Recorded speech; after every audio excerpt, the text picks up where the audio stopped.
All right, guys. Welcome to day 2 of action. We're so happy to have you guys here with us today, either in person or virtually. We've got a lot of action going down today. Starting off on lake number 2, we've got D1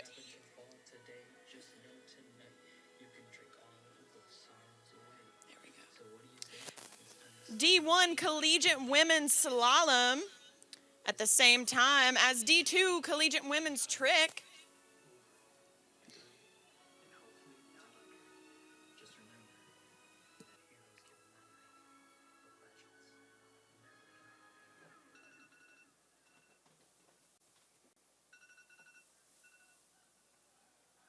Just kidding, bitches. You thought you'd get one without the other? This is the one and the only Wally Waterski, the mouth of the Midwest, reporting live. We need all first slot jumpers to report to the porta potties immediately for your mandatory pre-jump dose. Get your ride by hand. Let's get this thing started.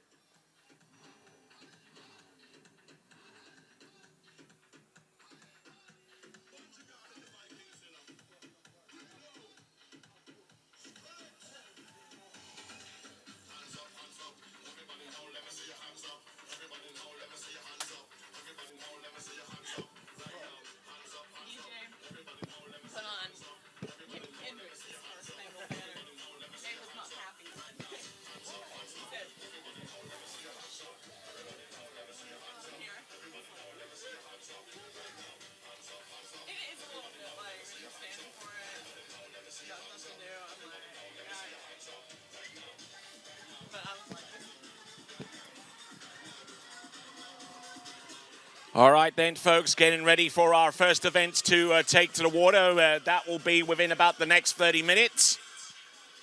But in the meantime, let me get you up to speed so far as what the team's scores are at this time. Starting with Division 2. Currently in 12th place in Division 2 is UCLA. 11th spot in Division 2, Western Washington University. 10th spot, Cal Poly San Luis Obispo in 10th. In 9th spot, Auburn. 8th spot, Texas State.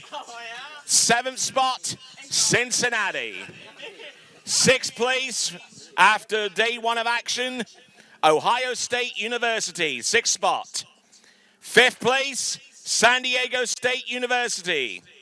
Then we have a two-way tie for 3rd place between the University of Nebraska and Purdue.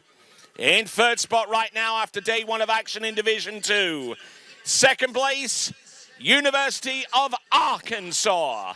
And currently in the lead with a point total of 3,140 points after day 1.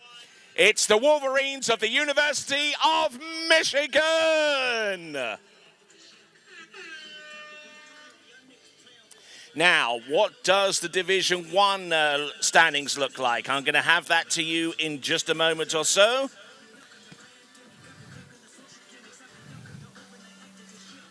Division 1 coming up right now.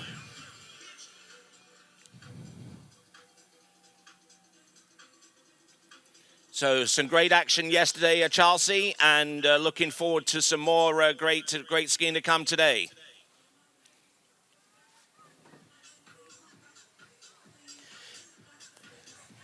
Right, Division 1. In 12th spot, University of Wisconsin at La Crosse. 11th, Texas A&M.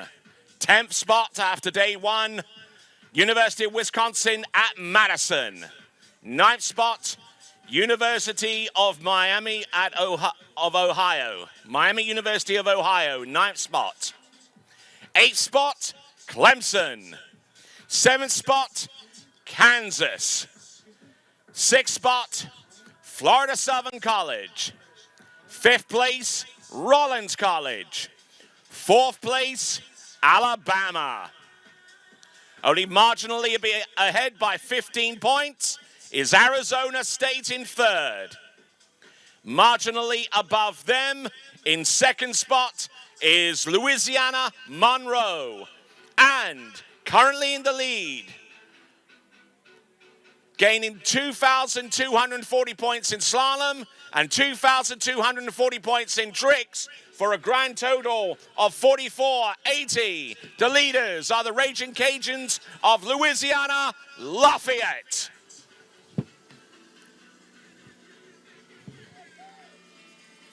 Here's D2 men's tricks. You have that?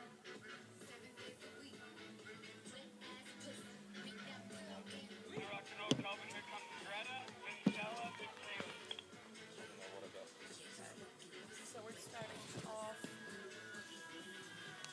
this.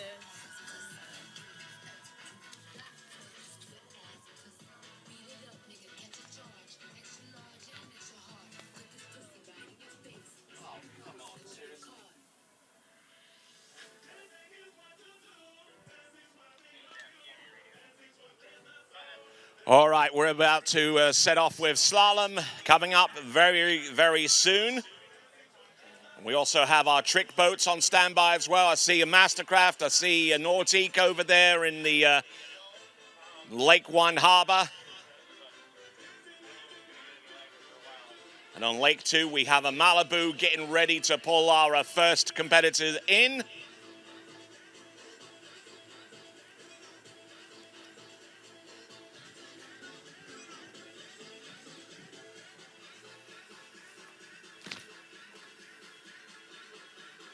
Yeah, this is it.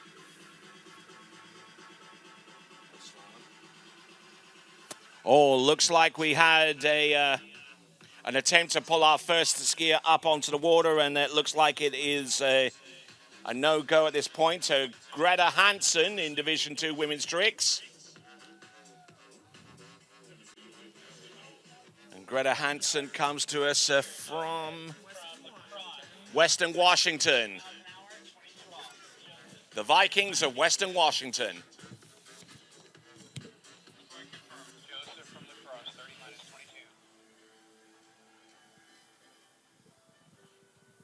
Right, we have a slalomer in the course right now.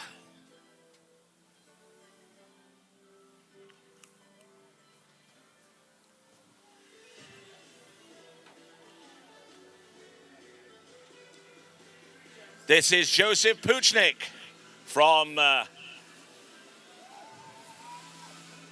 Wisconsin Lacrosse. Looking good on the opener. And our first pass of the day.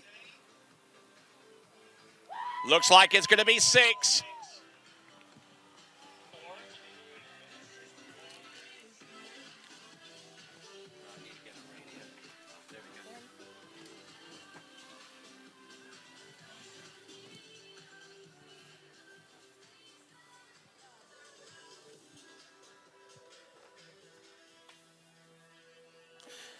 Okay, Joseph Puchnik. Almost getting pitted. You can tell on the replay, he was a little bit shaky at the start of that pass, Tony. Just a little. The sun hasn't even come up above the clouds yet, or even if it has, it's obscured by a lot of cloud back there. The sun comes up from behind the starting dock area. Looks like they're reviewing the opening pass for our skier from Wisconsin Lacrosse, Joseph Puchnik, or Pouchnik. Hopefully I pronounced that right. Guten Morgen, wie geht's?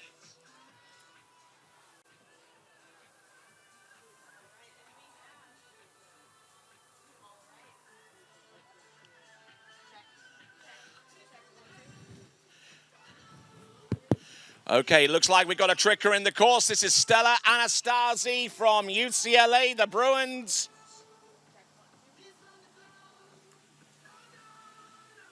And she goes down on the opening trick, unfortunately, so a 0 score is going to be given to the Bruins of UCLA on the strength of their first tricker this morning. We're still trying to determine whether that first pass is a confirmed 6 there for Joseph Puchnik. Check 1, 2.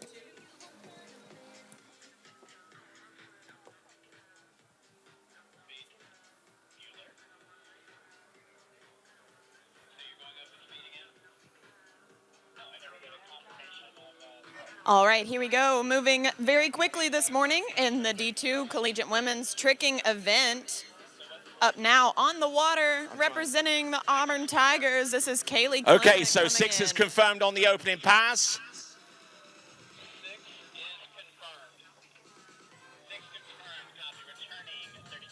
And coming back at 32 miles an hour. So his opening pass was at 49K, 30 miles an hour. All right, Kaylee Clement rocking the so now coming back approach. at 32 or 52K.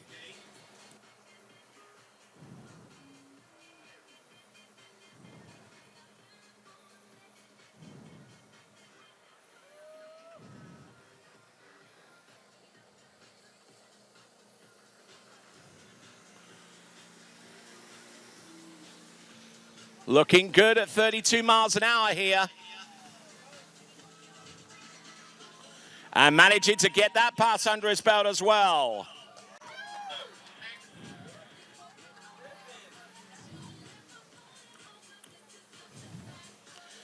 So that is our skier, our very first skier this morning from Wisconsin lacrosse, Joseph Puchnik.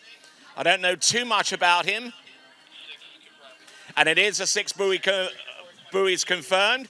So 49K under his belt, 52K under his belt. That is 30 miles an hour and 32 in rapid succession. Now this is where things start to get a little bit weird. All right, Tony, we have a tricker. 34 miles an hour. We have a tricker on the water. This is Sophia Halls coming in, representing Cincinnati. Rocking some side slides this morning, going for some backs, fronts. Oh, and catching an edge on the O.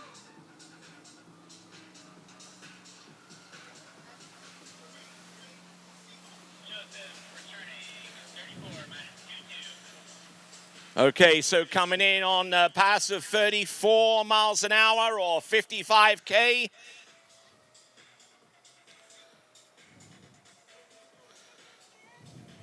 Boat making its way into the course right now.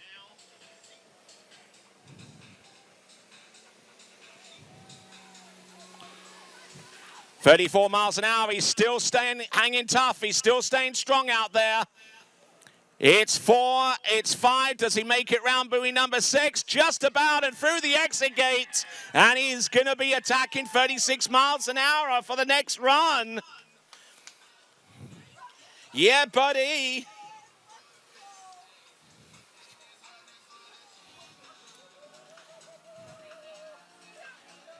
Yes, there he goes. That's Joseph Puchnik about to come back at 36 miles an hour, digging in and finding his inner Tom Brady by saying, let's go.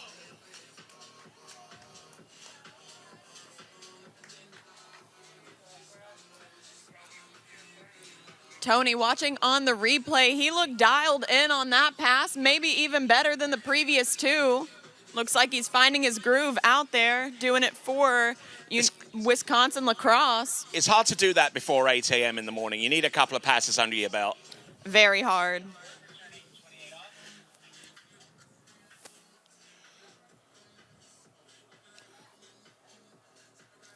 All right, coming back in on the next pass there. This is Joseph Puchnik. Let's see what he's got.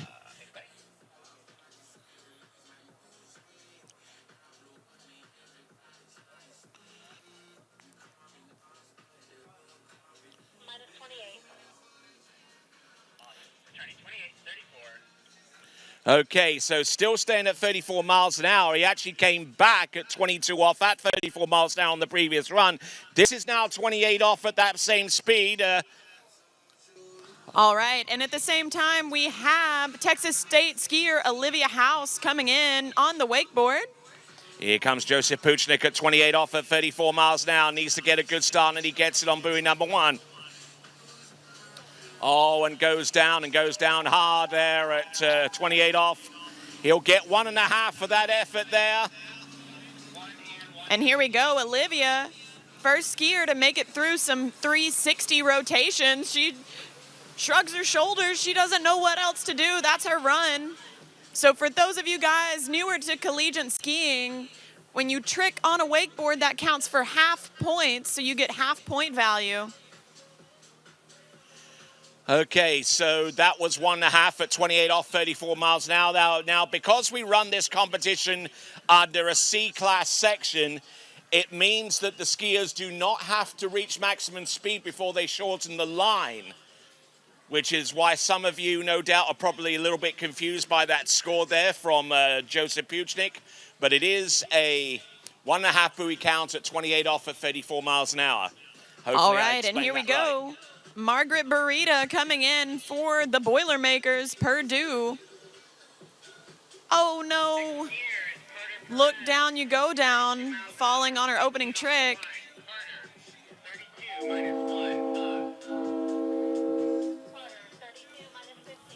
And already at 32 miles an hour, 15 off, Carter Perez for the Aggies of Texas A&M.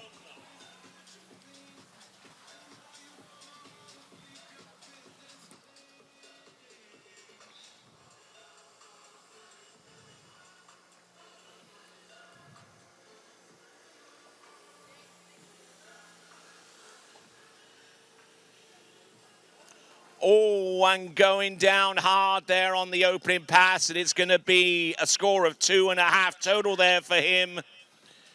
Oh, a horrid-looking fall there. Are you okay there, Carter? He's good. He's good. At least he's healthy. Carter Perez for the Aggies of Texas A&M, going down rather early on pass number 1, scoring 2.5 total. All right, Tony, and we have a tricker coming in. This is Jacqueline.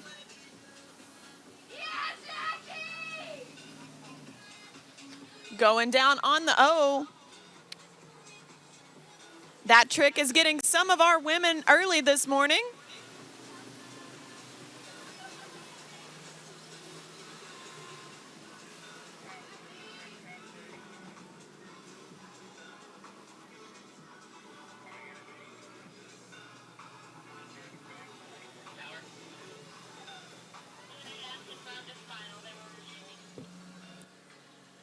So we're just reviewing that score. It should be 1.5.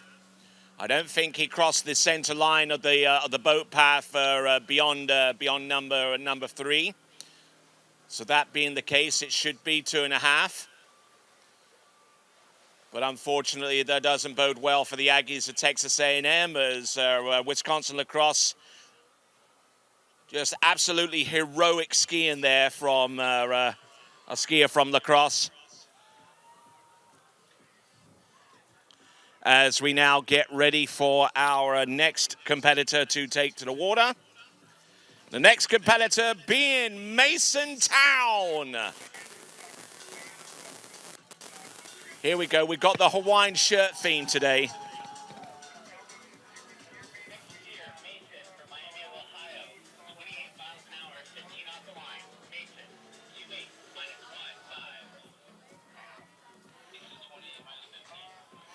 At 28 miles an hour, 15 off. Mason Town for Miami of Ohio.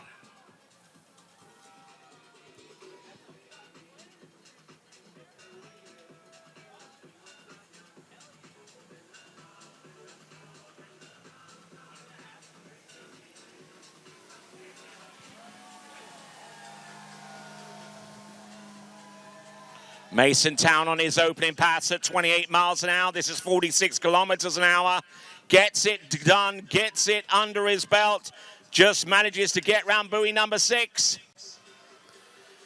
Good effort there from Mason Town of the Red Hawks of Miami of Ohio.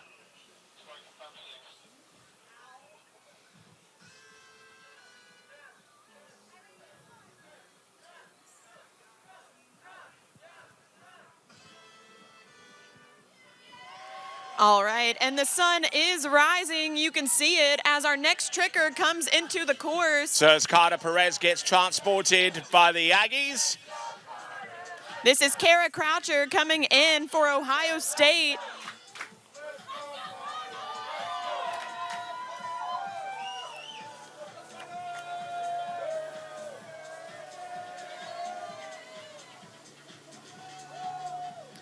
All right, Kara going for the wake front and wake back. Hold on to it.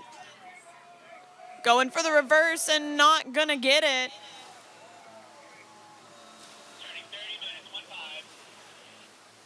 Okay, coming back at 30 miles an hour or 49K. Line length still at 15 off or 18.25 meters. This is Mason Town. For the Red Hawks of Miami of Ohio.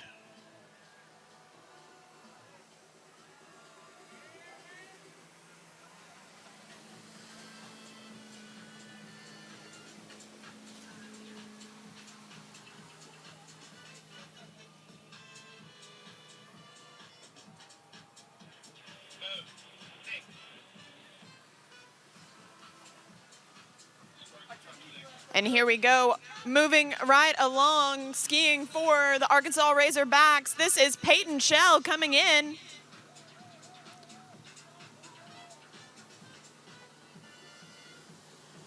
Peyton's got pretty stiff knees out there. Let's see if she can bend them down. That'll help her get through this run. Oh, and just throwing the handle.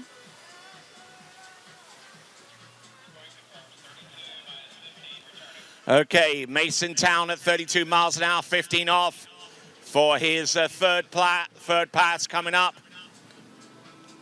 I think sunstrike isn't particularly an issue this morning for these early skiers. The sun is going to be behind them for the opening pass at the very least, but the overcast cloud cover certainly helps in mitigating that going forwards.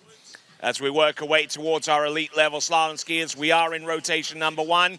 This is Mason Town of Miami of Ohio. Let's see what the Red Hawks have.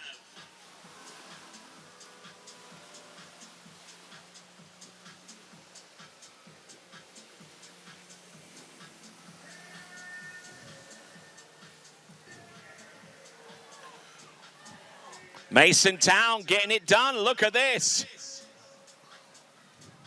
Just managing to squeak round number 6, and that is Mason Town going to town. Yes. That was at 32 miles an hour, 52 kilometers an hour.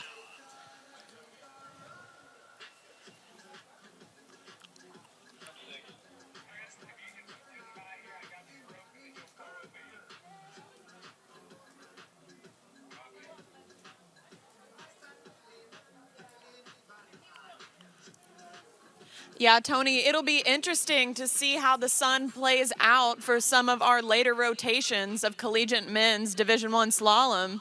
Yeah, well, I mean, the way they're running right now, how quickly they're running, it shouldn't really be too much of an issue.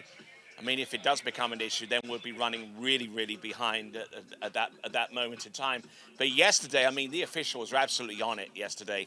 I mean, we finished on time. We actually finished earlier than scheduled. And we hope to do the same again. They're running right now, how quickly they're running, it shouldn't here and there do add up. Absolutely. A minute saved per skier equates to about 2 hours. Absolutely. Every little moment counts, and we, couldn't do it without our great officials here. They're making sure this thing runs smoothly. And on the trick leg, this is Ella. This is 34 miles an hour. From Michigan. So dueling skiers. Tony, what's happening on the slalom leg? Mason Town is on the course at getting 2.5 buoys there at 34 miles an hour, 15 off. Who do we have tricking from Michigan?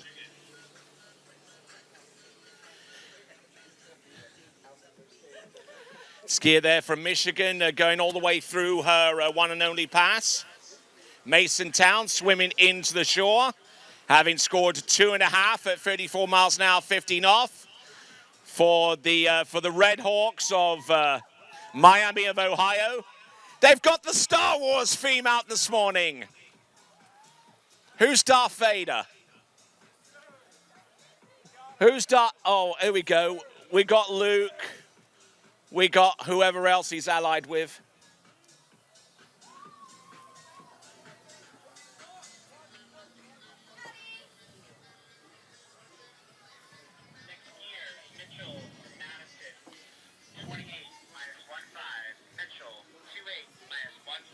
Okay, at 28 miles an hour, 15 off. Mitchell Kudronwich. Hopefully I pronounced that right. It's one of those Polish sounding names like Mike Krzyzewski. Mitchell Kudronwich. And Tony, on the trick lake, we have San Diego State skier Lucille coming in.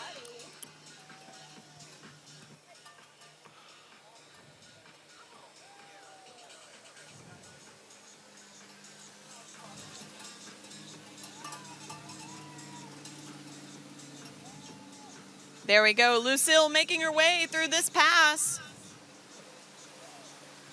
Going down right at the end. Tony, what's happening on the slalom lake?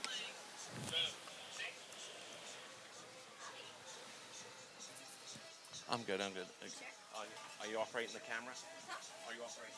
Yes, sir. Just bring your bracelet. No, I'm good. Thanks, sir. All right there, so a 6 buoy count on that opening part for Thank you. Mitchell Kudronwich of Madison, of Wisconsin-Madison. And coming back at 30 miles an hour, which is 49K. By the time this tournament ends, I will have you completely converted to the metric system. Maybe not. It's worth trying, isn't it, there, Chelsea? You know, I'm Tennessee born and raised. Imperial measurements are my bread and butter, but we appreciate your knowledge of the metrics here, Tony. Gives us a very formal feel. And on the Trixie right now, this is Linnea Sunderman from Western Washington.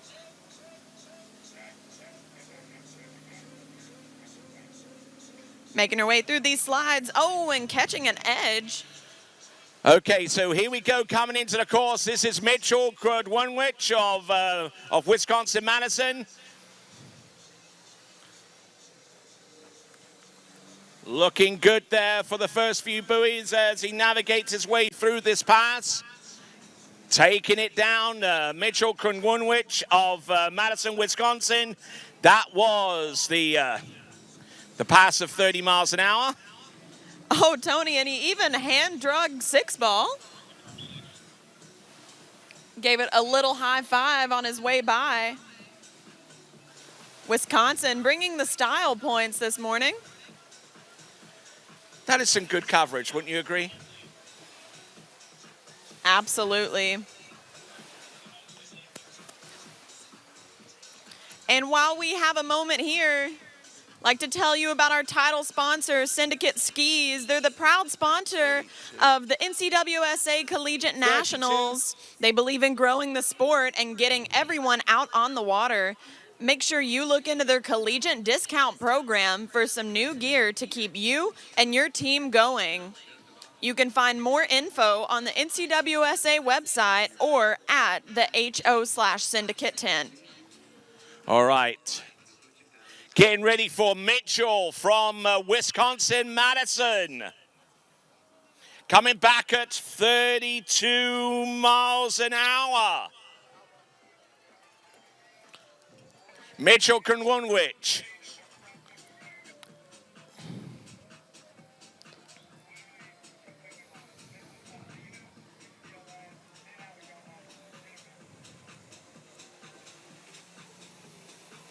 Here's Mitchell at 32 miles an hour. He's got to stay ahead of the game here.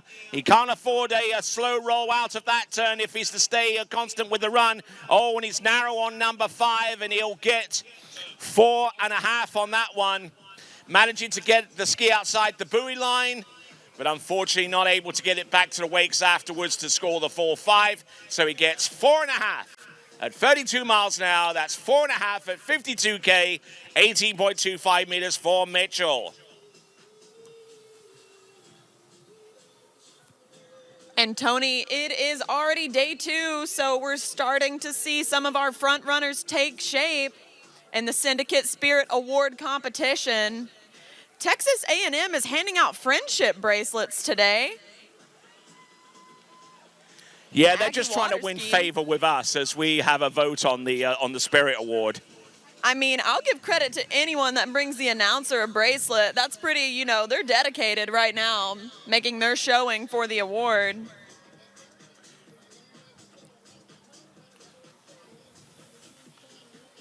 All right, here we go. Tricker on the water starting off Series 2. This is Athena from UCLA, rocking the 2 skis.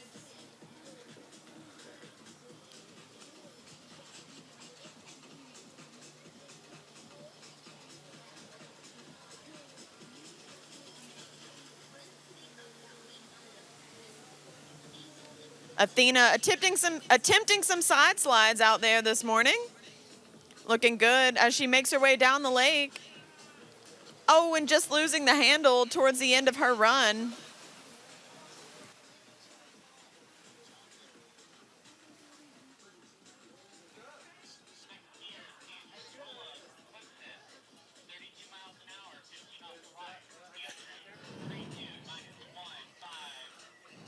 Okay, coming in at 32 miles an hour or 52K. Skier about to take to the water is Andrew Savula. I got the camera. And you can see another one of those Spirit Award competitors, Clemson in the back, cheering their skier on. They have a head cutout of Andrew on the shore. Andrew Savula on the slalom course now, 32 miles an hour, 15 off. This is for the Clemson Tigers.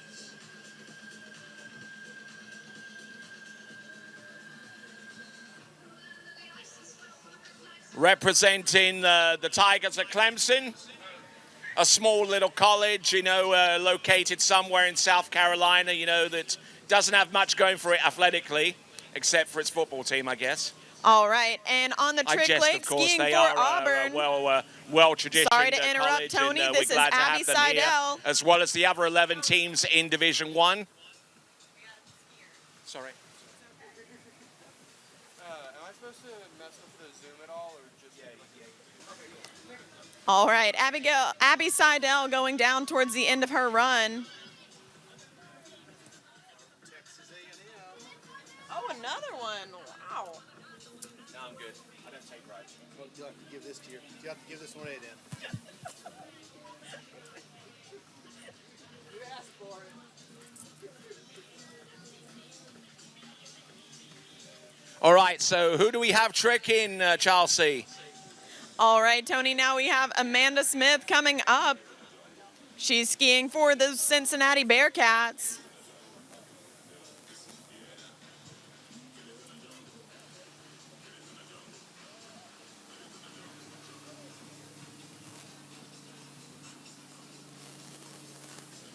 Oh, and just going down on the 360 attempt. Tony, what's going on the slalom lake? All right, slalomer on the water is Andrew Savula from Clemson, getting through 55K or 34 miles an hour.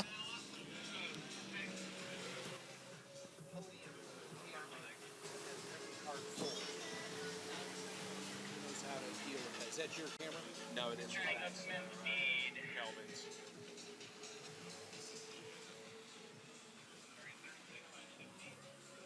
Okay, getting ready for 36 miles an hour at 15 off or 58K on 18.25 meters.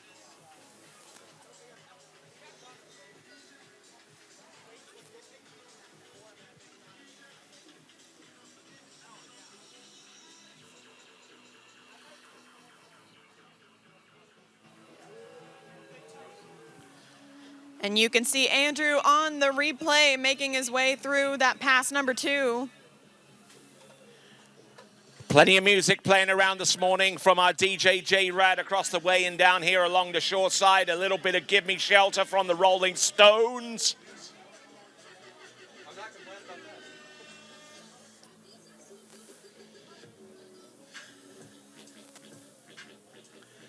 that. A little bit of dubstep being thrown in there. No, that's less my style.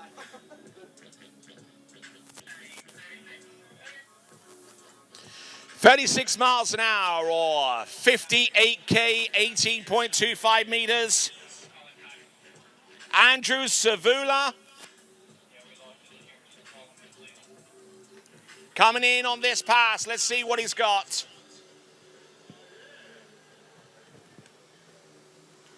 50. Oh, and loaded up too soon off buoy number 1. Just could not hold on to that pole. Who do we have tricking there, Chelsea? Yeah, Tony, we have Parker Brown from Texas State. She's coming in on her trick pass, starting off with some slides.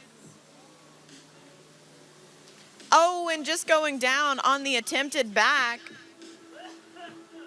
She gives us a wave, though. She's happy to be out there skiing this morning for her team. There's nothing better.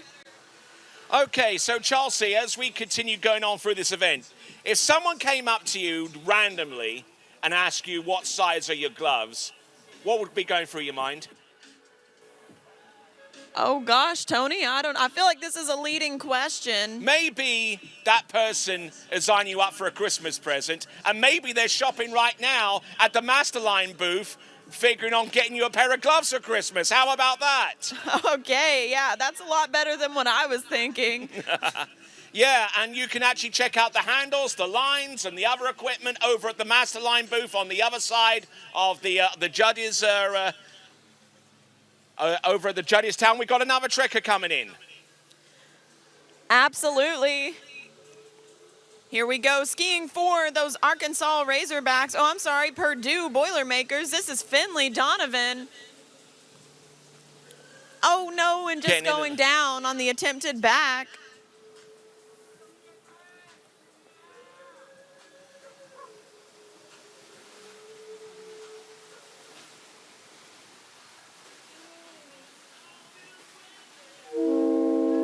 Ooh, gotta love that horn.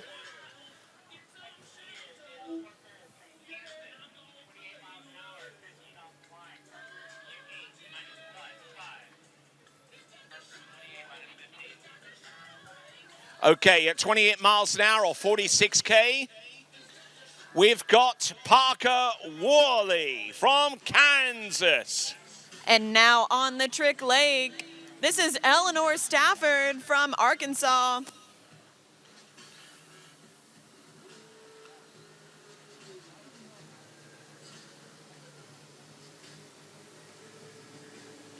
Oh, and just going down on the O.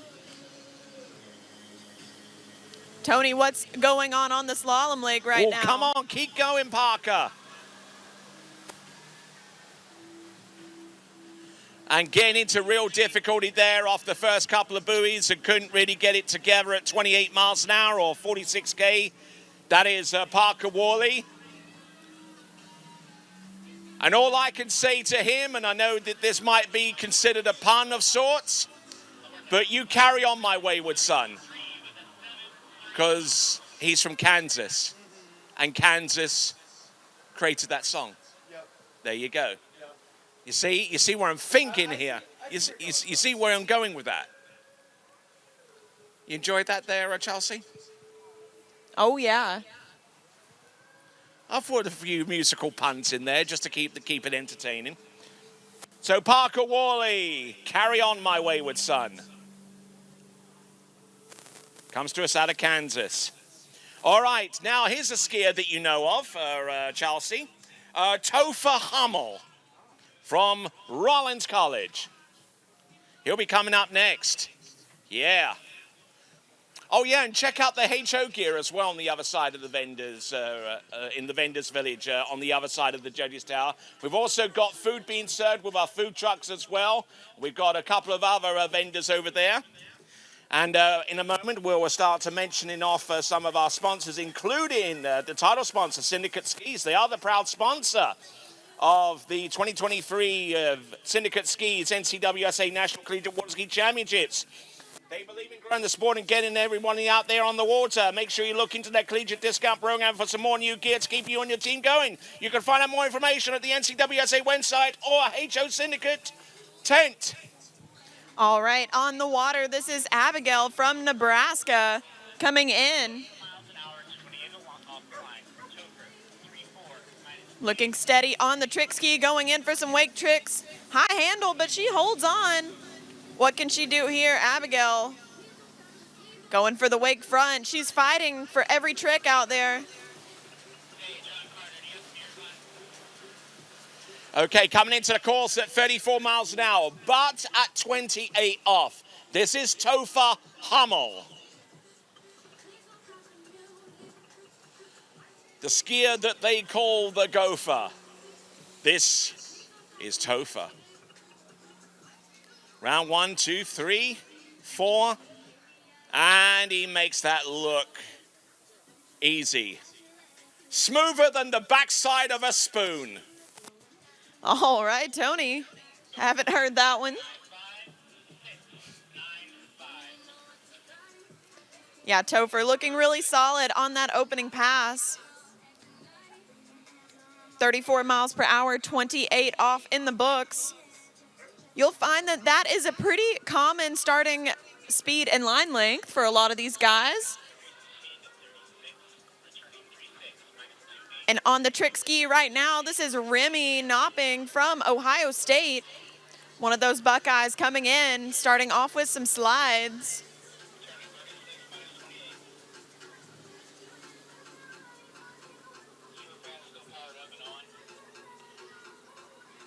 All right, so coming back at 28 off of 36 miles an hour.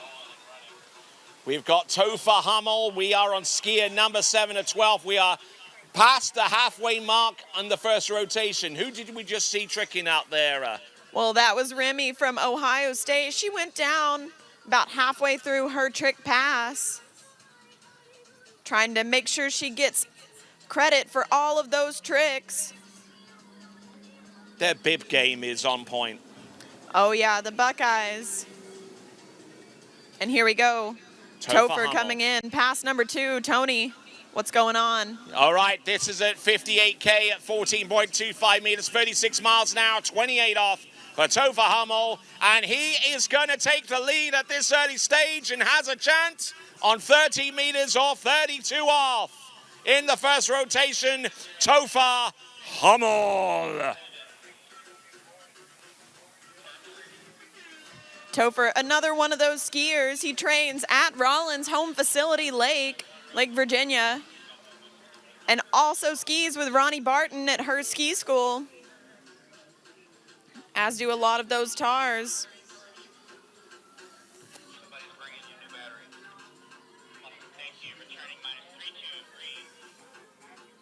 Okay, coming back at 32 off, Topher Hummel. Who's getting ready to trick right now, I wonder? Well, we've just got some cool boat cam footage happening right now, Tony. Soon after, we're going to have Michigan skier Lauren Niss coming in. You can see her getting ready, getting dialed in. And this would be the final skier. Is this the final skier in the first rotation or not? No, Tony, we're actually almost through with the second rotation. Oh, nice. And Michigan are in the lead in the overnight, right? After yesterday's performances, right? I believe so, Tony. You've crunched those numbers, as have the scores. All right, so Division 2 looking pretty good for Michigan. The Wolverines, as we now look out towards the Slalom Lake and see 32 off. 36 miles an hour for Topher Hummel. Oh, good attacking posture off number 2. He's still there on number 3. A little bit of a delay. He's good to go around number 4. He's ahead of the game into number 5. And he can go all the way. Boom! 6 buoys at 32 off, or 6 buoys on 30 meters. Nice. Yeah, Topher looking really solid on the slalom ski this morning. Not so much on the trick ski for a skier. Here we go, Lauren Niss. We're going to watch on the replay, see what happened, if we can see it. Oh. Oh. On the looking at the replay sheet of cam, paper, you call paper covered up the skier, but tough break for Lauren.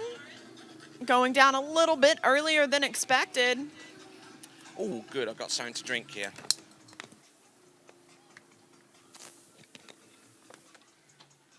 All right then, folks. Here we go. 12 meters. The blue loop.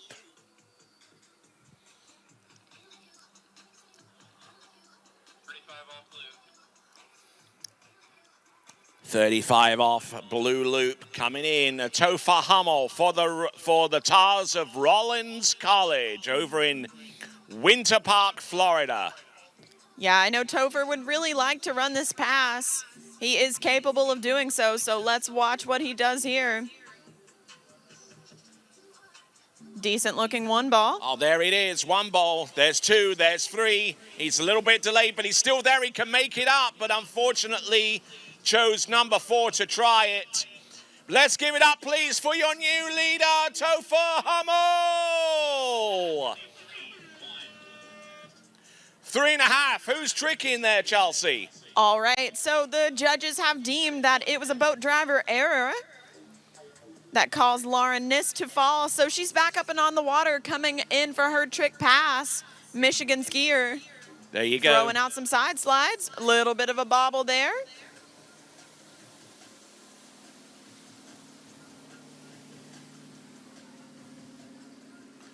She's trying to edge outside the wake. The clock is ticking. Go for a wake front. Oh, nice. There you go. It's kind of a unique She's gonna attempt. go for a wake back here. All right. That's impressive stuff there, Chelsea. Oh, and just Oh, going and- down at the end. And got soggy towards the end. But great skiing from Lauren from Michigan.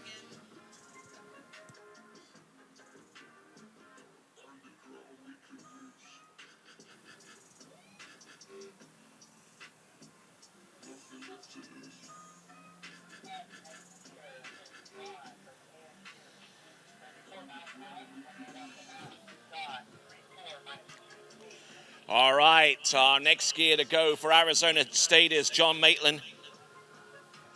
And we have Suri from San Diego State waving to the crowd before she gets ready for her trick pass. Now going into some slides and backs.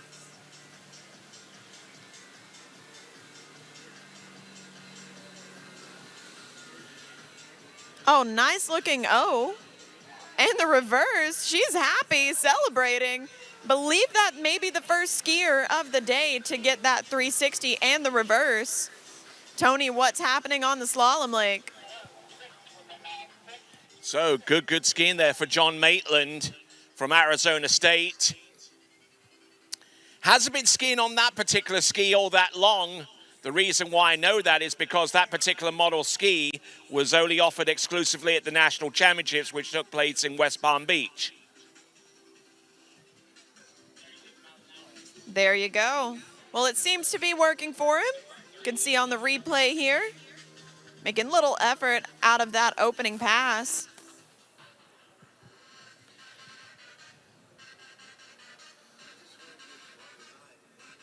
All right, so John Maitland from Arizona State, the Sun Devils, who are currently in 3rd place overnight after yesterday's action in the women's slalom and the men's tricks.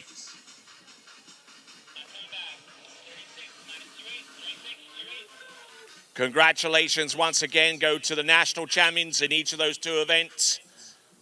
Pato Font for Rollins College, tricking over 7,000 points for his win. And Anne-Marie Robleski for the Raging Cajuns of Louisiana Lafayette for taking the win with 1.5 at 10.75 meters yesterday. Here we go. This is John Maitland. This is at 36 miles an hour. Oh, a little bit of a delay there off number 4. He tries to make it up on 5 and unfortunately comes up short. It's going to be 4.5 on that pass of 14.25 meters. And Chelsea, who do we have next from Western Washington? This is Lauren Gilman coming in for WWU. Could see her on the camera getting ready, getting dialed in as that red buoy comes up. Ooh. Trying to work through some slides and backs. Oh, and just going down on the attempted wake front.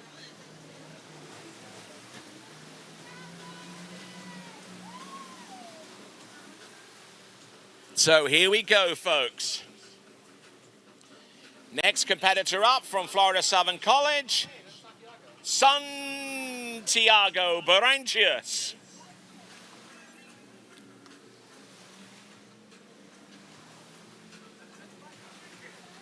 Morning. It do be morning. It do be morning. Brain is not functioning. Big shout out has to go to the boat companies for providing us with their towboats. We got Mastercraft with their ProStar. We got Malibu with the Response TXI. And we got Nautiques from CorrectCraft. That's right. And Mastercraft is our shirt sponsor here at this event. At Mastercraft, they are all in, full throttle, no holds barred. Give it everything you've got, committed. Go all in with Mastercraft and take advantage of the flattest wakes, superior handling, and unwavering reliability offered only in a Mastercraft. The Mastercraft ProStar is still the leader and pulling further ahead. All right then, folks. This is Santiago Baranchas. This is coming in at 36 miles an hour, 28 off. Or 14.25 meter start. Let's see what he's got. Santiago.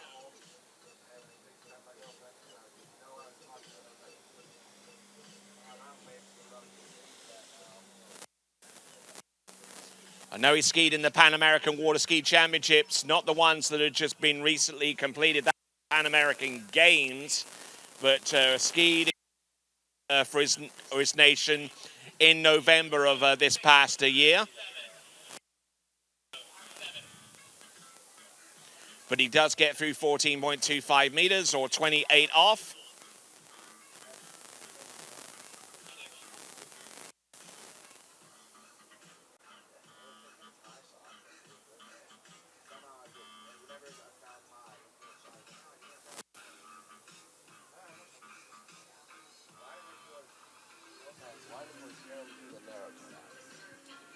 All right, and you could see on the replay cam right there, Kira from UCLA having some trouble getting up. So we're gonna move on to Cal Poly, those Mustangs. This is Kylie Wilson.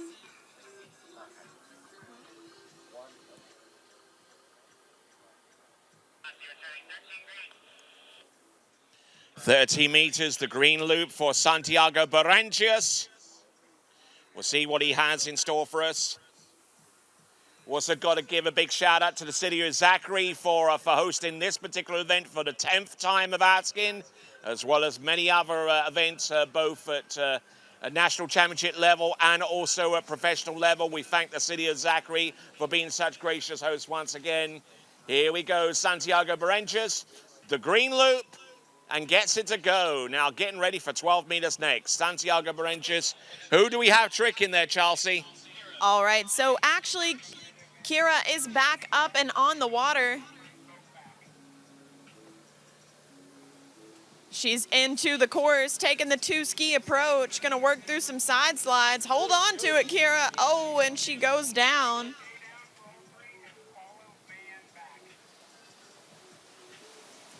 And actually, a little correction, Kylie from Cal Poly was the skier that unfortunately got injured in the jump event yesterday. So I'm not sure which Cal Poly skier will be up next.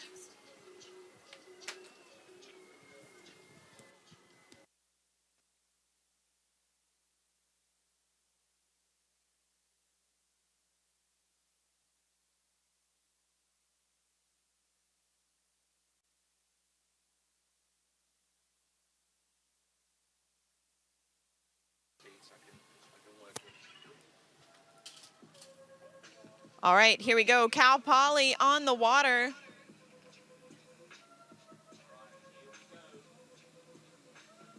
This is not Kylie Wilson, but one of her teammates coming in. All right, here we go. 12 meters, 35 off. Santiago Baranchas, round buoy number 1. Looking to go around buoy number 2. Trying to make a play here. On number 3, good to go round number 4, and look at this. He's going to make a play on 5, and he gets round number 6, and we're going to see 11.25 meters. Next. And he's happy. We're still in Series 1, already seeing these passes go down.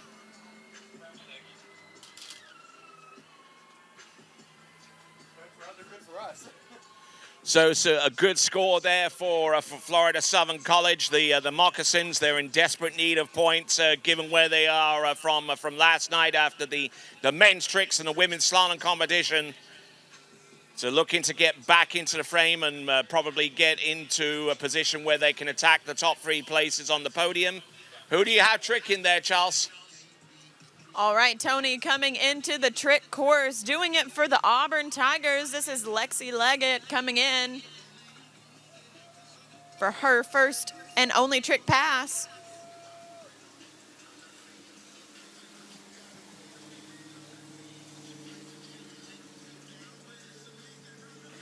Oh, and just going down right there at the end, but she did make it through one of those surface 360s, which has been gobbling up a lot of these girls. So great skiing from the Auburn Tiger. I wonder if she has trouble with electronics in her house. Like you could call out a name and the lights come on. Alexa. Oh, I don't know. I think she goes by Lexi, so maybe not, Tony. What's going on? Santiago with the moccasins? Berentius at 11.25 meters coming back. He gets round number 4 and don't know whether he gets to the wake. I think he does, so we're going to get the confirmed score from our officials. It is a 4. Wow, big score being put on the board by the Florida Southern Mocs. Tony, you were talking about them needing to perform for their team performance, and they're out there doing it right now. Yeah, Florida Southern College coming to us out of Lakeland in Florida.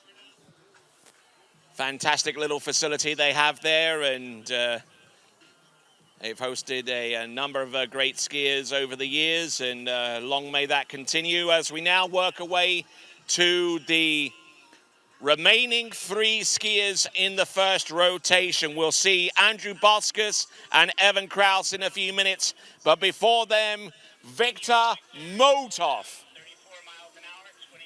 And on the 28 off, webcast, 34. On the webcast, you can see Alabama cheering on their teammate as the ULM Warhawk gets ready to take off. So lots of action down there on the slalom starting talk this morning.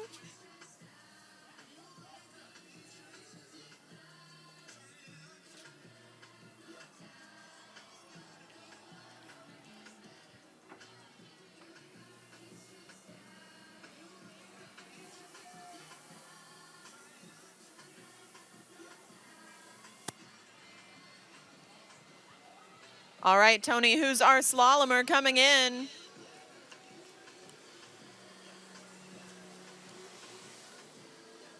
Looking good.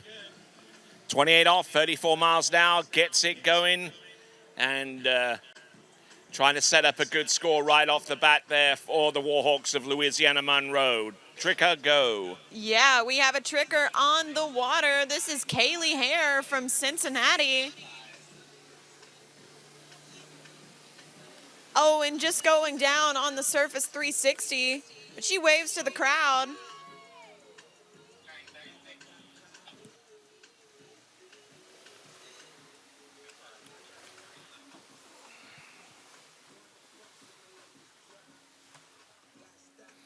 All right, the time has just turned 8 a.m. here in the Baton Rouge area. So if you happen to be in London watching us, it is 2 o'clock in the afternoon. If you're in Paris, it's 3 in the afternoon.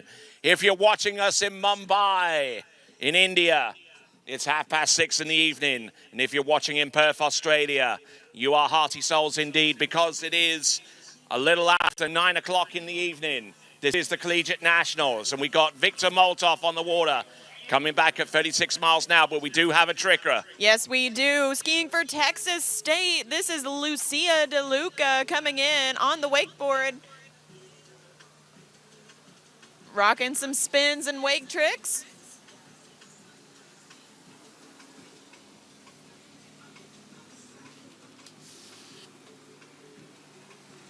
Looking good. This is Victor Moltov, and that is 28 off at 36 miles an hour. Behind that, Malibu Response TXI. Good look on that pass behind that Malibu, which which has recently reset the women's world slalom record with a 5-buoy count at 10.25 meters, courtesy of Regina Jaquist a few weeks ago at the Malibu Open in Tuscaloosa. And I was there for that performance, and it was certainly wild there, right there in the middle of Alabama. All right, then we've got a tricker coming in as we wait for Victor Moltov to come back at 32 off. Who's our tricker? That's right, Tony. There's a tricker on the water, one of those Purdue Boilermakers, Addison Bauer. She's also on the wakeboard.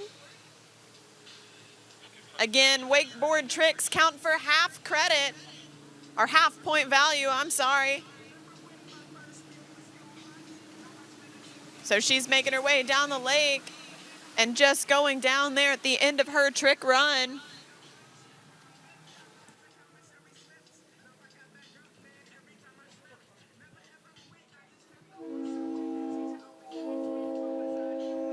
Oh, I do declare a Purdue skier is about to hit the water, isn't that right? Yeah, Purdue skier just actually did hit the water. Okay, here we go. This is Victor Moltov, and this is 13 meters, or 32 off. Looking good. A 32 off, getting round 5 and number 6, so he gets to go for 35.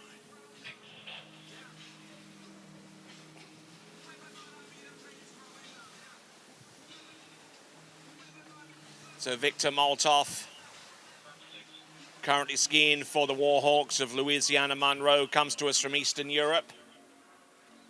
Has had a few challenges along the way in being able to ski competitively during the course of this summer and the one before that. In spite of what's going on geopolitically, he's still out there on the water and still representing the Warhawks of Louisiana Monroe. That is Victor Moltov. And we got a skier from Arkansas about to take to water. Isn't that right there, Chelsea?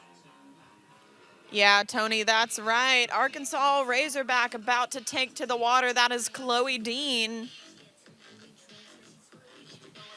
So we've got South Central takeover on both lakes. ULM skier on one, Arkansas Razorback on the other. All right, Victor Tony. Moltov at 12 meters now.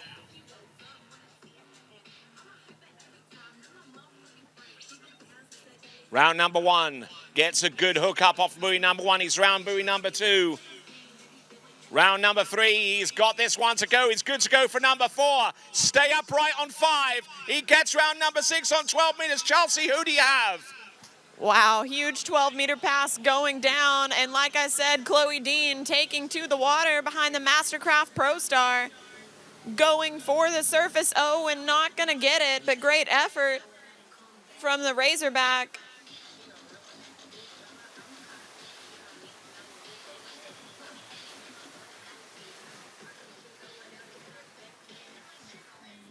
So it looks like we got a 6-buoy count there for Victor Moltov, but it's under review right now.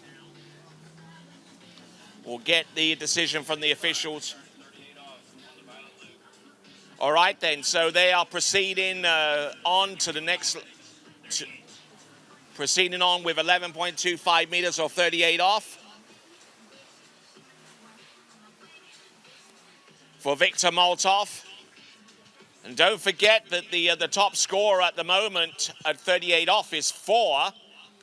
And that is courtesy of Santiago Baranchas, who we just saw moments ago. So we're going to need to see a score deep into that 38 off pass in order to take the lead. Victor will need a piece of 5 ball. Let's see what he does here. Tony, talk us through it. Here we go. This is 11.25 meters. Gets a decent start off buoy number 1. A good extension on number 2. Good to go for number 3. He gets to 3. S turns to the wakes. It's a 3-buoy count at 38 off for Victor Moltov of Louisiana Monroe. So that situates him in 2nd place right now.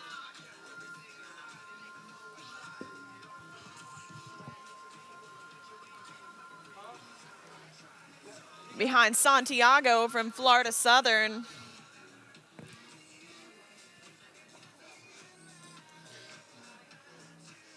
So we've only been going about an hour this morning so far.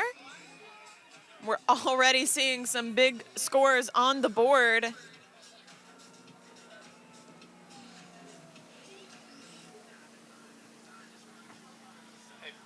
And there you go on the camera footage. You can see Victor heading back down the lake, getting some cheering from the shoreline.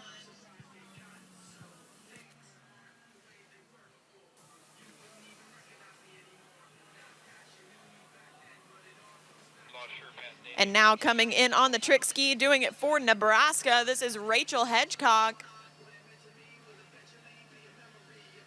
Taking a deep breath, getting ready.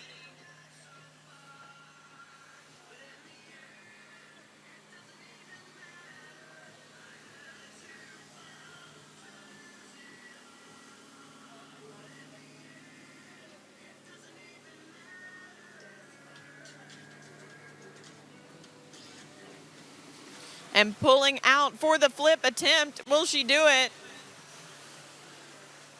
No, she won't, but a nice stand-up trick pass from the Nebraska skier.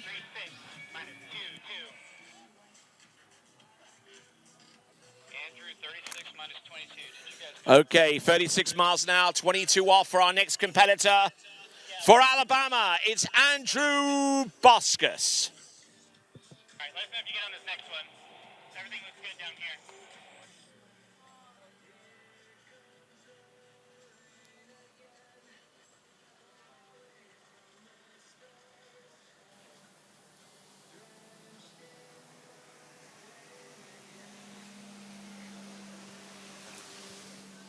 Andrew not looking too bad, just playing this cautiously at 22 off at 36 miles an hour, in which he gets all 6 buoys on that pass. Tricker on the water, go.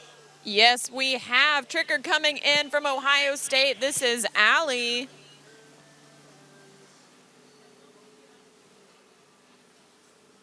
Oh, and going for the surface O, but not going to get it. Allie going down about halfway through that run. Times on that one. Yes, I did. Turn it 28 off. So Andrew Boscus on the Slalom Lake, originally from Arkansas. He's the 4th Boscus sibling to go to the University of Alabama.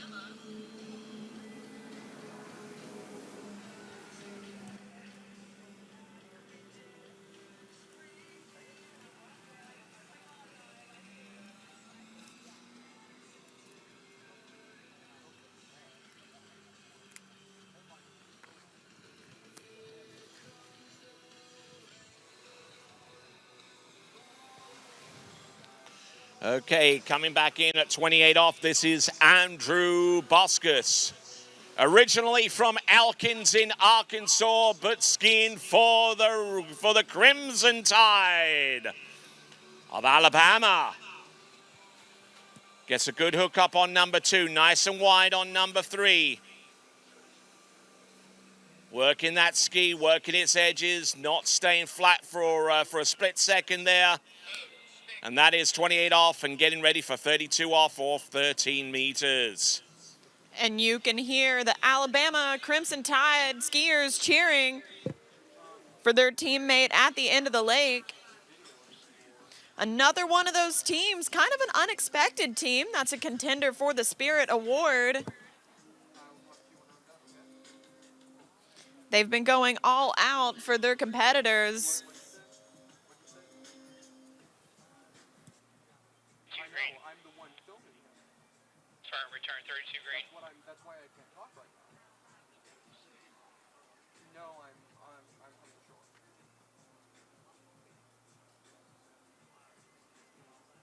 Oh well, love you. Bye.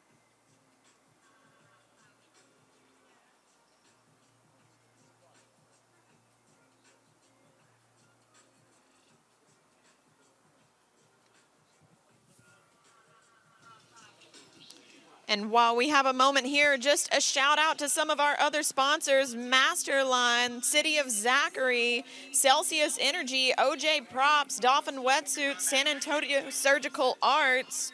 We could not do it without you guys. Tony, who's coming in right now? Okay, this is Andrew Boscus at 32 off, 13 meters. Good strike on number 1. Good hook up on number 2, keeping the ski underneath the line and angled away from the boat. Skiing behind the Malibu, and he gets round buoy number 5 and number 6. There we go. That is a superb looking 30-meter run. 32 off for Andrew Boscus of Alabama.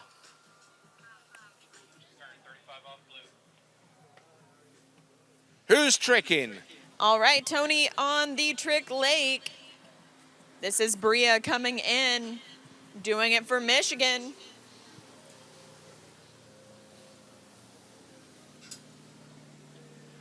Looking good as she does some wake tricks out there and surface spins.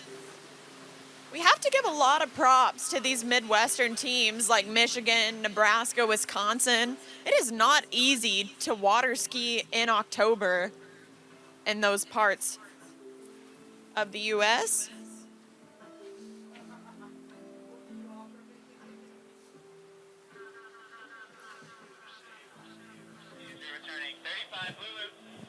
Coming in at 35 off the blue loop.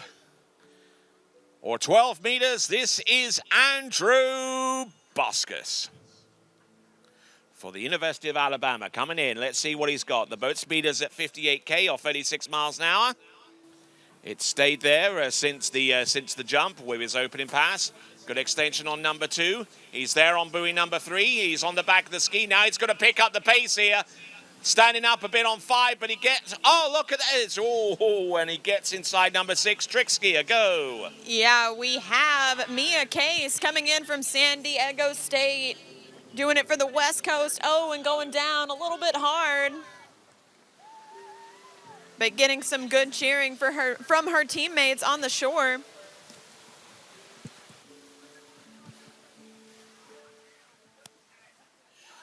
So 5 buoys there confirmed. 5 buoys confirmed on the 12-meter line for Andrew Boscus.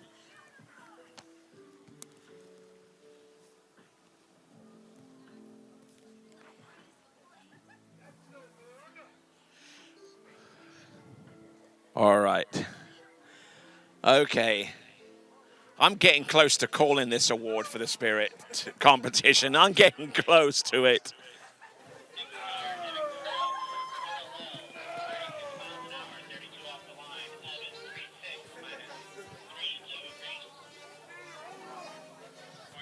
On the trick lake right now, Evan Kraus, 32 off. we have Megan Silta coming in from Western Washington. So we have dual skiers right now, but Megan going down. Tony, talk us through this opening pass. Opening pass, 32 off for the Raging Cajuns. And this is Evan Kraus. And there you go, from there all the way up to about 5th place right now. There we go, that is Evan Kraus.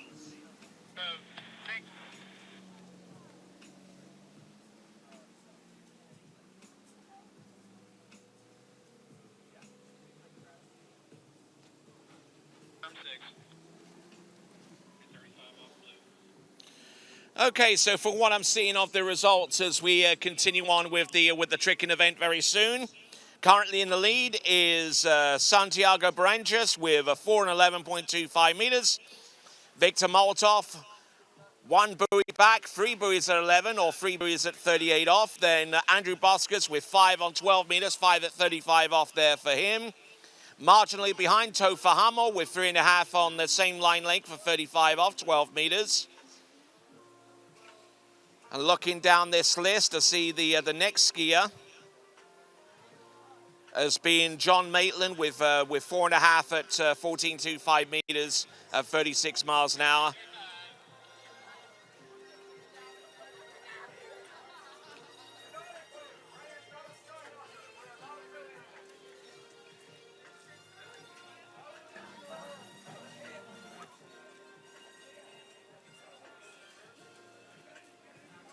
All right, here we go. Evan coming back in.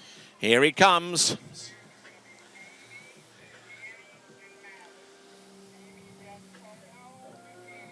Nicely done.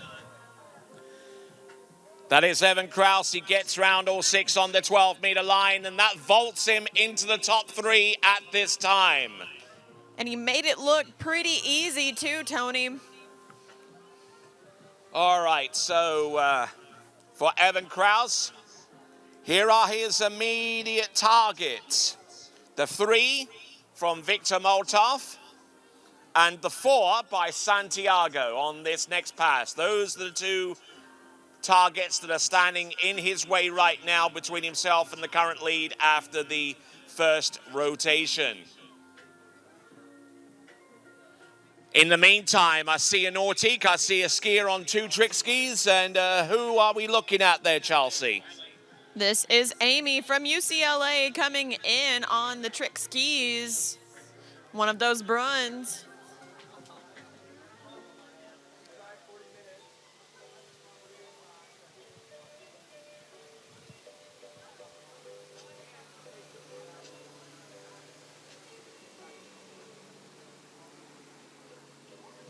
Oh, and just going down on the attempted O. But great effort. Okay, returning to slalom, we have Evan Kraus for the Raging Cajuns. Last skier, first rotation, round buoy. Oh, getting broken over off number 1. Unable to make a play on number 2. Which means the Raging Cajuns have a 3rd place skier in on the strength of that first rotation effort. 1 buoy at 11.25 meters. And we have a tricker coming in right now. This is Annie from Cal Poly. Now, Cal Poly's rotation is a little messed up because of their skier injury. They've switched out some people, so I can't guarantee this is Annie, but that's what my running order is telling me.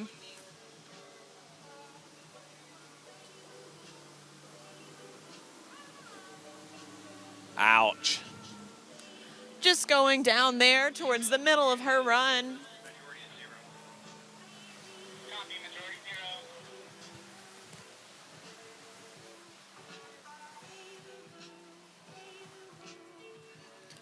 Well, it looks like a review has just been completed over Evan Kraus's score, and he scores 0 at 11.25 meters. So adjudged not to have actually rounded the buoy, so it's going to be 0 at 11.25 meters for Evan Kraus. And we have a tricker coming in right now, Tony. Review. Who do we have tricking? This is Maddie Ree skiing for those Auburn Tigers.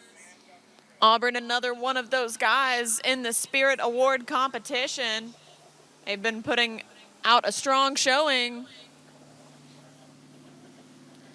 Maddie making her way down course. Oh, and just going down towards the end of her run, but great effort.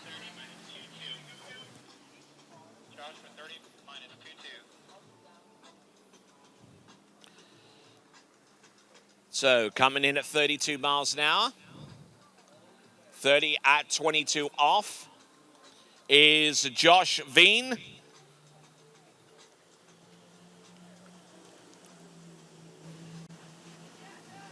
Or Josh Vine. Oh, that is about perfect so far as an aerial edge change is concerned. Doesn't bother going through the wakes, he just goes up and above them, I guess. Whatever works. Did he get round all 6, I wonder? Yeah. Just waiting on the score to be confirmed. That was at 30 miles an hour, and that was at... And he's going to come back at 32 miles now, so that confirms that. Line length still at 22 off.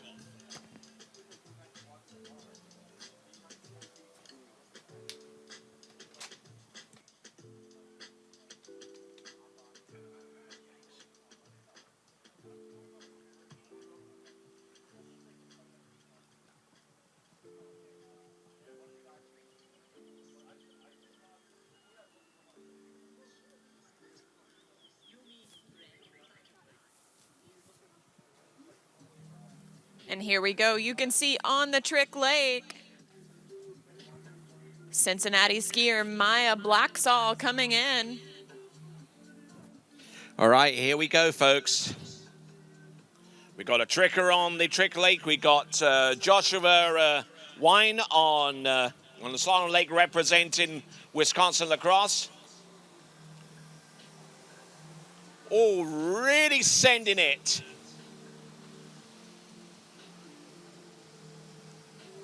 There you go, and he gets through that run. Who is tricking for the Bearcats? There you go. Like I said, Maya Blacksall on the water. So we have a Midwest takeover right now. Oh, hold on to it, and just going down there, right by the judge's tower.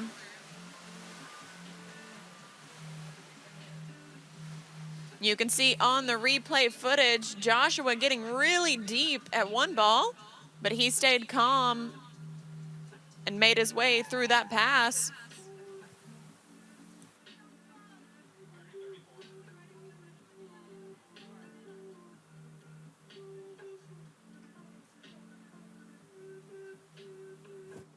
All right, as Josh Vine comes back into the course, it should be 34 miles an hour at 22 off. That's where things are going to get a little bit sketch for him going forwards. We'll see what happens. All right, we Tony, we have Texas State skier Emily Moore coming in behind the Mastercraft Pro Star. Getting started with her trick run.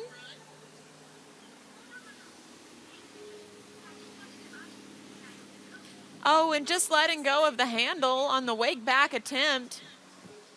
Tony, what's going on? Here comes and he totally collapses into buoy number one. They'll be picking bits and pieces out of him for water for the next half hour, I would suggest. Oh, my word.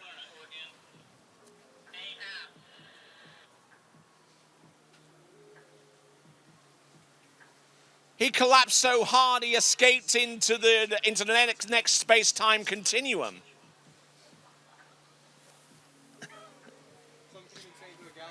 And moving right and along. He could be off to a galaxy far, far away.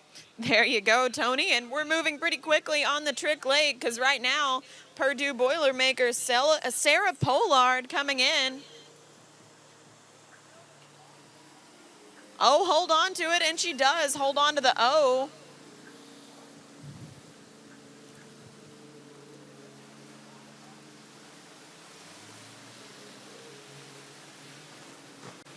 Rocking down the lake on the two skis and going down right at the end there. So we're almost through with this Series 4 Division 2 trick rotation. How soon? Series 4? Yeah. Oh, my word. We're running really They're quickly. knocking them out.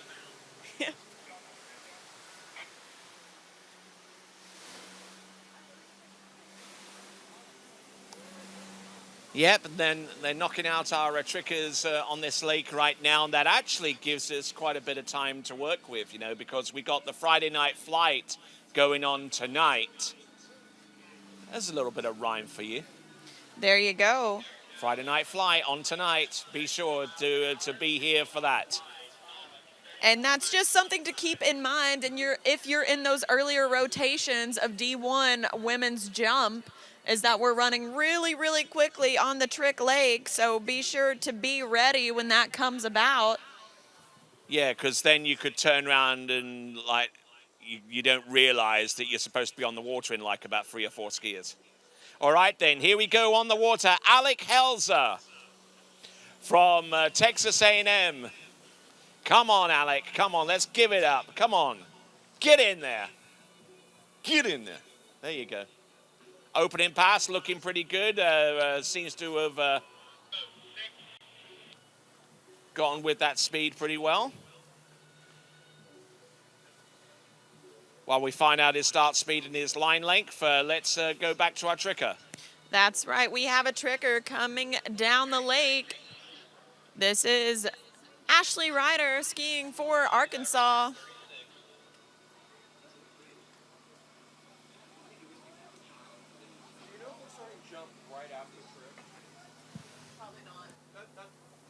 My first jumper just texted me in all caps asking that question.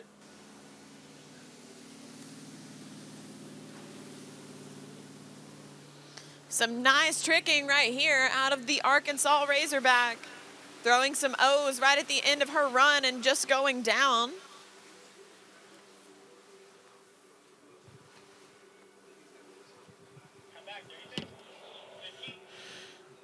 Okay, coming back at 15 off. At 36 miles an hour, this is Alec Helzer, representing the Fighting Aggies of Texas A&M. Your next year is going to be Mandy Lawson, followed by Victoria Finwald. There you go, looking really, really good there at 36 miles an hour on 18.25 meters. Gets that one to go. 6 buoys. What is an Aggie? That's actually a very, very good question. What is an Aggie? Well, an Aggie is a state of mind, my friend. Because actually, Texas A&M, the actual acronym is Texas Agricultural and Mechanical University. So they're taking Aggie from agricultural. They're farmers. It's Essentially, yeah. It's technically a farmer, which we all need these days because of our food supply. Yeah. Makes sense. If we don't have farmers, we don't have food. And if we don't have food, then Can we get another dock yeah, starting radio exactly. on Lake 1? So give it out for the farmers. Radio for the dock starter on Lake 1, please. I know another school who has Aggies, but they're Agnes Scott, and they're Scotty Dogs is their mascot. So that's Coming in at 22 off at 36 miles an hour. Alec Helzer. Here on the waters, Mandy Entrance, buoy number 1. Come on, Alec. Break that ski into the turn. Wonderful stuff. Keep going. Keep pushing. Round number 4. Come on, Alec. 22 off, 60 meters. Come on, stay with it, stay with it. Oh, yeah, there you go. Oh, it's entertaining. That was some gritty slalom skiing from the Texas A&M Aggie, and now on the trick ski, doing it for Nebraska, this is Mandy Lawson coming in.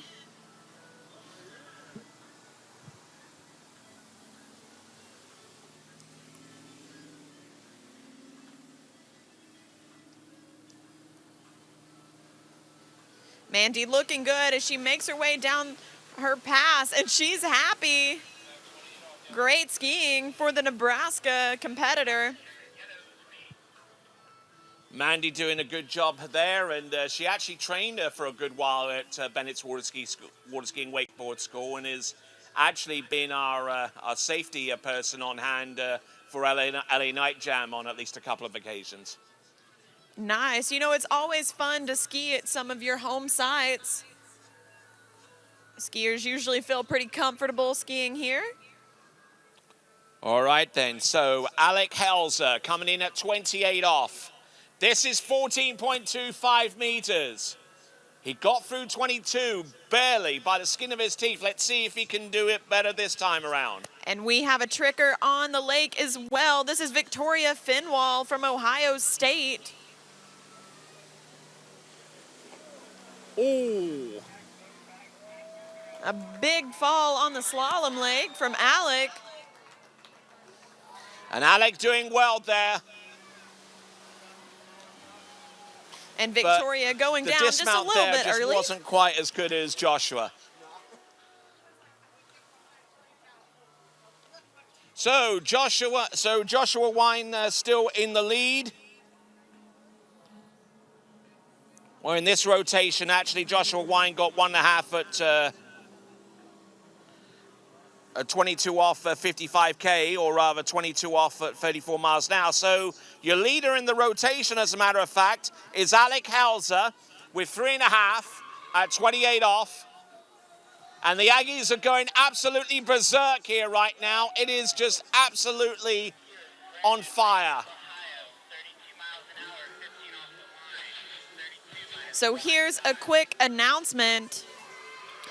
D1 Collegiate Women's Jump will start right after rotation 2 of D1 Men's Slalom.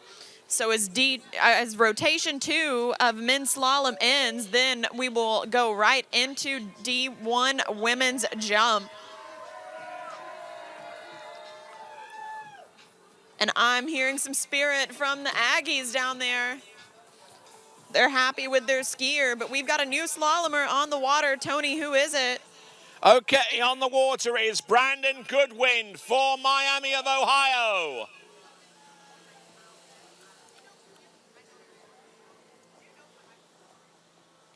This is 15 off, that much I know, but the speed is unknown at this point. We'll get that in just a moment.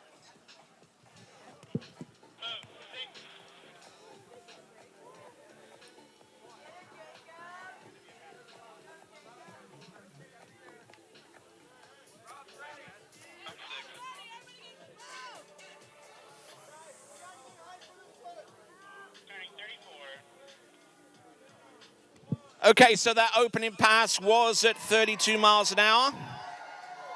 15 off. Who do we have trick in there, Chelsea? Here we go. Tricker on the water, going down a little early. Not sure what happened there. That was Hannah DeVroe from Michigan.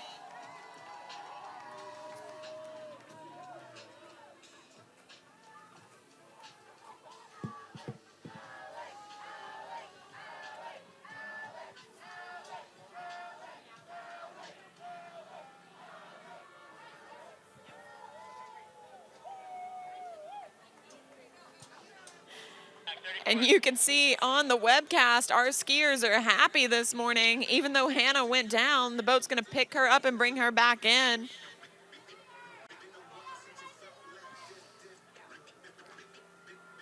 And here we go. Tony, what's going on with Brandon?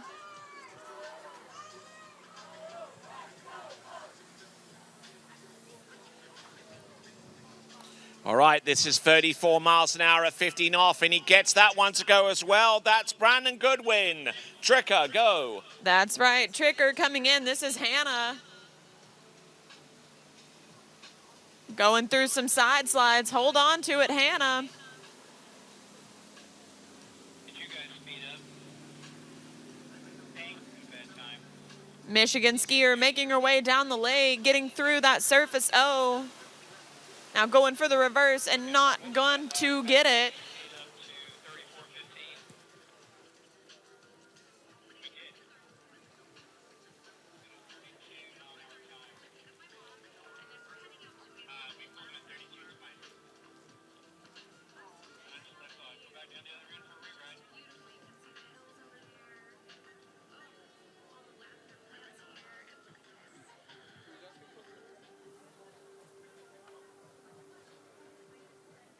Okay, so we just saw a pass cleared there from Brandon Goodwin, but it was actually at the previous speed of 32 miles an hour. So we are going to bring him back to the opposite end and bring him back at 34 miles an hour to rewrite that pass. That's right, and we have a tricker coming in to close out our Series 4 rotation. This is Gabrielle Klim. Doing it for SDSU. She's all painted up already today.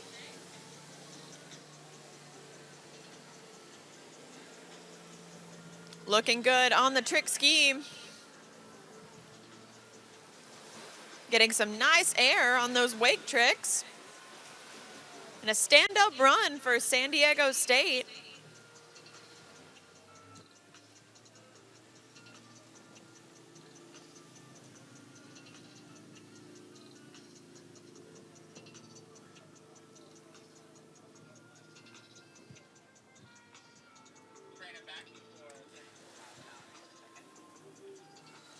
So coming back at 55K or 34 miles an hour, it is going to be Brandon Goodwin. They forgot to put the boat speed up for pass number 2. It happens.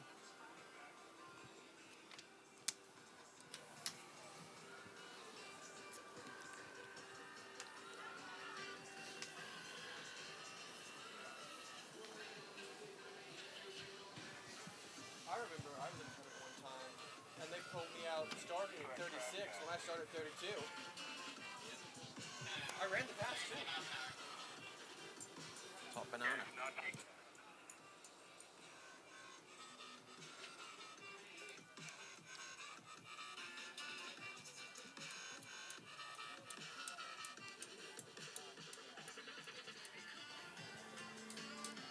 All right, here we go. Brandon coming back in, doing it for Miami of Ohio.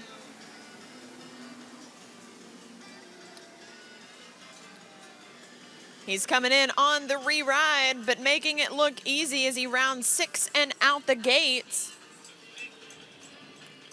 Looking good. That was at 34 miles an hour at 15 off. Not too bad. Redeems himself a little bit there. That's right. I wouldn't say he had anything to redeem, Tony. You know, he just... a boat issue, forgot to speed up, and he went back in and showed that it didn't bother him at all.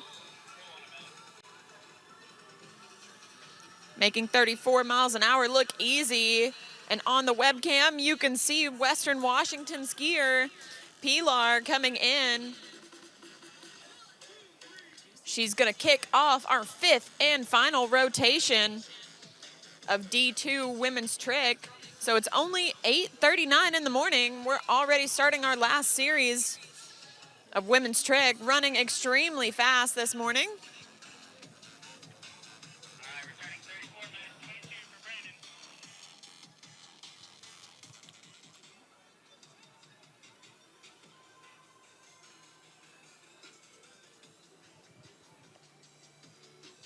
Here we go, coming back in at 36 miles an hour, 58K.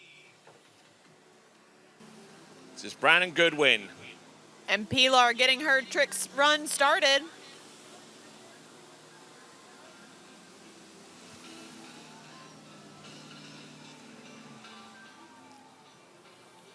And third pass under his belt, looking good there. And that was on 18.25 meters. Now the rope shortens from here on out with every successful pass from here on out. So it goes from 15 off to 22 or from 18.25 meters to 16 meters.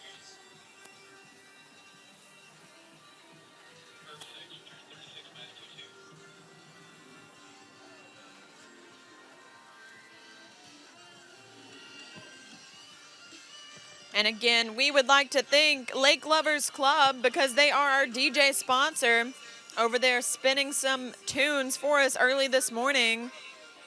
They're the crew behind Twin Lakes Corn Fest.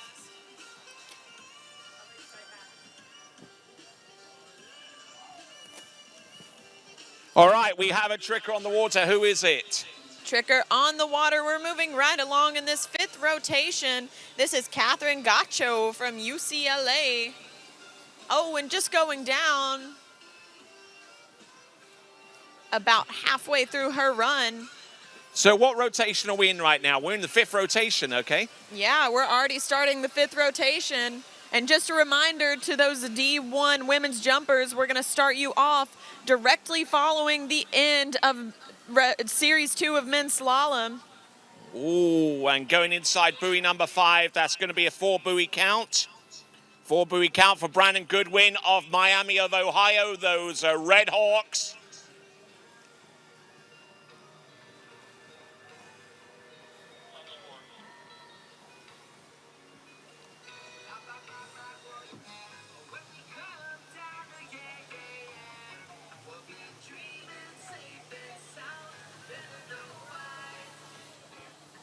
Here we go, tricker coming in. This is Courtney from Cal Poly.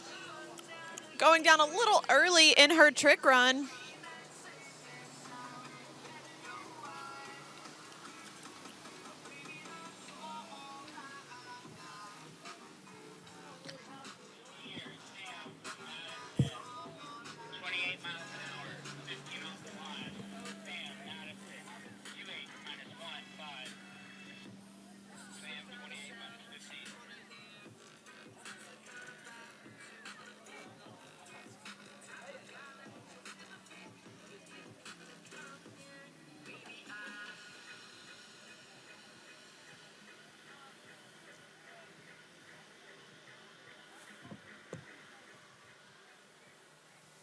All right then, here we go. 28 miles an hour at 15 off. Just to remind you that we've got food trucks on the other side here of the judges' tower. Those of you that have VIP passes, the food will be coming along shortly. Oh, there you go. Another hand drag around 6 ball.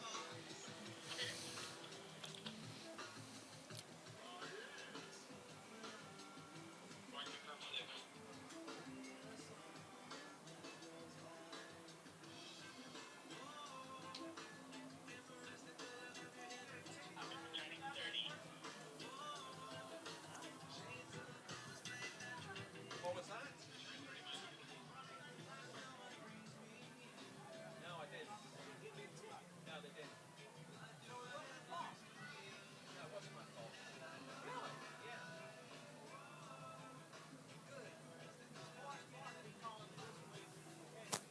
Here we go.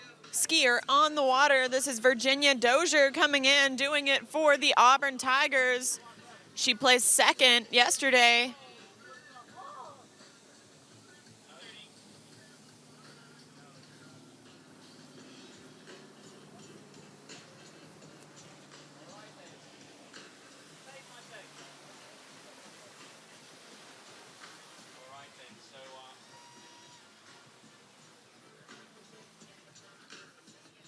And Virginia going down right at the end of her trick run.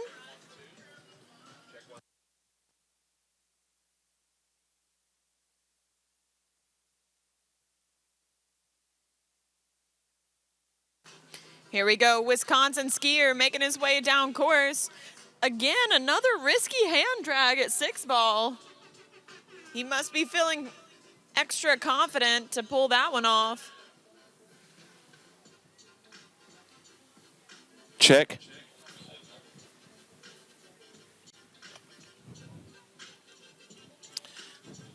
All right, sounds like I'm back on. And the skier on the water, slaloming right now after running his second pass, I believe, is Samuel Tashwer of Madison, Wisconsin. We'll try and get you up to speed so far as that is concerned. He actually started at 28 miles an hour, so I'm the assumption that he ran that. And the next pass, he is on 32 miles an hour at 15 off. There you go.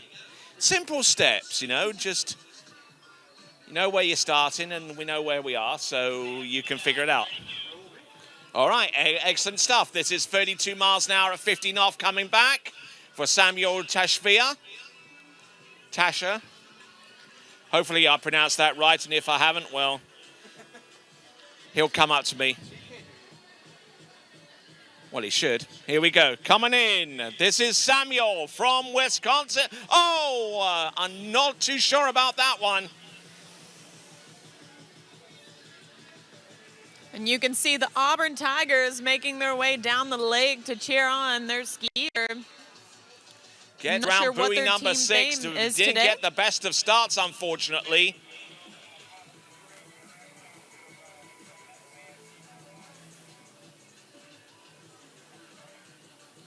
Took a very tight approach on buoy number 1.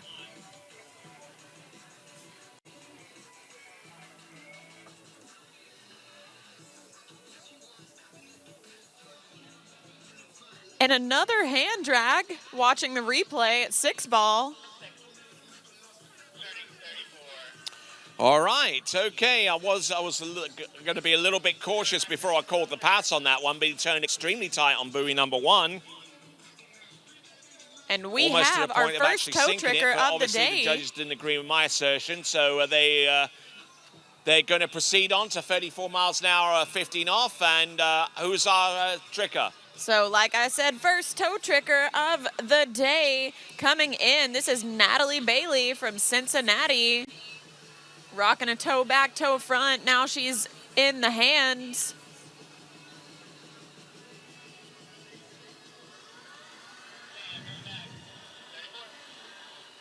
$34 miles an hour. 15 off. Gets a good hook up there off buoy number 1. Oh, and is narrow coming in on buoy number 2. Tried to tighten up and slow down too much.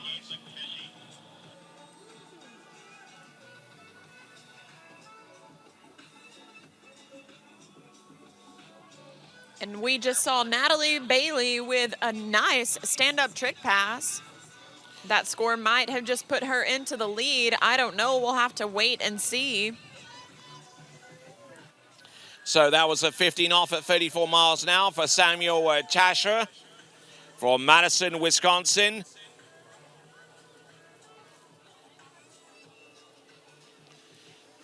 Now we move on to our next skier as we get towards the halfway point in rotation number 2.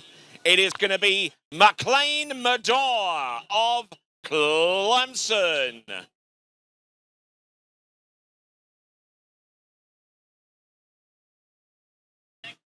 Yeah, Tony Mack is a big part of that Clemson ski team.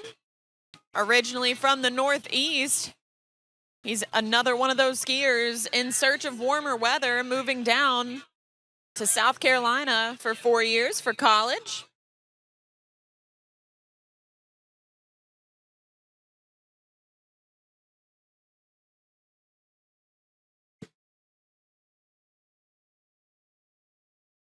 Here he comes. This is McLean Medor.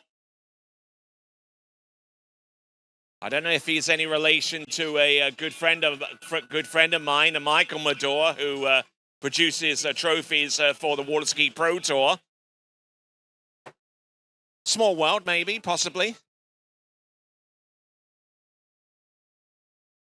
6 buoy count, opening pass for McLean Medor. And who do we have tricking? Well, Tony, no tricking right now, taking a short reprieve, but they'll be back soon. Yeah, you can see on the replay, Mack making easy work out of his opening pass, and we have a tricker in the water ready to come in.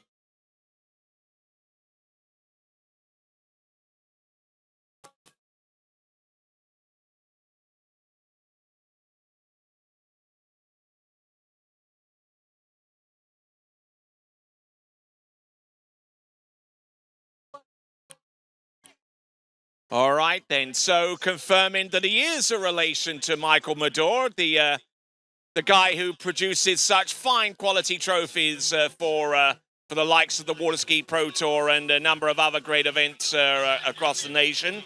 All right, Tony, sorry to interrupt. We have a tricker on the water skiing for Texas State. This is Peyton Berry coming in. Gonna go for a wake front, and we have a slalom skier coming back in, Mack.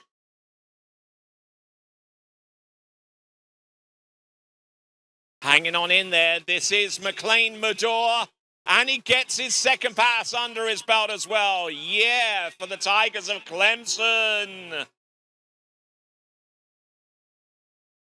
And his shore supporters are happy.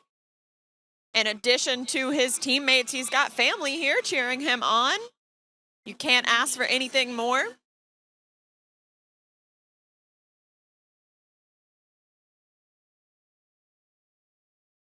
I believe Clemson's theme today is purple.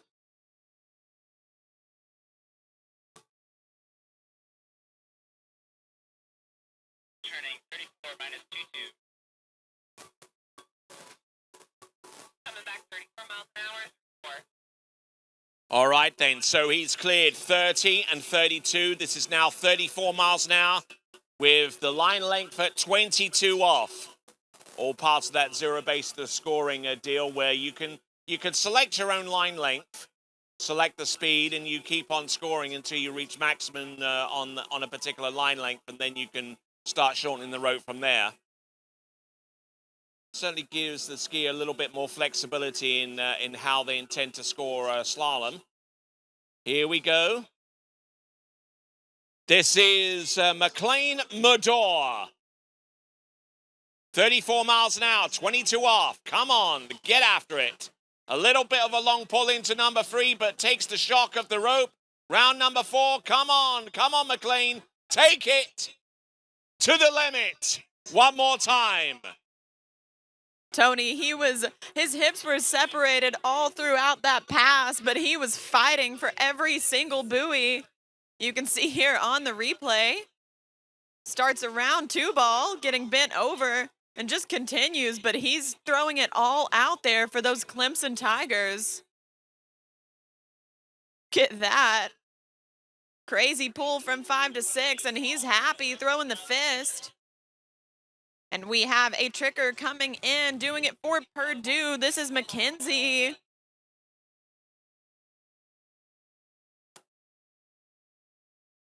All right, then. So he decided to shorten the rope at 34 miles an hour upon the successful completion of that run. Who's tricking? That's right. Like I just said, McKenzie coming in from Purdue.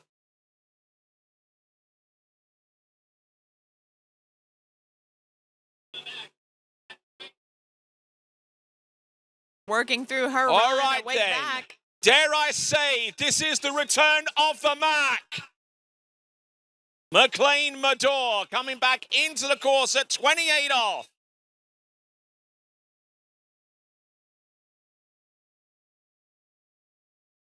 Folks, there on number 2. He's getting broken over even more.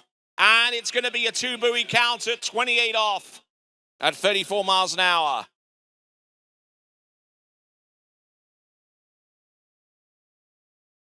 So 2 buoys at 14.25 meters at 55K. That is the final score for the Clemson Tiger. That is Mac Mador. That actually sounds like a recording artist, Mac Mador. Or is it Macklemore? Anyway, never mind. Decent music, I guess. All right, then. So Tanner Spitzer is about to take to water. Chelsea, who do we have tricking? Tricking right now, we have from Arkansas, this is Claire Mira coming in.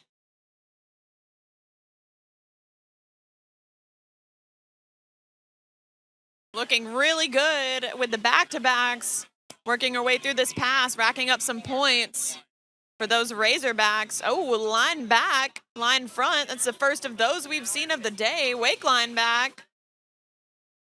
Wake line front. Great skiing from the Razorback. She's happy. Claire Mira putting out a big score for those Razorbacks.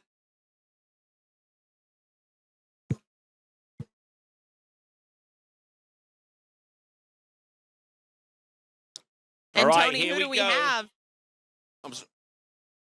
All right, this is Tanner Spitzer at 34 miles an hour, 15 off. Representing the Jayhawks of Kansas. There you go, making his way through his opening pass.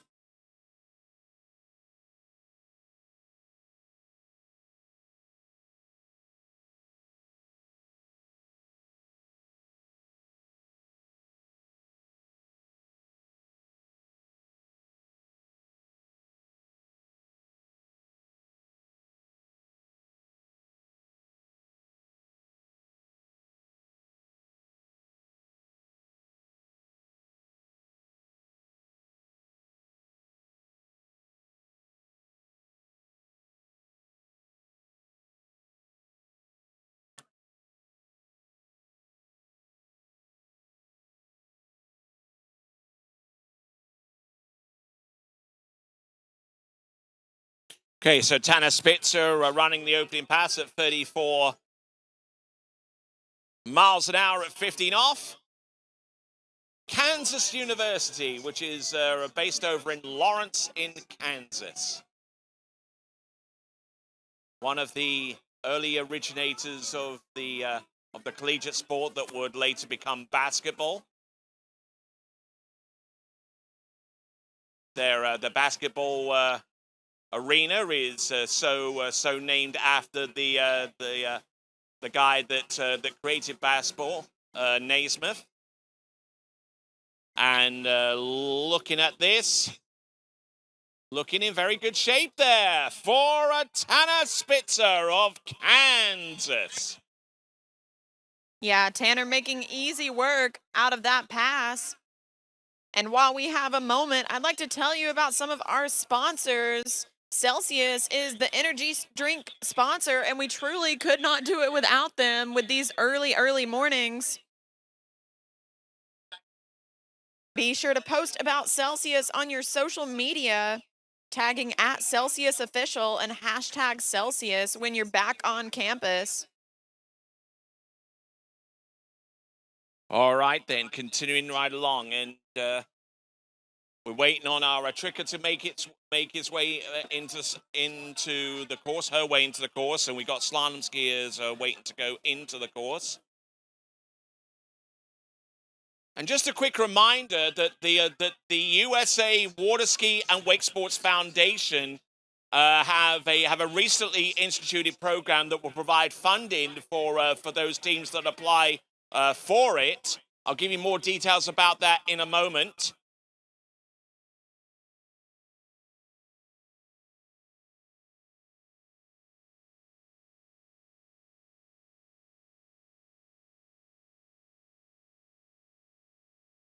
All right, here we go. This is Tanner Spitzer. He's gone through 34 at 15 off for his opening pass. He cleared the next pass after that, and unfortunately couldn't get much of anything going on with that run, so he gets 3.5.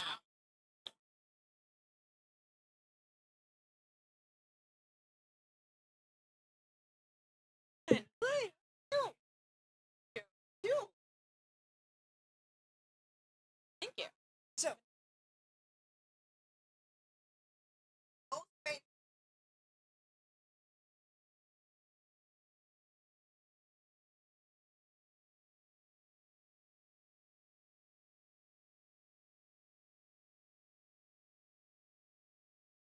All right, Lucy from Nebraska coming in for her trick pass, starting off with some wake tricks. What was the final score, please?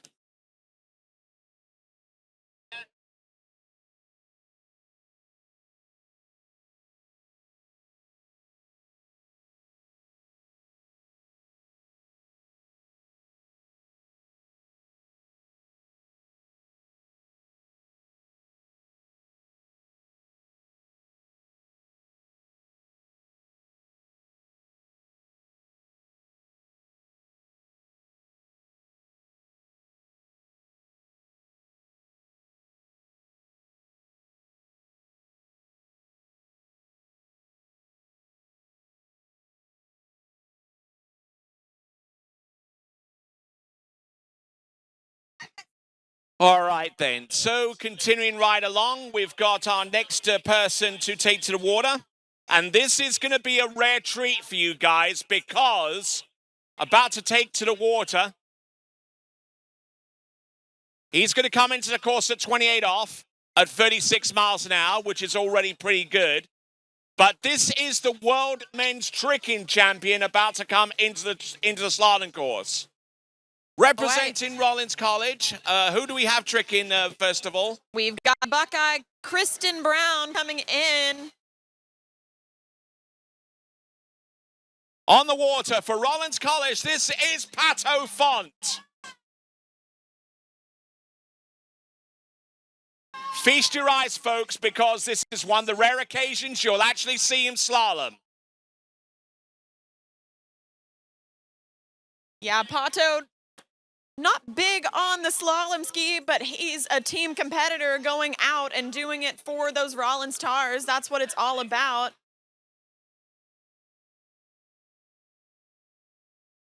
Pato thinks that he's not that adept on the slalom ski, but he's been known to get into 38 off, so really talented slalom skier. And we all know how his tricking is. All right, so he's going to come back at 32 off. His opening pass was 36 miles an hour at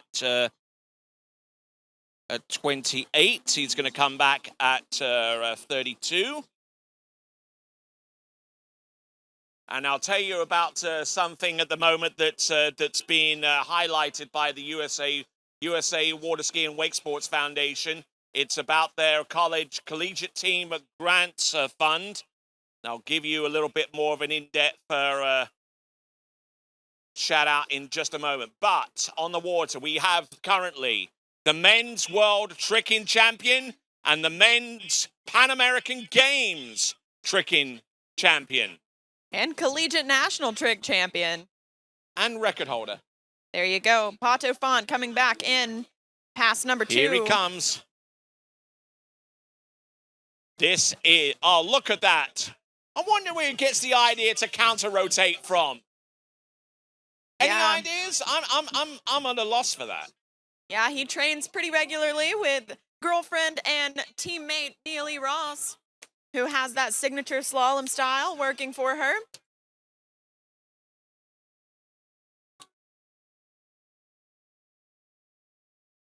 Yeah. Yeah. Yeah. Okay, so it's gone through 28 and 32 off. Now, let me tell you about the USA Waterski and Wake Sports Foundation Collegiate Team Grants Fund. Basically, they've established a fund from which grants can be awarded to collegiate teams, and money can be used for team expenses such as equipment, travel, entry fees, and training expenses. And collegiate teams may apply year-round for the grants. And I'll tell you how that money comes in, where that money comes from and how it comes into play as we look at our next tricker out there on the water there, Chelsea. Yep, this is Elliot Williams coming in from Michigan, looking really good on the trick ski, throwing out some surface O's, going in for the surface 5. Impressive stuff right there from Michigan, working her way down the lake. And a stand-up trick pass as we see Pato coming back in.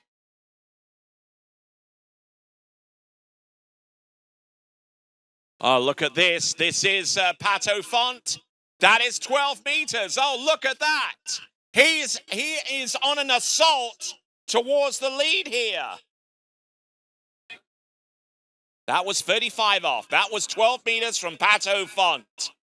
No slouch on the slalom ski, I gather. All right, who is our tricker on the water, I gather? Well, this is actually our last women's tricker of the day. This is Kayla Glucroft coming in from San Diego State, rounding out our Series 5 women.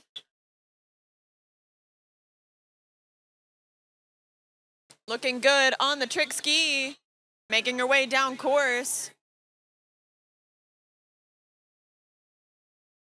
Throwing out a surface 5. Wrapping up for something. She's about out of her 20 seconds, but just doing it for fun and going down on the Waco. All right. Now let's focus our attention on the slalom lake. 11.25 meters, 38 off for Pato Font. Needing a score of more than 4 to take the lead in this slalom competition as we head on down towards the end of rotation number 2. Pato Font for Rollins College. Let's get a good hook up into buoy number 1. Nicely done. Round buoy number 2, a little bit down course, but he's still there on 3. Look at him go for number 3. He's round number 4. Come on, Pato. Round number 5, does he S-turn? Not quite. It's going to be 4.5. And Wow. it is enough for the lead, though. That is Pato Font. Great skiing from Pato out there. Showing us that he can still throw down on the slalom ski. Going right into the lead. So, the Rollins College Tars and their slalom team, after 2 rotations, they have a 3.5 on 12 and they have a 4.5 on 11.25 meters. Those are scores that are pretty high up there, and they're really going to challenge the dominance that is in place from some of the other teams coming forward, like Louisiana Monroe and Louisiana Lafayette, as well as Arizona State and Alabama. Yeah, Tony, that guys' slalom team looking really good right now. They're all working hard.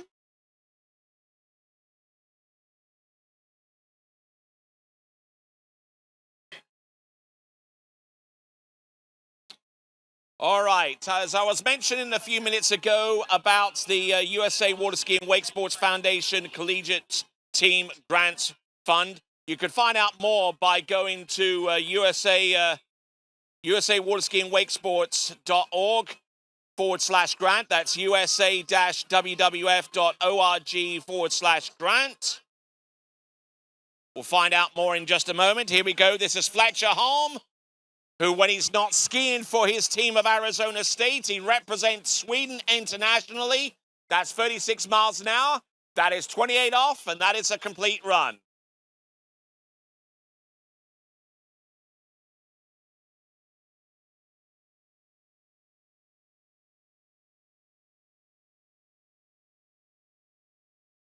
Okay, getting the confirmation of 6 buoys on that run. Should be coming back at 32 off. Now, let me tell you more about the College Team Grants Fund, the program offered by USA Waterski and Wake Sports. The funds to actually make these grants possible come from donations made to USA Waterski and Wake Sports Foundation. And they're looking to actually expand their endowment from which those grants are actually made possible with. And what they do, it's pretty much like an endowment for a college scholarship. I'm sure you're well aware of how those get funded. You basically put the money into an endowment, and the interest that is actually made from those funds actually goes towards the grants that are offered every so often. Now, USA Waterski and Wake Sports Foundations are looking to do exactly the same thing. So if you are, if you do have funds to actually donate to USA Waterski and Wake Sports Foundation for the specific purpose of actually providing grants to the collegiate team, you can reach out and contact them as well as also find out more about that program. This is Fletcher Holm. He gets through 32 off, and a nice looking run there from him. And of course, just to round out my plug and shout out for USA Waterski and Wake Sports Foundation, if you are around the VIP area, you can find out more information. There's a little leaflet that will tell you all about it. And if you want more specific eye-to-eye and information about that, you can contact Brenda Baldwin. She is at the entrance of the VIP area, and she'll be more than happy to answer any questions that you have in regards to the Collegiate Team Grants Fund. Whew. All right. That took me a little bit longer to explain, but it's all good. If you are aware of how endowments work, then you can help. Yeah, absolutely. It's not hard. All right, then. So let's have a look and see what Fletcher Holm can do. This is going to be the 12-meter line. 35 off. 12 meters, folks.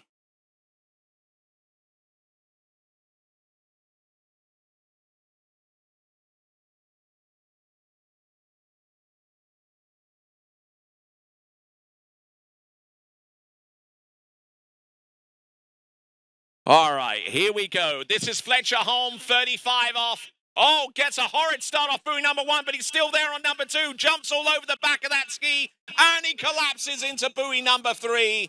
He knew he had that pass on, but unfortunately rushed the end of the turn and just collapses at the turn. And it's a case of goodbye, Mr. Bond. With 2.5 at 35 off, that is Fletcher Holm.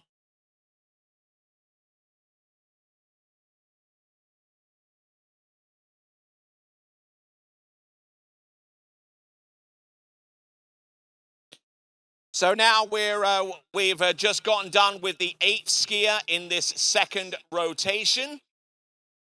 We're now going to skier number 9, William McLaughlin of Florida Southern College.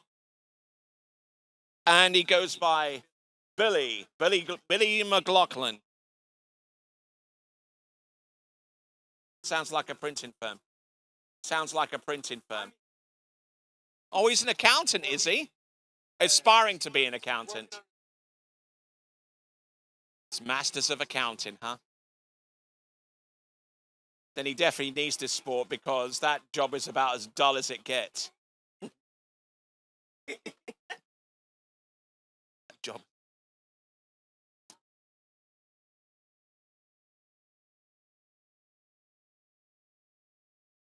All right, let's continue on. Our sponsors, let's give those folks a shout out, hey? We've got plenty of them, and without them, we couldn't put on this competition.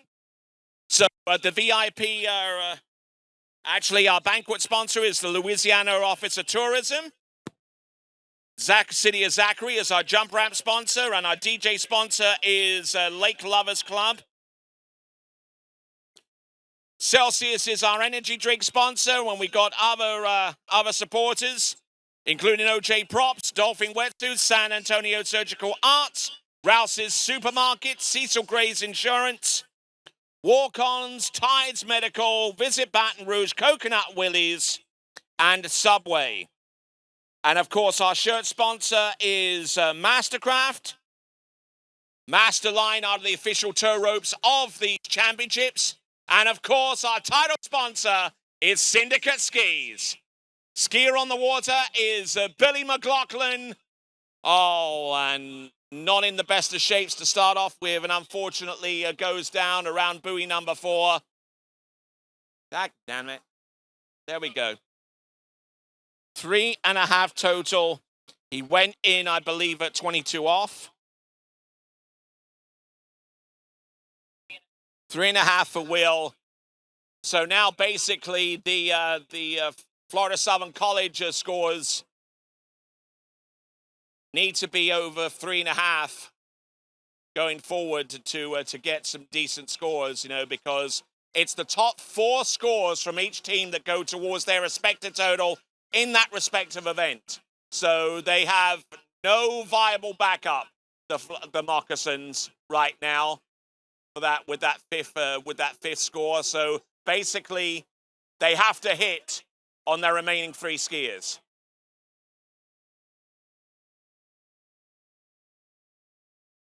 Mind you, having said that, of course, Florida Southern College did hit pretty well with 4 and 11.25 meters, so there is hope. But your 5th backup is suspect, to say the least. All right, then. So, next competitor up as we work our way towards the end of rotation number 2. For the Warhawks of Louisiana Monroe, it is Jacob Duffy.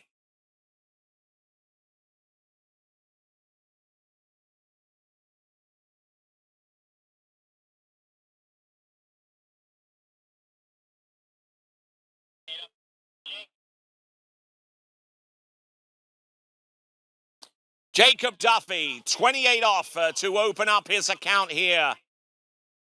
Second rotation of slalom for the Warhawks of Louisiana Monroe, multiple-time national champions. Here comes Jakob, as they would call his name in Scandinavia. But it is Jacob. Round 1, round 2, and 3, and 4, and smooth as silk on the opening pass of 28 off.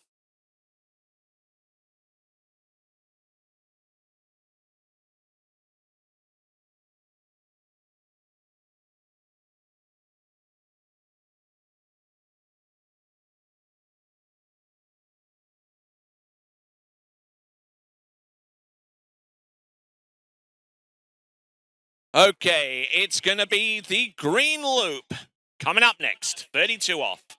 The standard 75-foot line. Now, obviously, there's the complication of reaching outside the buoy line whenever you shorten the rope. But the other complication is that where the handle is in relation to your body. Because as the rope gets shorter, the line gets further and further away from you, and you have to stretch a little bit more.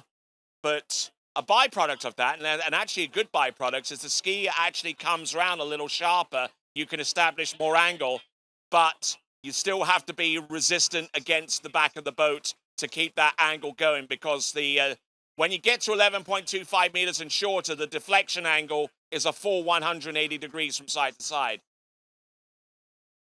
Let's see if he can get to that point. This is Jacob Duffy. 32 off, 13 meters. Good extension on number 3.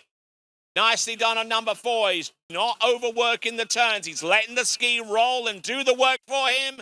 And Jacob Duffy nails 32 off. Trying to complement the 3 at 11.25 meter score that was completed by Victor Moltov in the first rotation.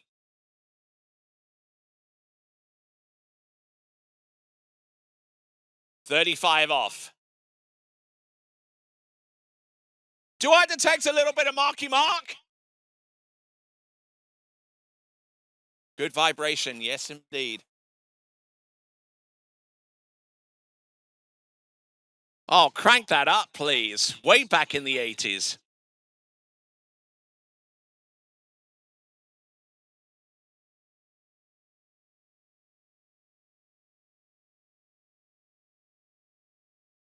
This is way before he became an actor.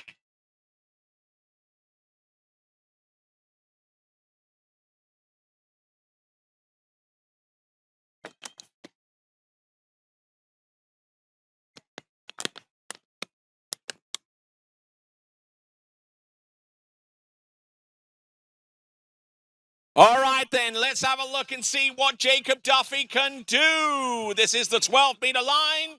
35 off. Gets a good strike on number 1. Looking in good shape off buoy number 2. In great shape off number 3, but he's a little bit behind now. Oh, broken over into number 5, but he still has room to spare to run. 35 off or 12 meters, Jacob Duffy.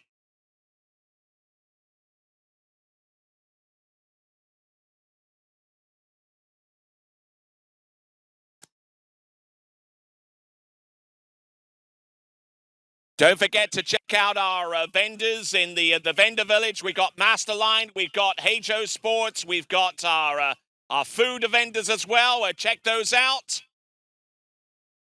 Plenty for you to see and do here at the 2023 Syndicate Skis NCWSA National Collegiate Waterski Championships.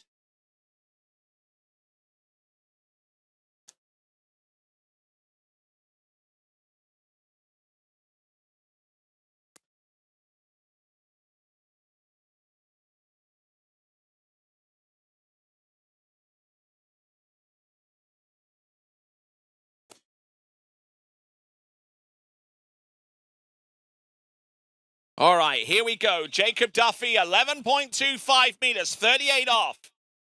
The start is critical here. Skiing behind that Malibu, one of our 3 towboats used here at the Collegiate Nationals. A little bit behind. He's going to have trouble with the swing here into buoy number 1, but he manages to get past that on buoy number 2. He's good to go for number 3. Broken over at the waist into number 4. Oh, and he gets 3.5 for that, but good effort there for Jacob Duffy.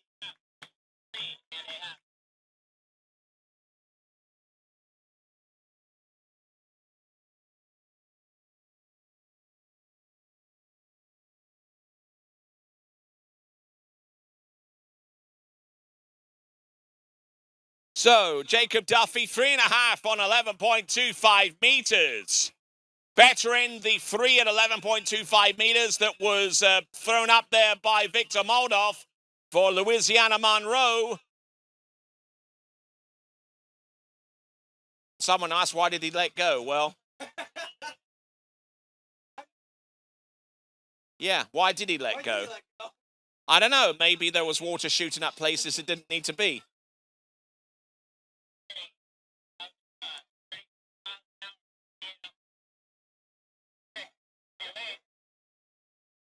All right, then. A little bit of spirit, a little bit of screaming and shouting at the starting dock end for Alabama's Greg Terry. 28 off for 14.25 meter start.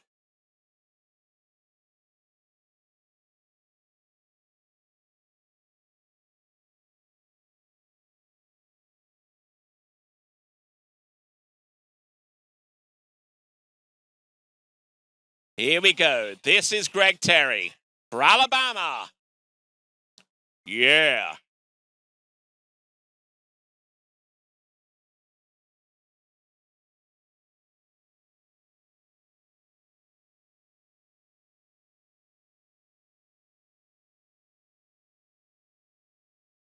Oh, nice song selection there. Low Rider by War. There you go. That's a classic right there.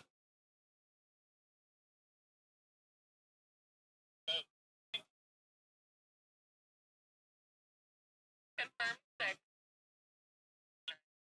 33. Yes.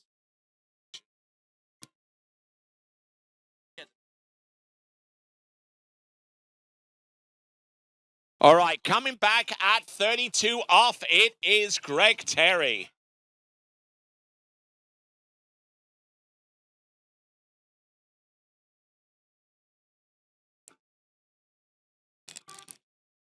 I love this song.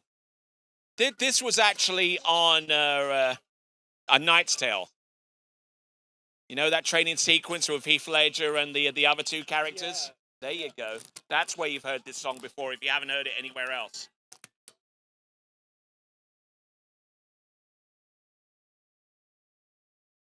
All right, here we go. This now, almost overloaded over at the tip of his ski off number 2, but he recovers well enough.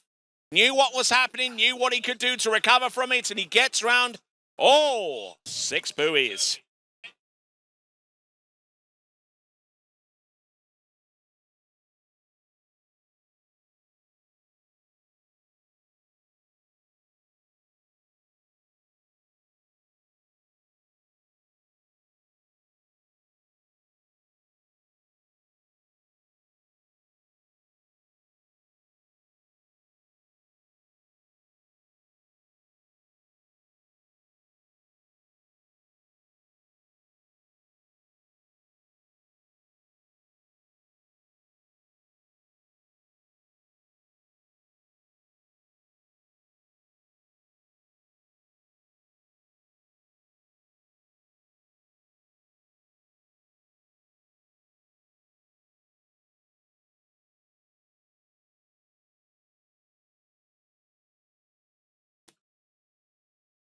Okay, continuing right along. Greg Terry has gotten 2 passes under his belt. And those of you that are assigned to tower camera duty around about now, can you please make your way up so that my good friend here, Mr. Snell, can get what he needs to get done. So if you're involved in camera duty, please make yourself available at the jury tower. Here we go. Greg Little, 28 and 32 off under his belt. This is 35, 12 meters. There you go. Round number 1, 2, 3, 4, 5, and has enough room to get round number 6.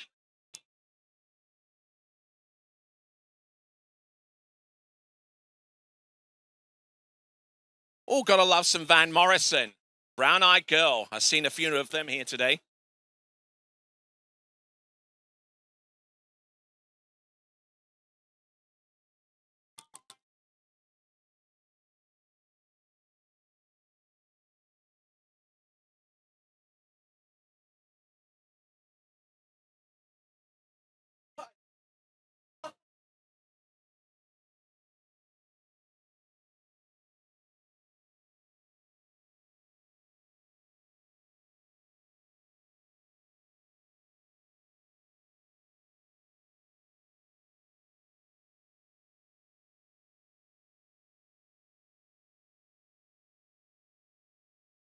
All right, 11.25 meters. This is where the lead currently sits.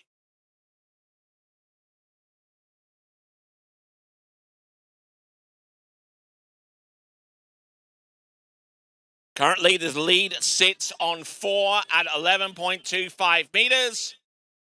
Let's see what we've got here. Round buoy number 1 and number 2. On the back, the ski good, but he's back on number 3. He's still there. He's good to go for number 4. Takes number 4. Oh, and it's inside 5.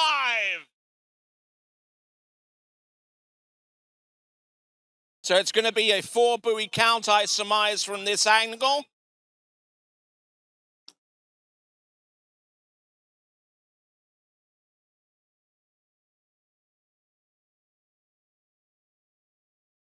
So 4 buoys there. A reminder that the lead is currently held by Patricio Font of 4.5 for Rollins College. I beg your pardon there. So we have a two-way tie for second between Santiago Baranchas and Greg Little on 4. But still in the lead for Rollins College is Patricio Font.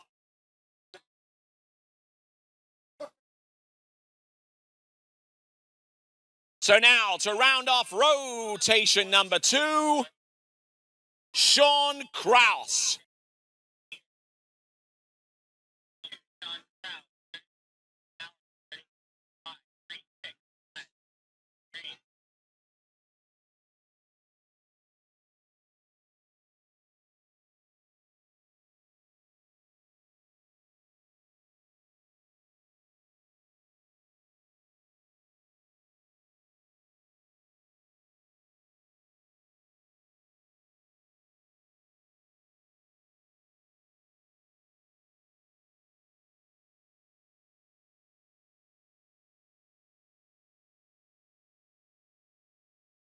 All right, here we go on the water right now. This is Sean Kraus.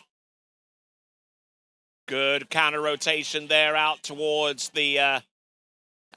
number 3 and 4, and indeed number 5 and 6. There you go. That is Sean Kraus for the Raging Cajuns of Louisiana Lafayette. 28 off start.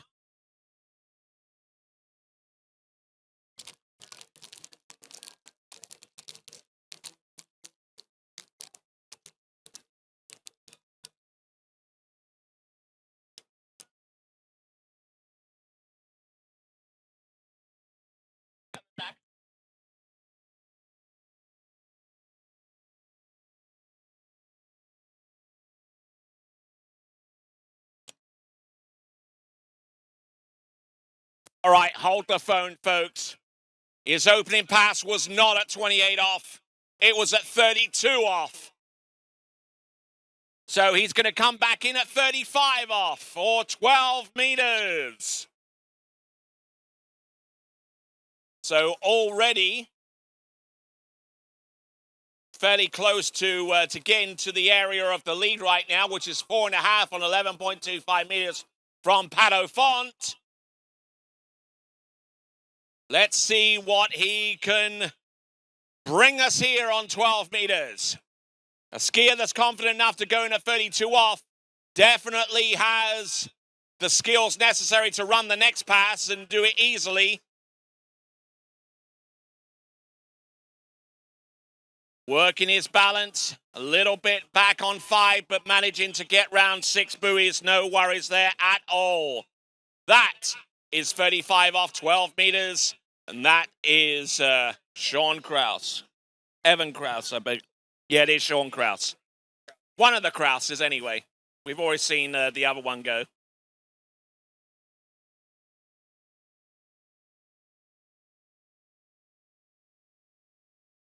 So 38 off now, 11.25 meters. Now he's selected this strategy with an eye of putting 11.25 meters into the headwind. That will provide him with sufficient stopping power, provided that he gets a good enough swing and a long enough pull to get out to buoy's width on 11.25 meters or 38 off. Just a reminder that 38 feet from 75 is what? 37 feet. And what is the width of the course? 37.5 feet. Oh, come on. You could do better than this, folks. You're in college. Come on. You can do math. You do math better than that. Come on. Anyway, 37.5 feet wide the course. The line length is 37 feet. Here he goes. Round buoy number 1. Gets the start that he needs. Look at him go. In actuality, this is a tailwind at 38 off, but I'll tell you what, he's making it look like a headwind 38 off because he gets round all 6 buoys. For the Raging Cajuns of Louisiana Lafayette. It is a 6 buoy count, 11.25 meters. He takes the lead with that.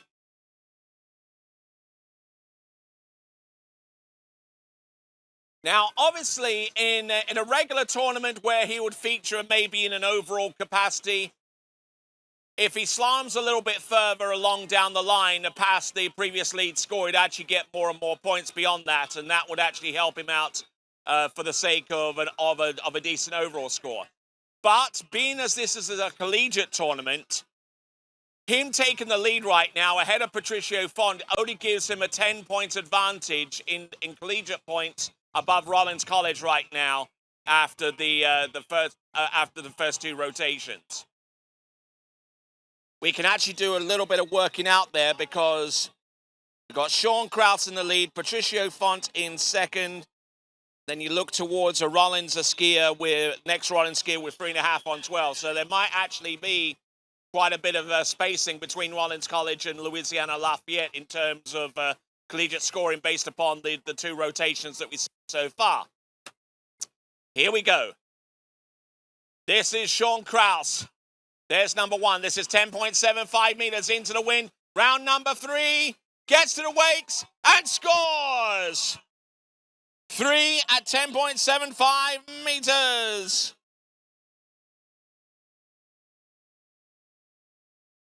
Wonderful stuff. And that concludes rotation number 2.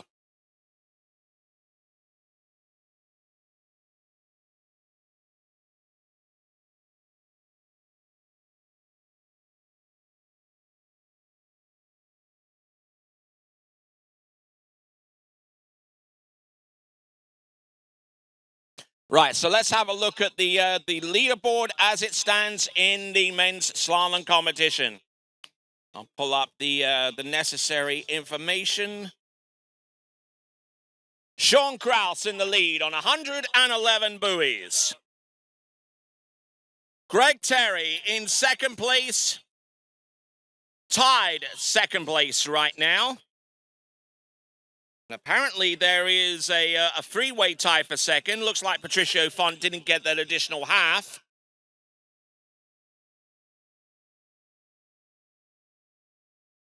Kind of taken me by surprise, some of these scores, but there you go. Patricio Font, Greg Terry, Santiago Baranchis, all on 4 at 38 off, 11.25 meters. Jacob Duffy in fifth place right now with a 3.5 at 38 off. Victor Moltov looking at his score, half a buoy back in sixth spot.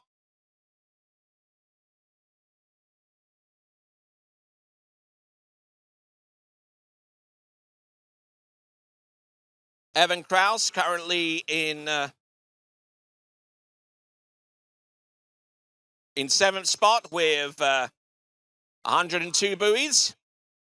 Eighth spot, Andrew Boskus with 101 buoys. Ninth spot, Topher Hummel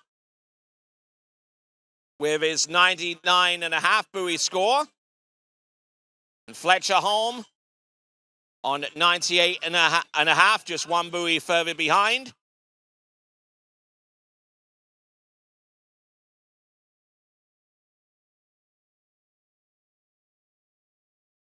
So there's plenty of moving parts going on. Looks like the boat, I'm not too sure whether it was attempting to refuel or not, but it looks like we're going to go on with our next skier, which is going to be Brett Anderson of Wisconsin La Crosse.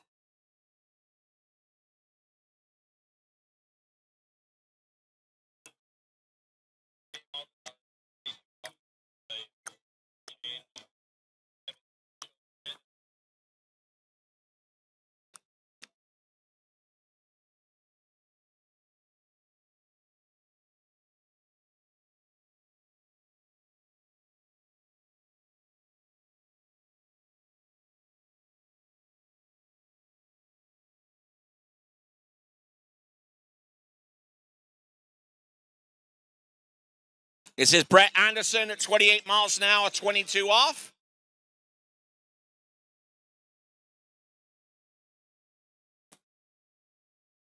There we go. I think a little bit of an inside hand drag there around buoy number 6. Gets it to go.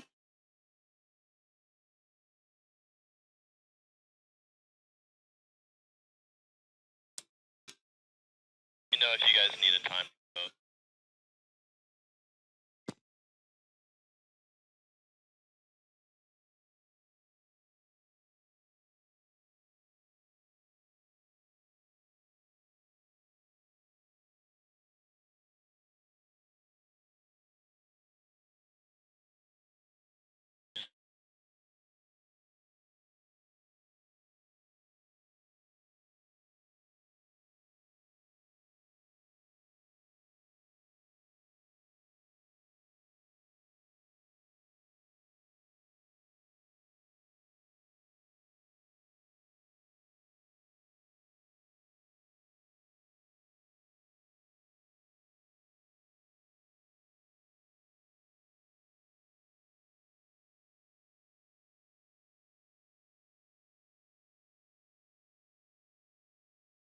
All right, here we go, folks. We got Brett Anderson at 30 miles an hour, 22 off.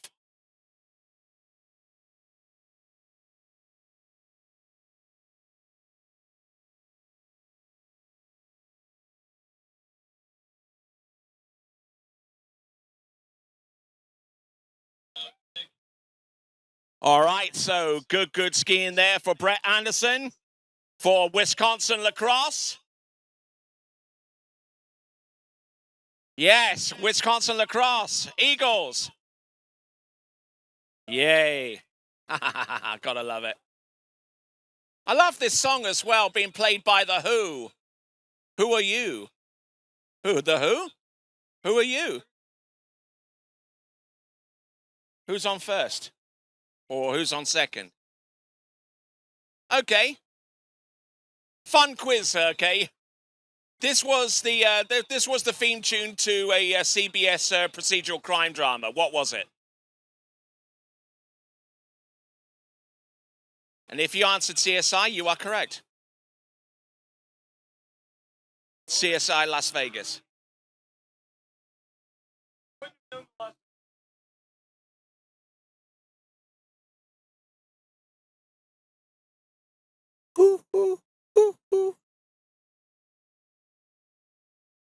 Okay, so we got Brett Anderson. He's gone through 28 and 30. This is now 32 miles an hour for the Eagles of Wisconsin Lacrosse.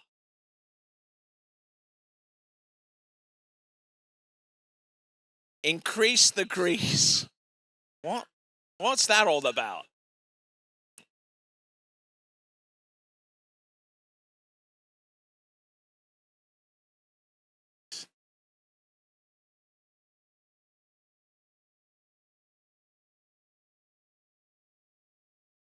Come on, Brett. Come on. Keep going. Keep going. Oh, and I'm not too sure whether he made it round 5. We'll get the score on that one. But Brett Anderson sending it out there.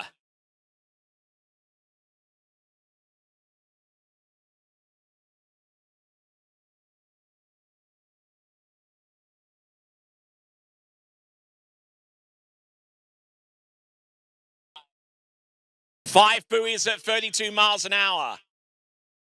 Increase the grease.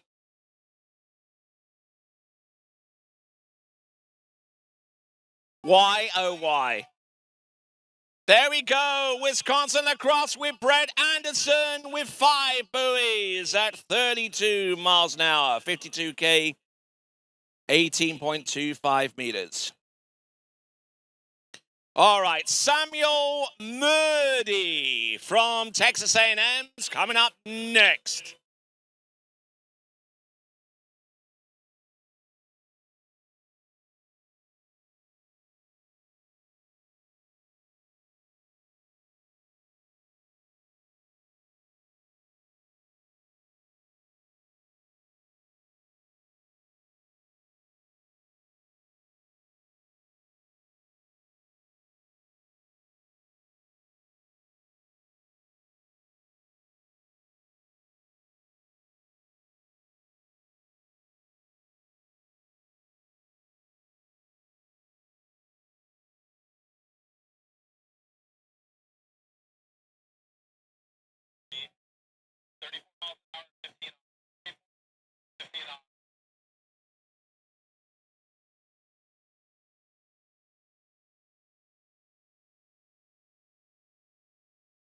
So coming on in, Samuel Murdy for the Aggies of Texas A&M out of College Station, Texas. Looking good, looking strong out there. Don't see too much wrong with that.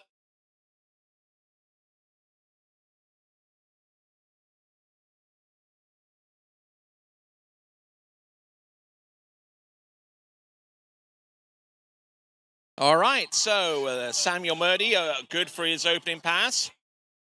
34 miles an hour, 15 off.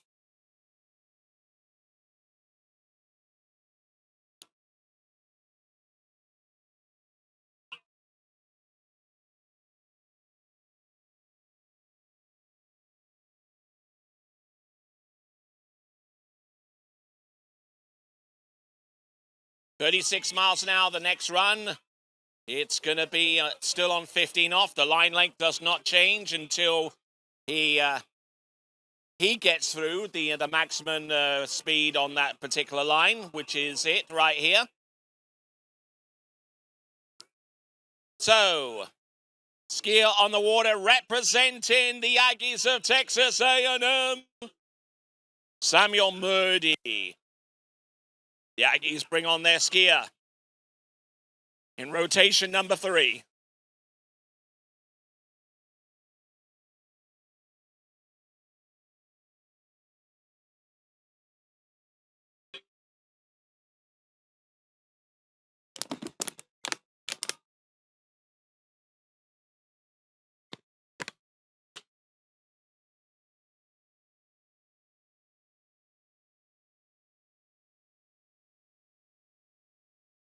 Okay, so getting through 36 miles an hour with that second pass, that is Samuel Murdy.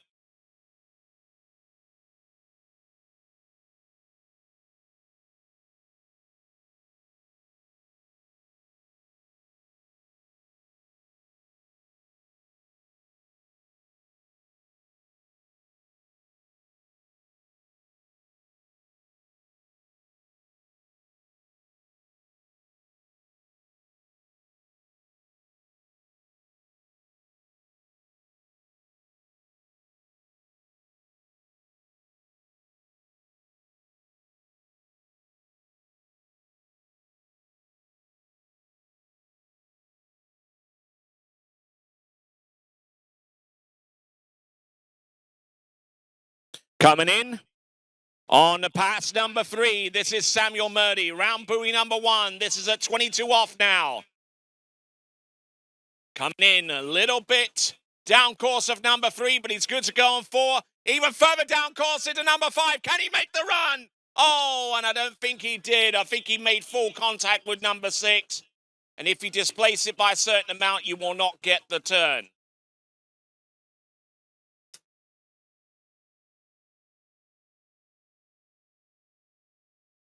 Just waiting on the score, the official score from Sam Murdy.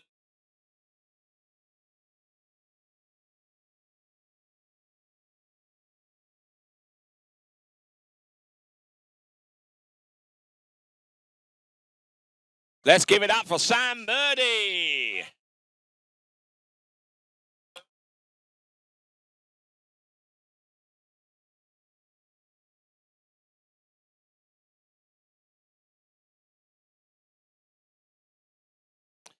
So Sam Murdy with a score of 5 at 22 off to contribute some more points to the Aggie effort in rotation number 3.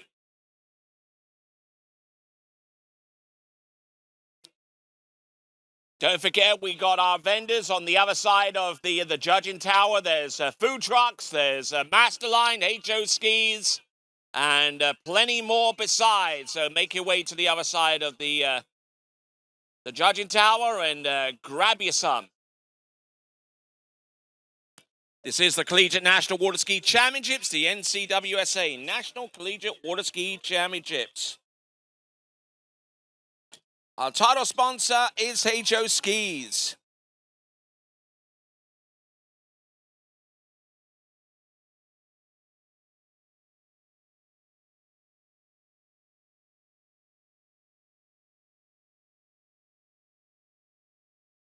Okay, representing the Red Hawks of Miami of Ohio, this is George Bucket.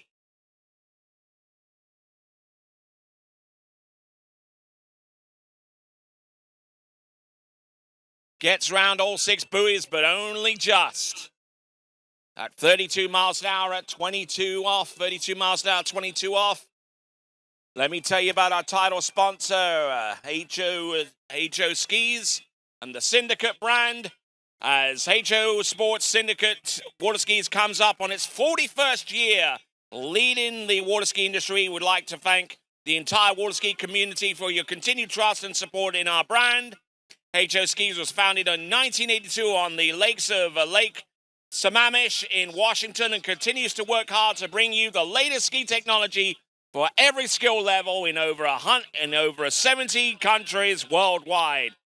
Share your ski journey with us by tagging at HO Skis.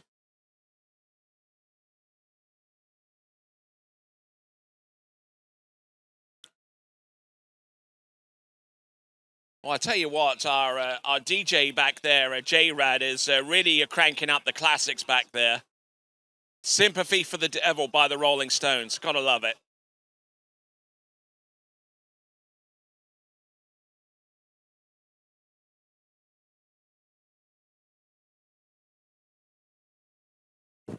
Yeah, you got that right. Here we go. This is George Buckheat of Miami, of Ohio. He's gone through 32, 22 off. This is 34. Oh, and dropped or halfway between 5 and 6, and I think that's going to be a 5-buoy count.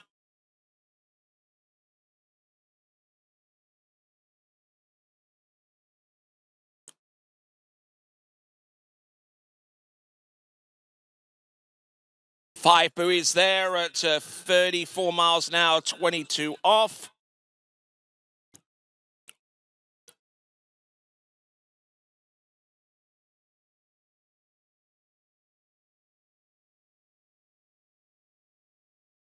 All right, next gear up, representing Wisconsin-Madison, Sam Lowry.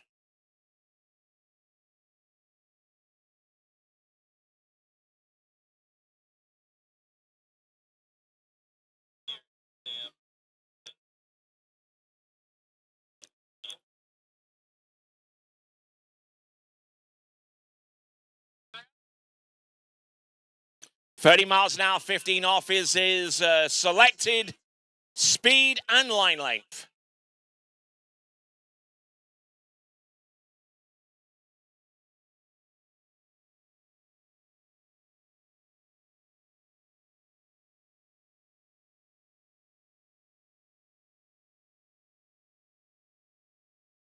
Oh, I feel a little bit of House of Pain coming on.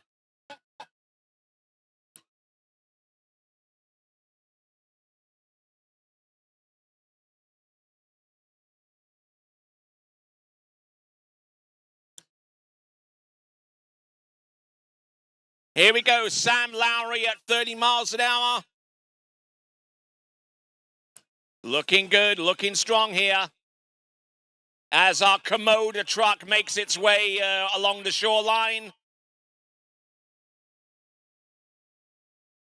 He's gotten through 30 miles an hour on his opener. We'll see what he can do at 32 coming back.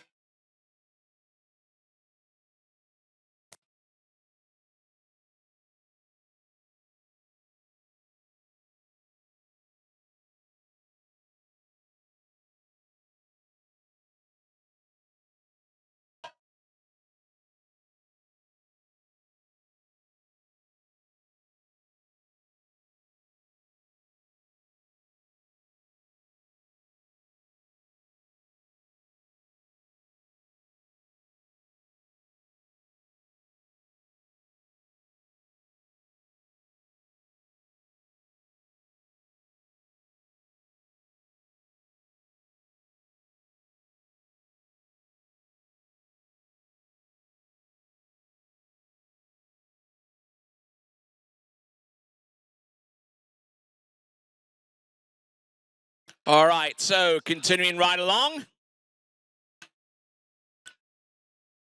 Sam Lowry from Wisconsin-Madison, the Badgers.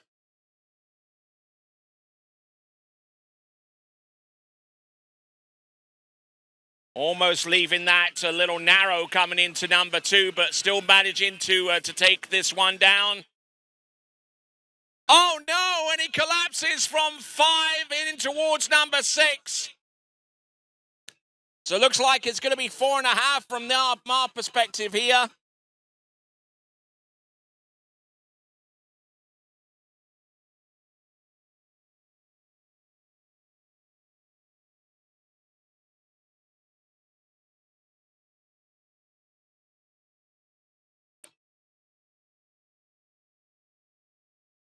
Okay, for those of you that have VIP passes, you can make your way to the VIP area right now and sign on in.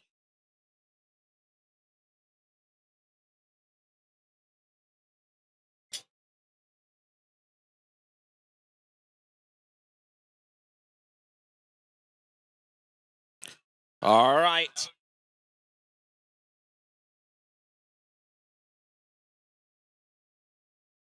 Next competitor up, representing the Tigers of Clemson, Alex Menzel.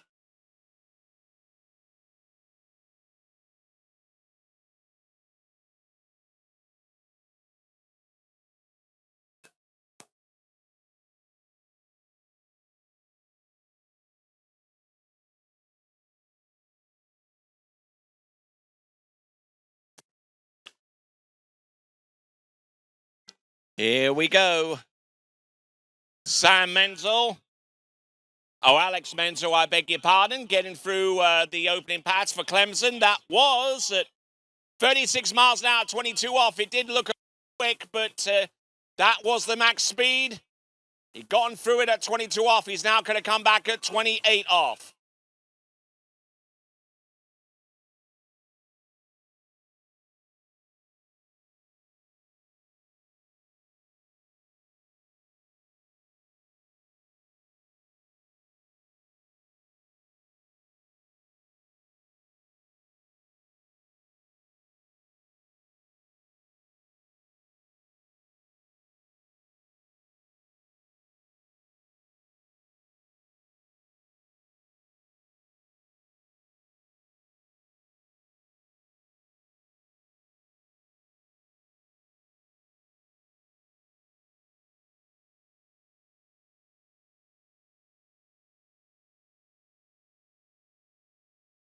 All right, as we continue to roll right along, I'll give you an update as the results very, very soon.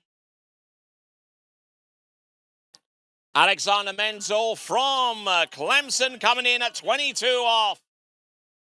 Actually, 28 off, I beg your pardon. He started at 22 off. This is now 28 off, or 14.25 meters. Cruises into number 2. Drops the hammer down off number 3. He's looking good for number 4. He's eyeing up the completion of this run, and he does so. It is a 6-buoy count at 28 off for Alex Menzel. Let's have a look at the current top scores in the men's slalom event in Division 1. Sean Kraus on 111 buoys, currently with 3 at 39.5 off. He is your leader. Greg Terry with 4 at 38 off, currently in a multiple way tie for second place, along with Santiago Berengius and Patricio Font. Half a buoy behind those skiers. In 5th is Jacob Duffy with his score of 3.5 at 38 off. Victor Moldoff rounding off the top positions with his score of 3 at 38 off, 11.25 meters. Looking to try and get to that point is Alex Menzel, 32 off, coming back.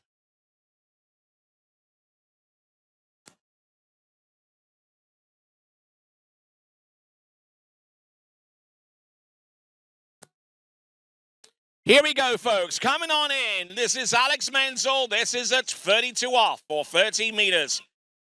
Oh, and loading up the back of the ski. We'll get 1.5 for that.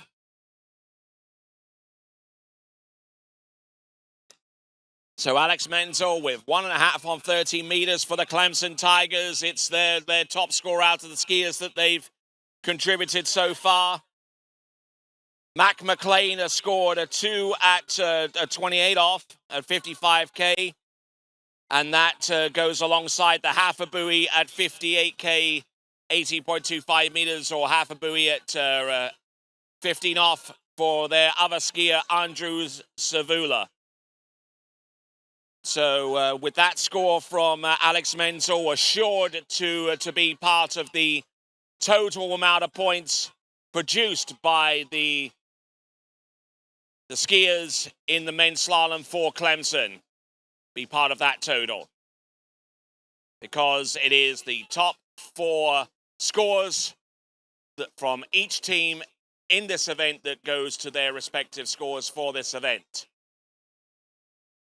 So after 5 scores contributed, once the slalom is done, you strike off the lowest score, and whatever remaining 4 that you have, you total them up, and there you have the total for that particular event for each team. Hopefully I'll explain that good to you.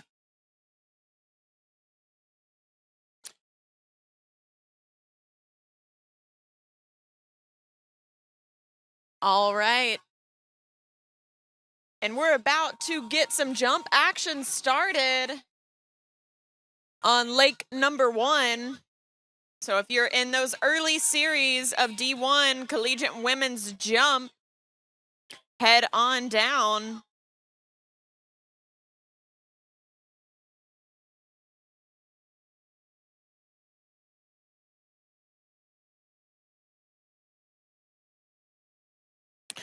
So coming in, representing the Jayhawks of Kansas, this is Ray Hamilton. 32 miles an hour at 22 off. He decides to open up with.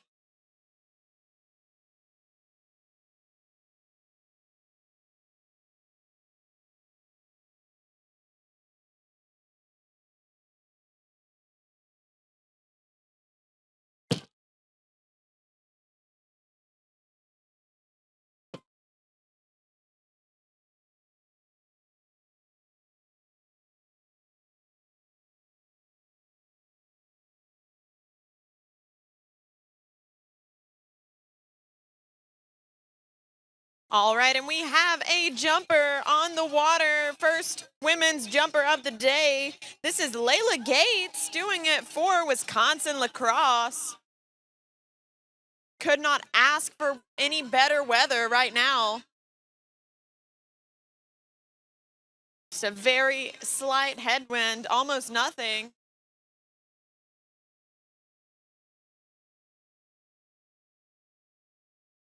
All right, coming back at 34 miles an hour at 22 off. It is Ray Hamilton of Kansas. We have 2 Midwest skiers on the water as Layla comes in for jump number 1, up and over, and riding it away. Off to a strong start. Here we go. Here we on go. the slalom lake. Here we go. This is Ray Hamilton. This is at 34 miles an hour at 22 off. Gets it to go. Behind that Malibu towboat. Fantastic skiing.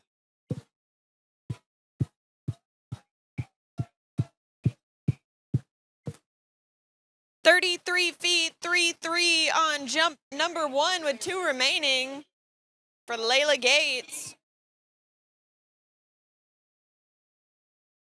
So this is how the rotation will work. We've got Lacrosse up first, followed by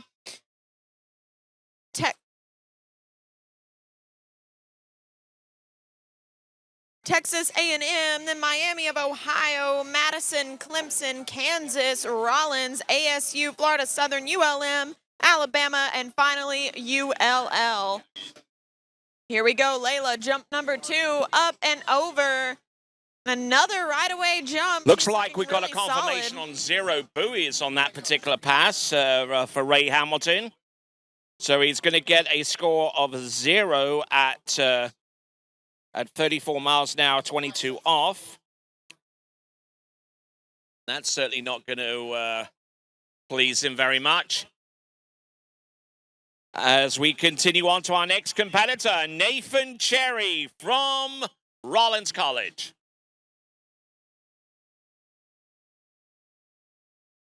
Another 33-foot jump for Layla. Consistency is key, but let's see if she can push her distance out there a little bit further on her 3rd and final attempt.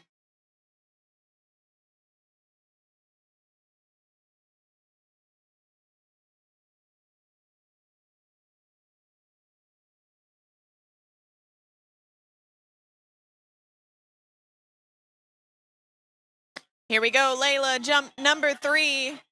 She's heading into the ramp. Up and over and sticks the landing again. We'll have to wait and see if that's any bit further.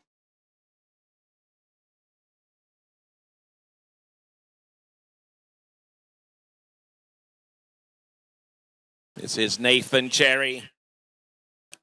28 off, 36 miles an hour. And looked in pretty good shape there, I would say. Gets around all 6 and gets ready for 32 off, coming back. And Layla pushing out her score a foot with 34 feet on her third and final attempt. And moving right along to Texas A&M, we have Emma Nobles coming in, doing it for the Aggies.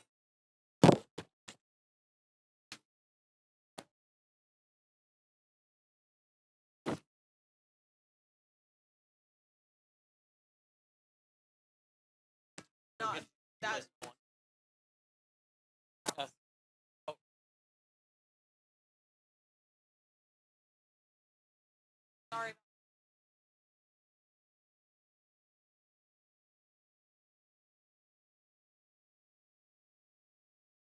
All right, here we go. Emma coming in for jump number 1. Her first of 3 attempts. All right, so we got Nathan Cherry coming back. He'll be coming back in at 32 off at 36 miles an hour or 30 meters. And Emma not able to ride 58K. away jump number 1. And Nathan Cherry getting it good. Looking good on that pass there. Seemed to have a real ease about its style there. For our skier from Rollins College, the Tars. Indeed.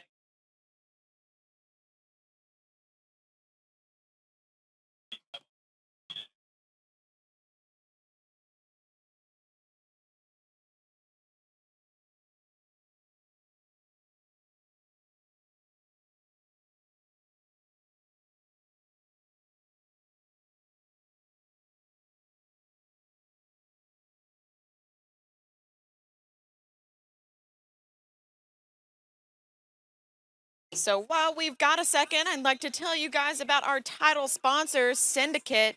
Syndicate prides itself in always upping the game and improving ski technology. Check out the new Works ski collection that has made a killing on the Waterski Pro Tour, finishing the season at the top of the Slalom ski brand leaderboard to take home the title.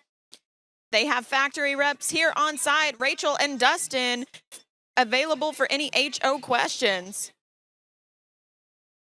Go check them out at their pro shop.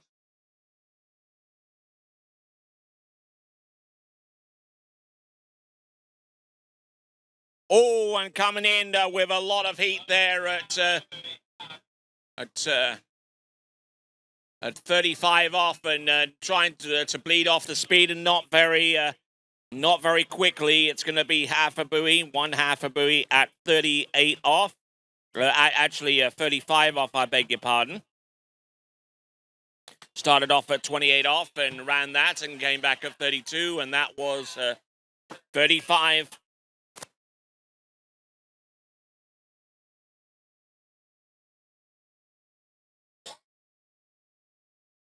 And here we go. Emma coming back in, jump number 2, doing it for Texas A&M, the Aggies. They're down there cheering her on. Hold on to it. And she lets go, but putting up a good effort. She'll have one more attempt to put a score on the board.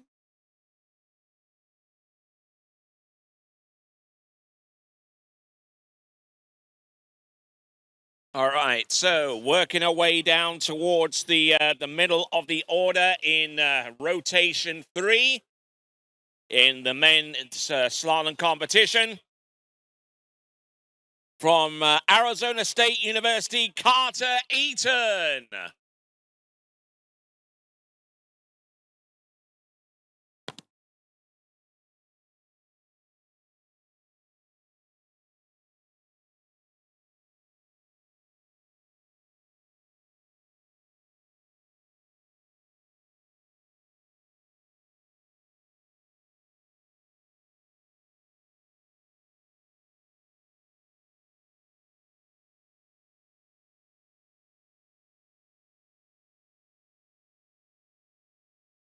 Here we go.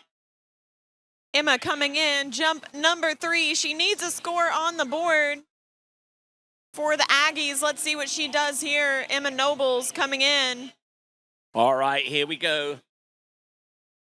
Our slalomer on the water, this is Carter Eaton, and much like Sean Kraus going in with 32 off for his opening pass, so looking to try and put 10.75 meters into the wind, and not doing too badly with his opener, I believe.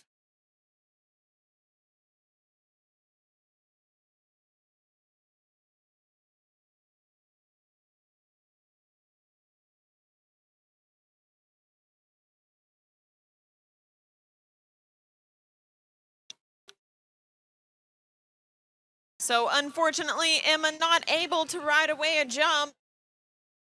And we're moving right along. Miami of Ohio skier on the water. This is Rachel Bell coming in.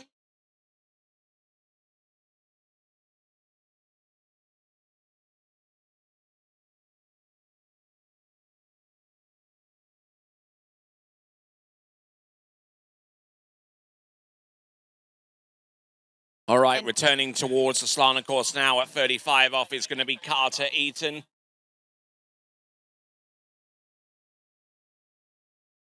For the Sun Devils of Arizona State, here he comes. 2 skiers coming in because Rachel's coming in for jump number 1. Miami of Ohio. Here we go, up and over. And she rides it away, putting a score on the board.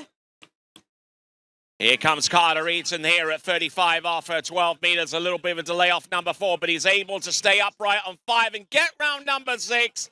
So he's going to attempt 38 off 11.25 meters with the wind behind him, and still in contention to put a score into 10.75 meters, provided that he makes the next run. Yeah, Tony's seeing a little bit of strategy from these slalom guys.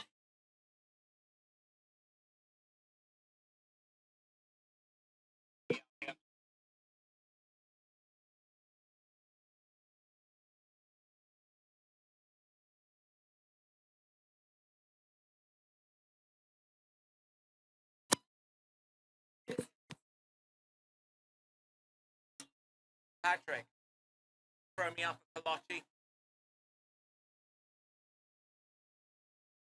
All right, here we go. Jump number 2 for Rachel Bell, up and over. Oh, and holding on for dear life and not gonna do it. But so close. Putting it all out there for her team.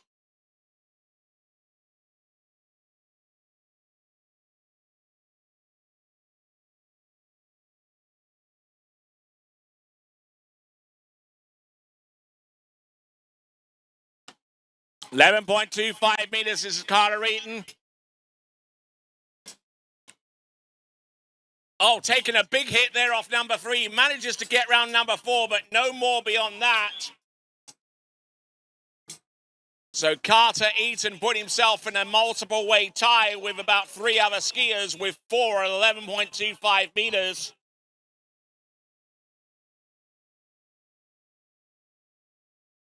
Yeah, Tony, we're starting to see a little bit of a pile up right there with those guys. 4 at 38 off. Yep. So it is going to be a... I'm not too sure. I mean, the judges have actually called 3 on this one, I believe. We'll double check on that. But there, Carter Eaton, a good deep score into 38 off, and good points there for the Sun Devils of Arizona State.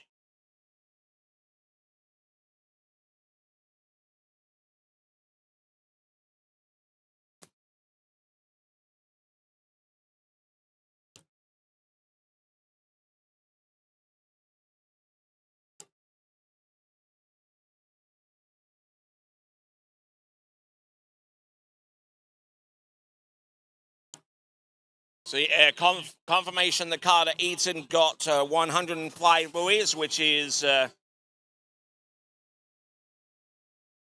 3 at 11.25 meters. There is that multiple way tie still in effect between Greg Terry, Santiago Berentius, and Pato Font. All of them on 4. And Carter Eaton about 2 places back, and in between him and that tied multiple way tie for 4 is Jacob Duffy with 3.5. All right, here we go. Rachel Bell back up and coming in for jump number 3, third and final attempt. Come on, Rachel.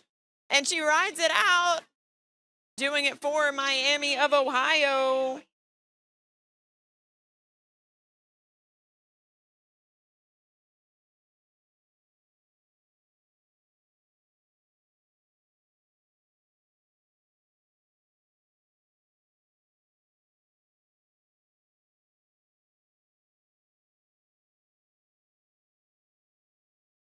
All right, skier on the water right now. This is Jonathan Horwood from Florida Southern College in Lakeland.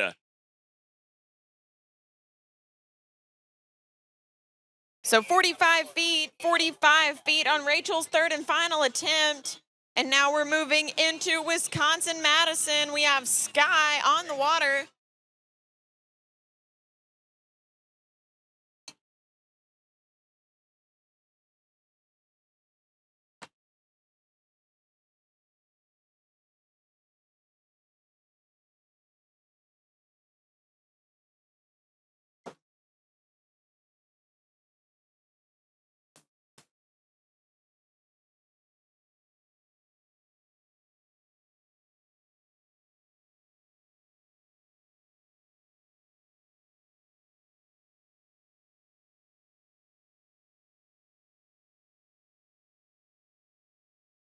All right, here we go. Sky coming in, up and over, and not going to ride that one away.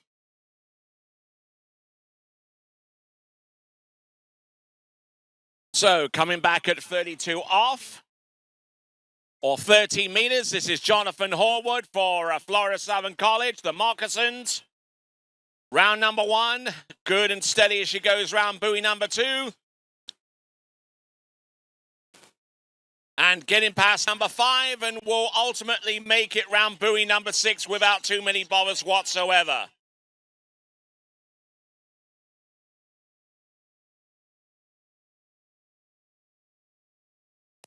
Yeah, that's right. He is going the distance.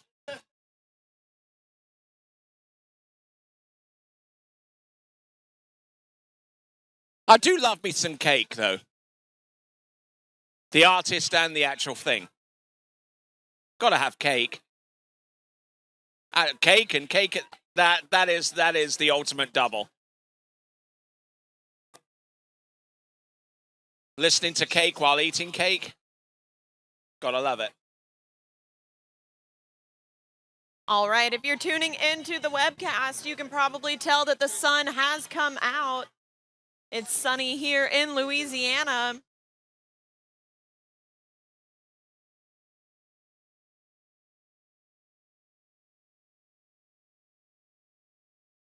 Tony, how do you think that this new sun is affecting these skiers right now?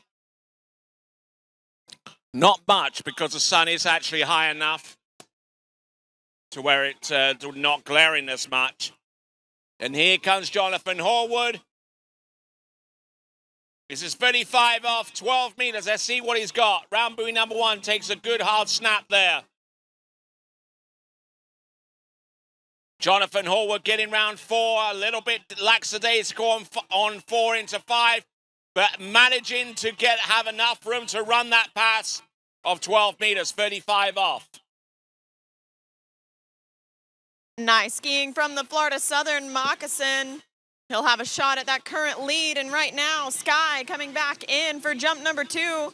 She's looking to put a score on the board for her team. Up and over, and she rides it away. The crowd goes wild.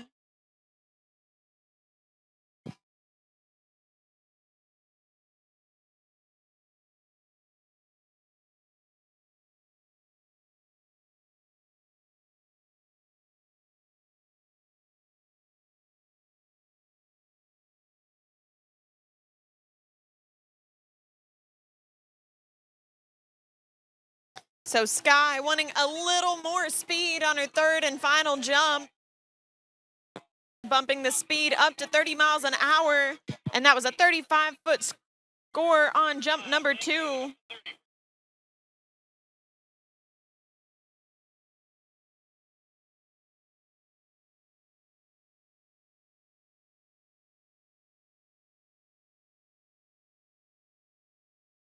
Here we go, folks. This is Jonathan Horwood for Florida Southern College, trying to get outside buoy number 4, but to no effect there. Naturally ties the score from Carter Eaton, who scored 3. And we just saw Sky up and over on her third and final attempt. It was a right-away jump. We'll wait for the distance, see if that increase in speed helped her out any.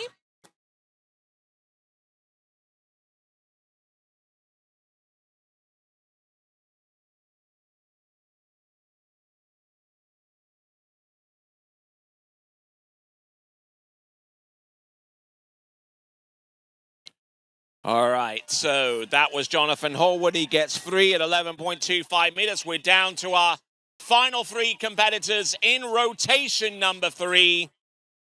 Damir Filaretov. And who do we have jumping there, Chelsea? On the jump skis coming in is Julia Beeman for Clemson University on the water.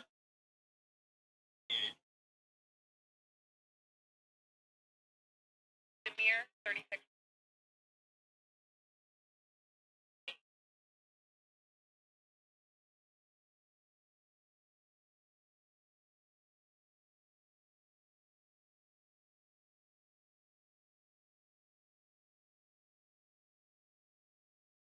Here we go, Julia coming in, jump number 1. Here we go. Damir Filaretov at 28 off, and a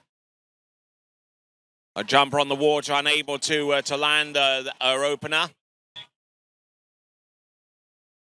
Yeah, Julia not able to ride away jump number 1, but she will have 2 more attempts.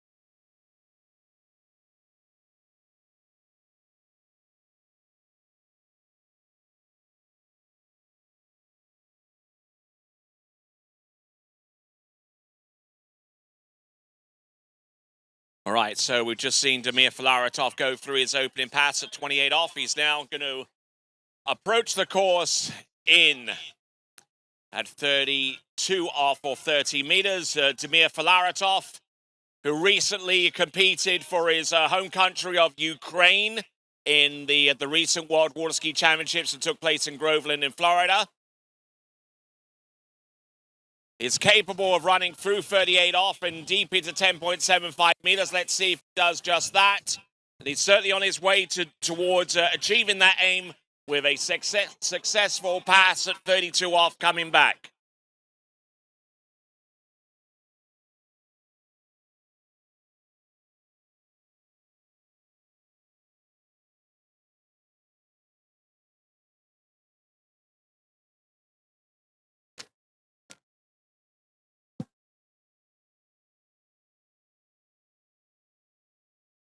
All right, make sure you guys head down past the judges' tower to check out some of our vendors on Vendor Row. We've got a Syndicate booth, Masterline, another one of our sponsors, as well as some great food truck options. Everything you could ever need and more. You don't even have to leave the site today because it's all right here.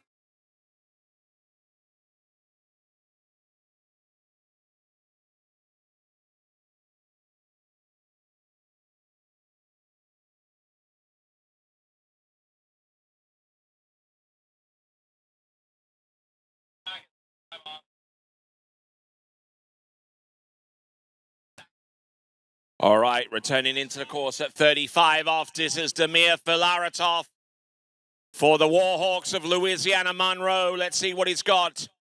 Decent start off buoy number 1. He's there on buoy number 2. What has he got for number 3?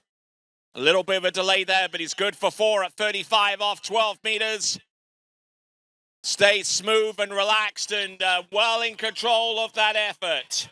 And we have Julia Beeman from Clemson back up and on the water. She'll be coming in for jump number 2. Let's see if she can put down a right-away score for the Clemson Tigers. They're another one of those Spirit Award competitors showing out for their team. Here we go, Julia. Up and over and not going to ride that one away either, so she has one more attempt.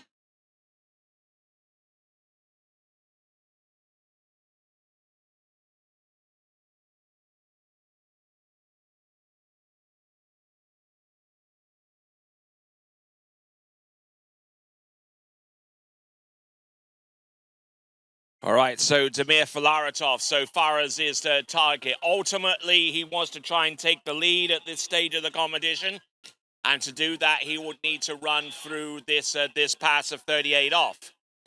But for the sake of team points, ideally, he would like to try and knock off one or both of the scores that are in the totals for Louisiana Monroe. The first score is 3, which he more than succeeds, so he'll be part of the team total for men's slalom.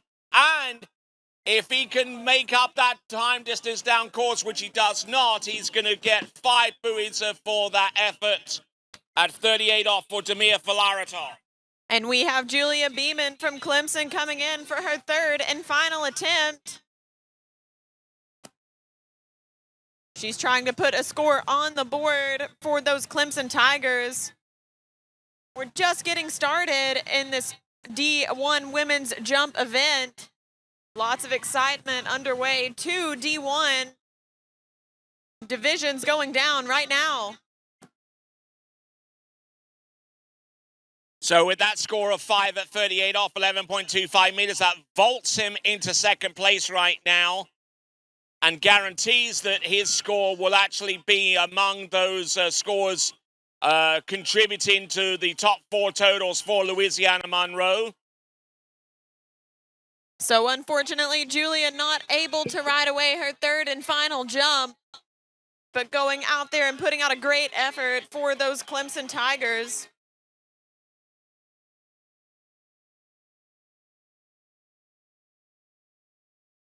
.28 off or 36 miles an hour or 58K on.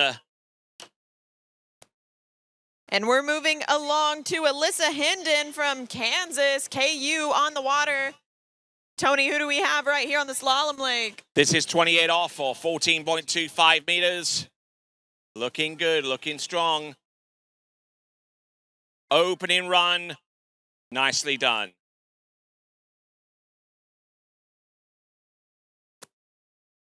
Garrett, one of those skiers capable of challenging the current lead.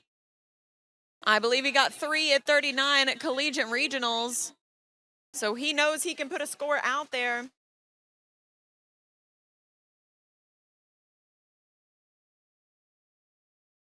Here we go, Alyssa coming in for jump number 1. Up and over, and she rides it away.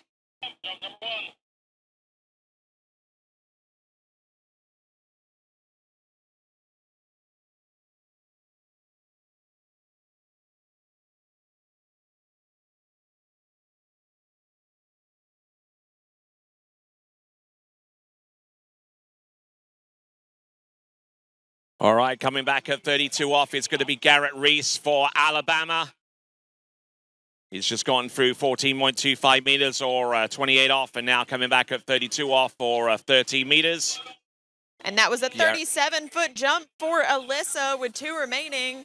So what changes can she make on her final 2 attempts to challenge our current lead of 45 feet?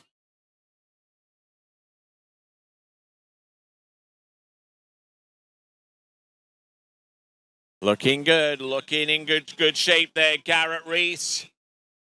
On fire there with that particular run. And we have Alyssa up and over jump number 2 and not going to ride that one away. But she will have one more attempt to push out her score a little further.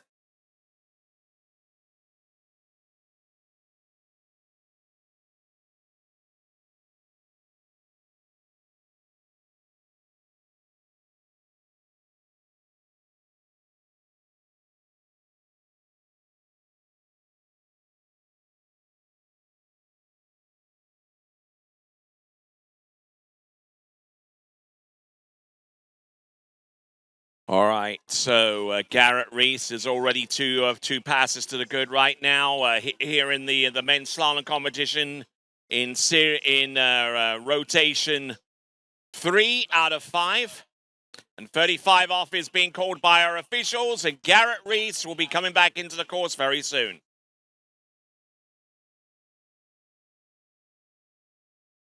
And Alyssa back up and on the water after her fall on jump number 2. She'll come in for her 3rd and final attempt. All right, here he is. Garrett Reese, 12 meters. Little exposed into number 2. That didn't help the backside of that turn, but he gets round number 4. He's round number 5, and he should make it round number 6 without too many troubles. And there we go. That's a 6 buoy count. And Alyssa 6 up and buoys all over the on way her 3rd throughout. and final jump, and she rides it away. We'll just wait for the distance to see if that can challenge our current leaders. But great skiing from KU.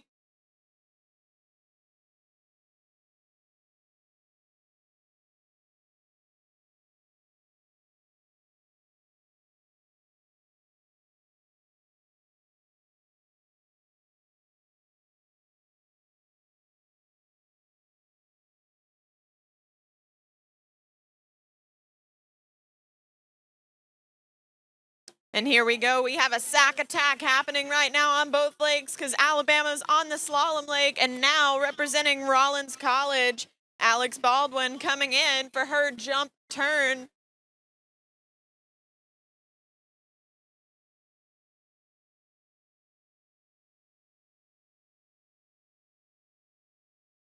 Here we go, coming in. This is 11.25 meters, a critical pass now for our skiers in the Division 1 slalom. 11.25 meters at 38 off, coming in for Garrett Reese. If he can get some way deep in this pass, preferably more than 4, then that will really be a big shot in the arm for the Crimson Tide going forwards. There's number 3. Here comes number 4. Let's see what he's got on fire. Oh, and he throws himself into buoy number 5. I don't know how much of it he got. Looks like the judges are scoring him 4 1/4 at this time. And Alex with a right away jump number 1. Just wait for the distance. Garrett sacrificing the body to get that extra quarter buoy. And that was a 32-foot jump for Alex Baldwin. Okay. So we got the confirmed score for Garrett Reese. It's not 4 1/4, it's just 4. 4 at 11.25 meters.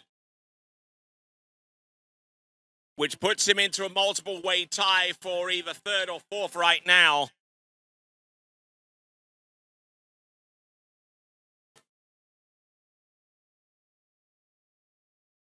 And here we go. Alex Baldwin coming back in for jump number 2.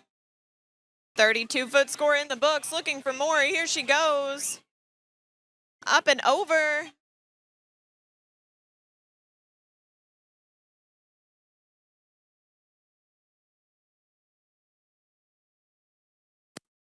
All right, this is Eduardo Morenzi, our final skier in rotation number 3. Eduardo Morenzi representing The Raging Cajuns of Louisiana Lafayette.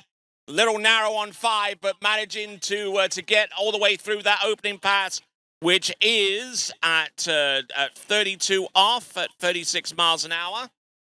Another 32-foot jump for Alex from Rollins.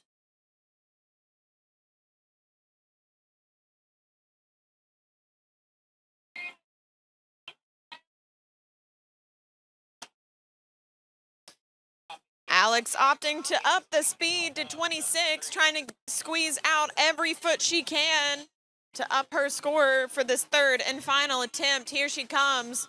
Rollins College jumper on the water.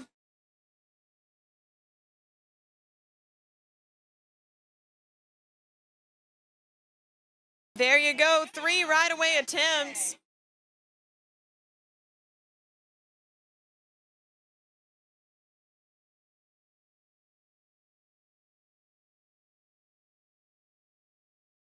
All right, so next pass there for Eduardo Morenzi. He's having started at 32. He's going to come back at 35 off.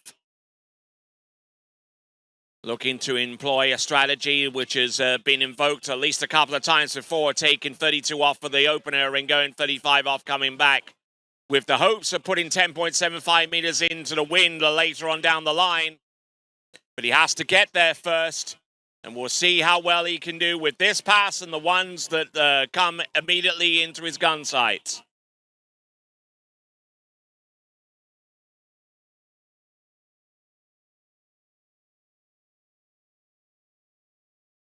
All right, on the water, skiing for ASU, Arizona State. This is Emma Wakefield coming in for her 3 jumps.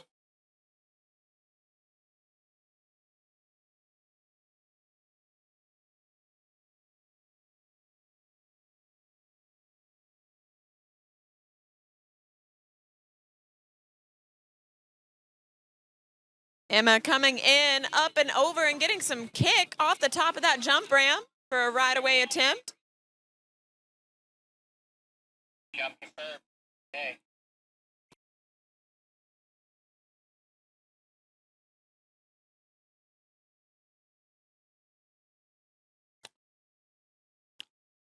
All right, so with 32 and 35 off under his belt, Eduardo Morenzi for the Raging Cajuns of Louisiana Lafayette will now come back in on 11.25 meters. That was a 54-foot opening jump for Emma. 54 feet on her opening attempt. So only one person that has run 11.25 meters so far in this competition. That's Sean Krause, our leader. Here comes Eduardo Morenzi from Italy. Oh, and oh my word, overloading number 3 and just couldn't get outside 4 or even close to running the pass. So it's going to be a 3 buoy count on 11.25 meters. And here we go, taking a single cut approach. Emma coming in. Jump number 2 up and riding it away. Another nice jump that might be a little bit further. Okay. So for the Raging Cajuns, as they round up the third rotation, Eduardo Morenzi putting himself up towards the higher echelons of the slalom in order, but not quite as high as he would have wanted. 3 buoys at 11.25 meters. He knows the implications of that score. He also knows that his score of 3 at 11.25 meters exceeds that of Evan Krause, who scored 1. So that knocks that score into touch, but could have hoped for a little bit more from that performance and try and close in the gap between himself and the leader, who is his teammate Sean Krause, with 3 at 10.75 meters. As we now move on to our penultimate rotation, which is number 4.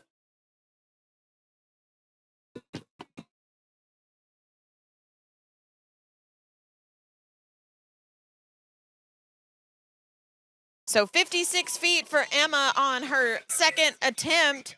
She will be coming in for her third and final jump. Can she push that score out over 60? She's in the lead right now, looking for more. Emma. Another nice attempt. Consistent jumping from Arizona State.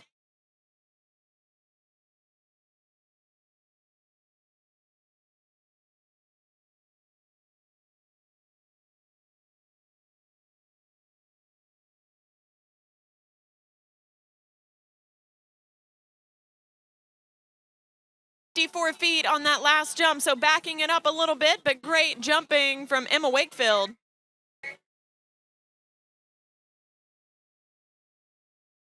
Oh, and getting in a little bit deep there, and took in a lot of air into number one. And didn't quite have the control into buoy number two, and resulted in a fall there on his opener. 2 buoys total there for David Hansen from Wisconsin Lacrosse. And now on the water, doing it for Florida Southern, this is Kirsten Polano coming in for her 3 jumps.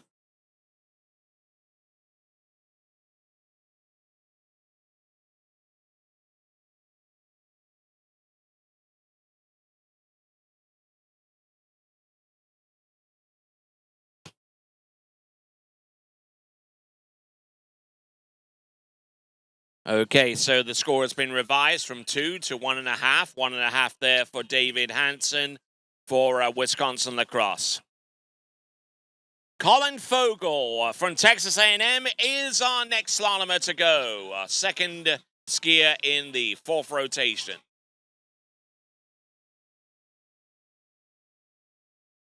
Here we go, Kirsten coming in for jump number 1. Up and over and just losing the handle. She sat back a little on the jump ramp and wasn't able to hold on to that jump.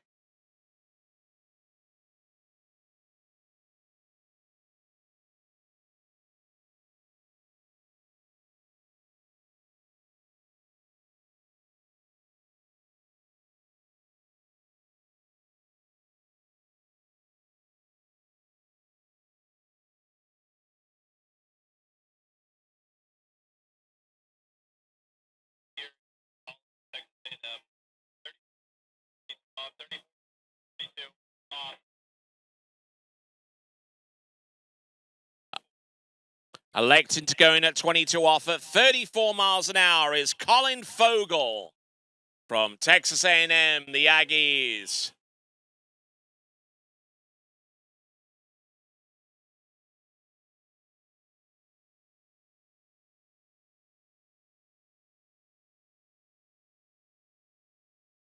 Not looking bad. Should get all 6 buoys there, opening his account.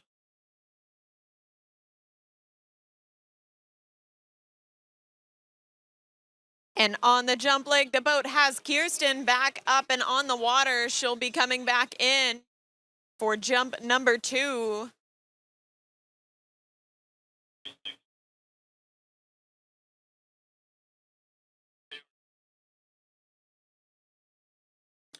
So he's going to be returning into the course at 36 miles an hour at 22 off.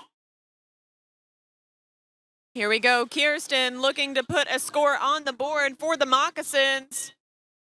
Up and over, and she rides it away, holding on for dear life.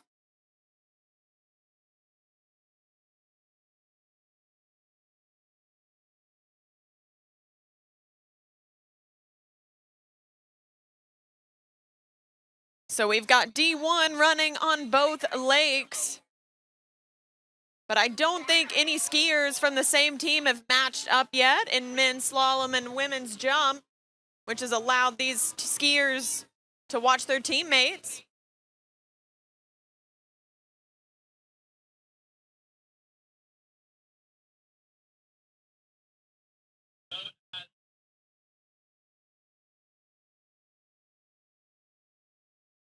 And not getting much beyond the number 1 buoy, actually scoring a half there with that effort. That is Colin Fogel from Texas A&M, half a buoy at 36 miles an hour.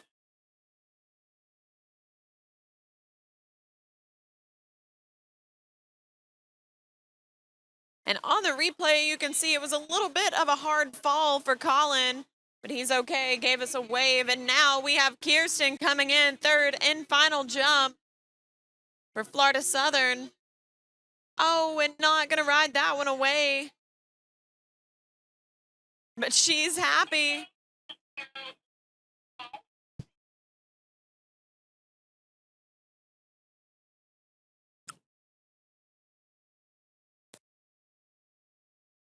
Kirsten will lead with a 49-foot scoring jump.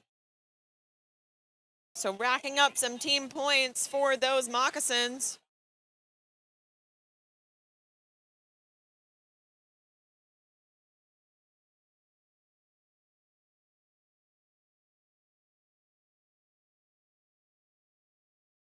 And now on the water skiing for University of Louisiana Monroe.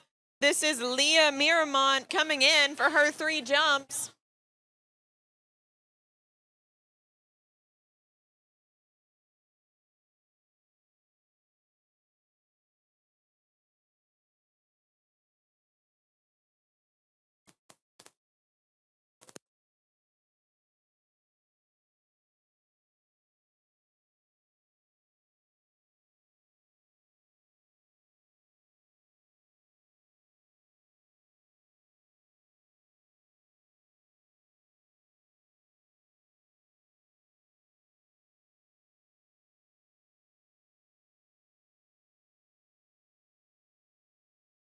All right, here we go. Leah coming in. Jump number 1. Whoa, slipping on the jump ramp. Not going to ride that one away.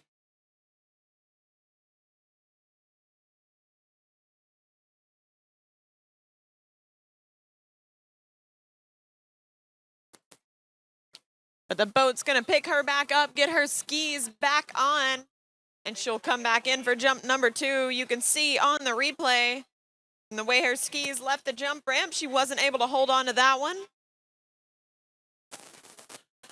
All right, making his approach in towards the slalom course for his first pass. This is going to be at 32 miles an hour at 22 off. It is going to be Brett Benger from Miami of Ohio.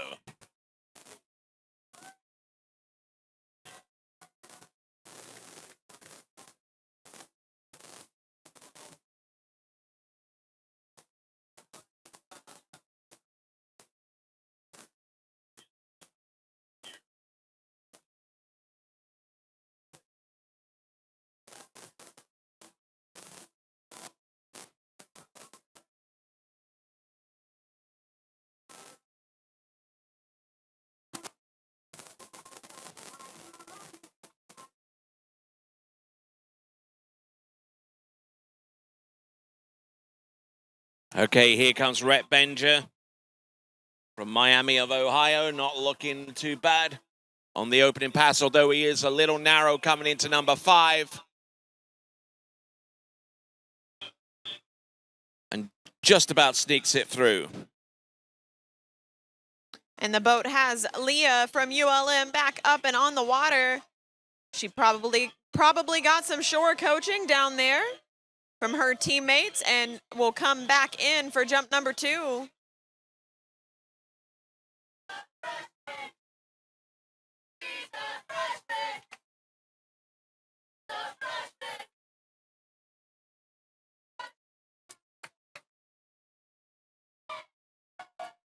All right, here we go. Leah coming in. Jump number 2 needs a score on the board. Oh, and flipping off the jump ramp. She gives us a wave, though. She's all right.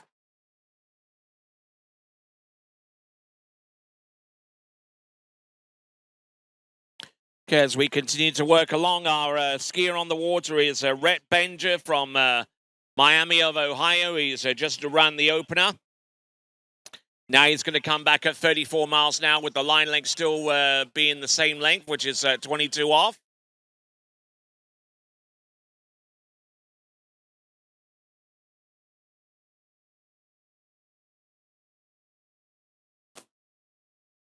Okay, seems to be hooking up a little bit easier this time around, although he has left himself with an awful lot of work to do into buoy number 5 and indeed number 6, but thankfully he does get round all 6.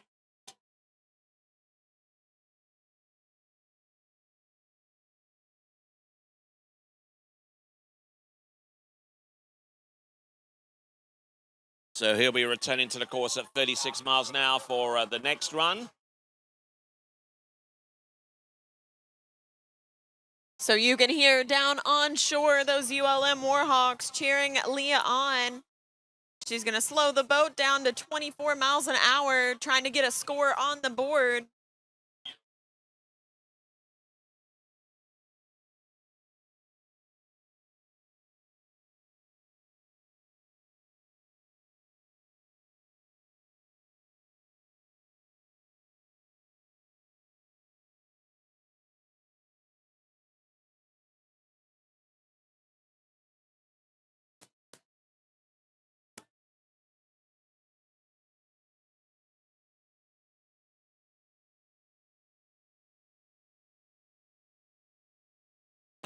So here comes Rhett Benger for Miami University of Ohio coming in.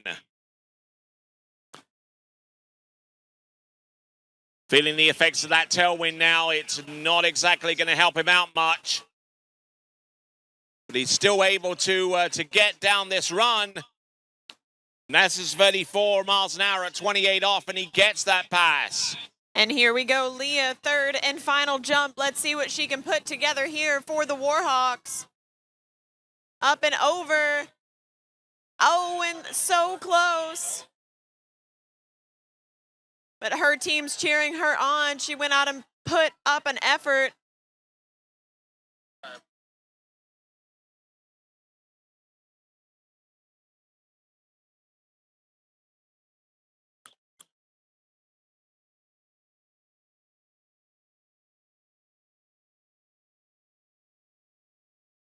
This is certainly a rather an unusual way of going about things, but Rhett Benger has decided to go at 36 miles an hour with the line length staying the same, 28 off. We'll see what he can do, and maybe he can attempt the next pass at max speed, which will be 32, provided that he runs this one, of course. And on the jump leg, we have Allie Grathball coming down for her 3 jumps. She was hyping up her team.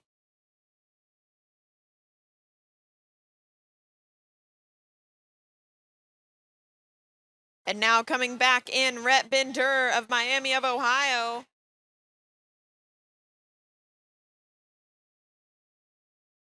This is at 28 off. Look at him go at 36 miles an hour, and he's there. Look at him go round all 6 buoys for the Red Hawks of Miami of Ohio. And he's happy, throwing the fist.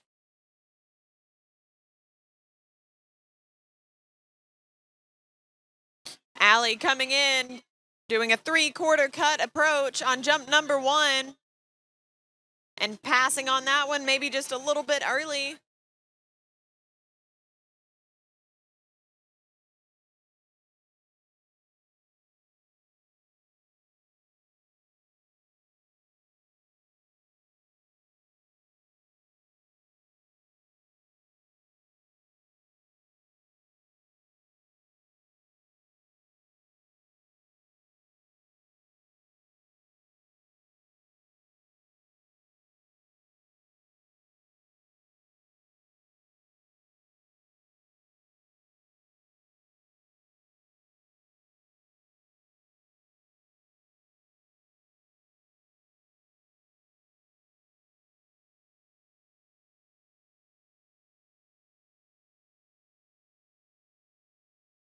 All right, that Mastercraft Pro Star has Allie back up and on the water. She'll come in for jump number 2. Tony, what's going on the slalom 32 lake? off for our skier on the water from Miami of Ohio, and cutting loose there around buoy number 3, but he's certainly slalomed extremely well out there. That was at 30 meters, 32 off for Rhett Benger.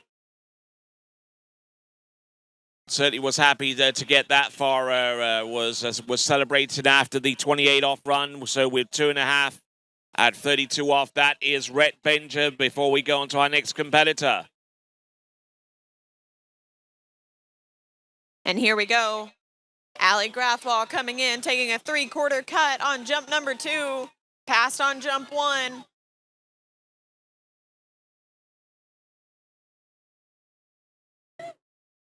Oh yeah, booting one. I'm pretty confident she just jumped into the lead. That Alabama team has been skiing with Mark Lane the past couple of weeks, and he's been giving them some good jumping advice in Tuscaloosa to get ready for this event. That was a 99-foot jump number 2 from Allie with 1 remaining.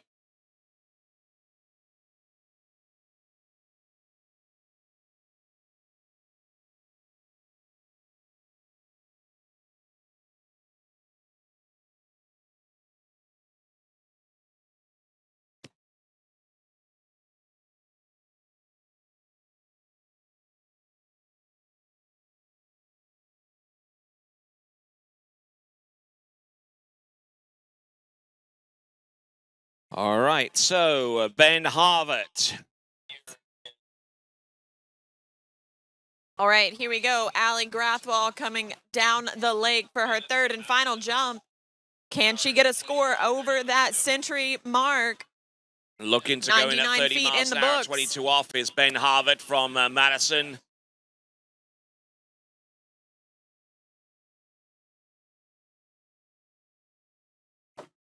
Oh, yeah, that's a better looking cut.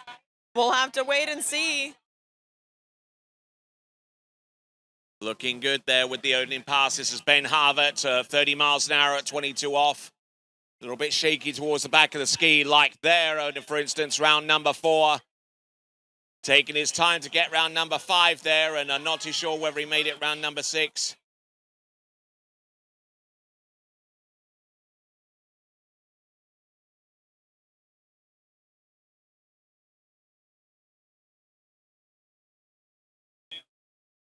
So 105 getting the 6 feet buoy on her count 3rd there, and but final only jump. just.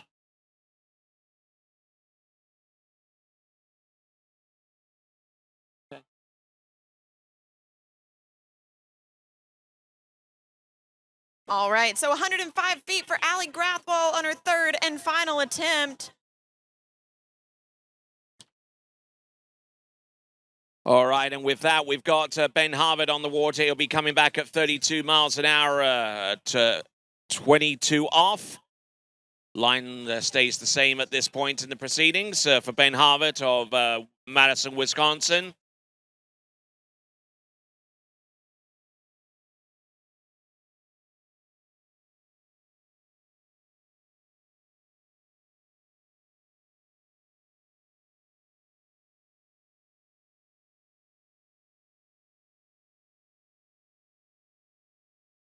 All right, what is Ben going to do here? And looks like we've got a jumper out on the course at the moment. Right, here we go. Jump number 1. This is Lily Mead from ULL. Oh, that's a big jump right there. Tony, what's going on the slalom lake? And Ben Harvett runs his second pass. That was a run of 32 miles an hour at 22 off. He'll now jack the boat speed up to 34. That was a pretty decent opening jump there from Lily Mead from New Zealand, skiing for the Raging Cajuns of Louisiana Lafayette. 135 feet, 135 on her opening jump, soaring into the lead for the Raging Cajuns. We're starting to see that shoreline fill up for this jumping event. Wow, so Lily Mead, 135 on her opener with 2 remaining.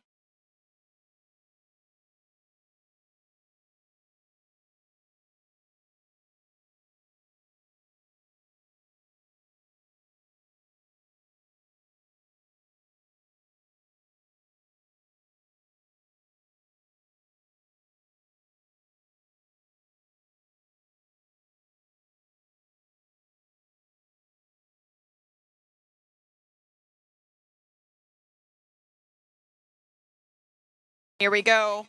All eyes on the jump leg. Lily Mead, jump number 2. Oh no, slalomer going down as Lily Mead soars. Okay, so having run 30 and 32, that was an attempt at 34 miles an hour at 22 for Ben Harvett from Wisconsin-Madison, and only scores half a buoy for that effort. That was at 34 miles an hour, 22 off as we get ready to get the distance in for Lily Mead, which should be coming through. 129 feet, so backing it up just a little bit on jump number 2. She has one more attempt. Let's see what she can put together on her third and final jump. Lily Mead doing it for the Raging Cajuns of Lafayette, Louisiana.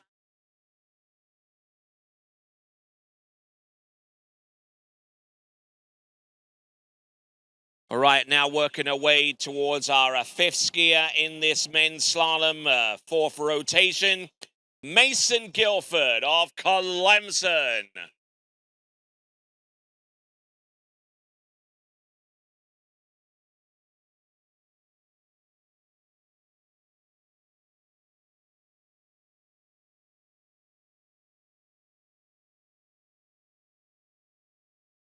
All right, here we go.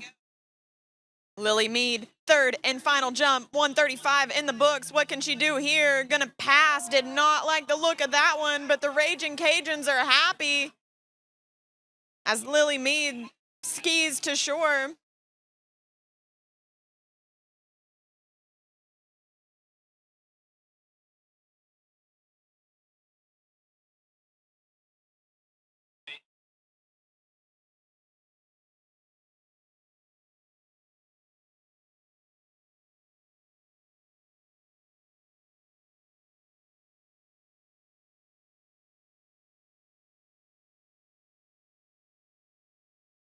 All right, and as I believe they move on to another rotation in the women's jump competition.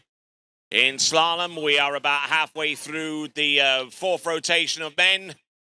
And with that, we've got Mason Guilford from Clemson going in at 34 miles an hour, 28 off. That's 55K. 14.25 minutes, and he should have no problems running that. Indeed it is. 6 buoys. And we're moving into our second series of women's jump. This is Anna Thompson from Wisconsin La Crosse coming in on her first attempt. Gonna ride over. Oh, and just losing the handle on the landing.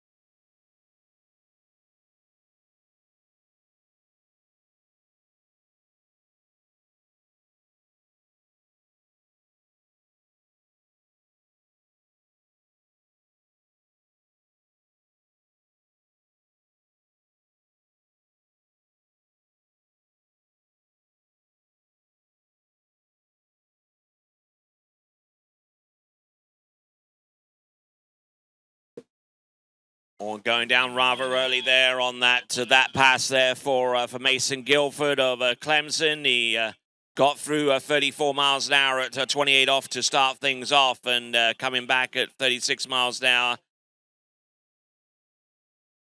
Yeah, tough break for Mason. He's used to going down a little bit deeper.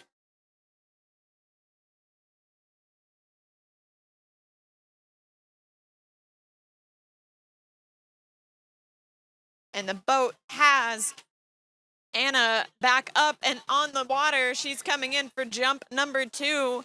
Needs a score in the books right now. Couldn't ride away her first one. Let's see what she does here.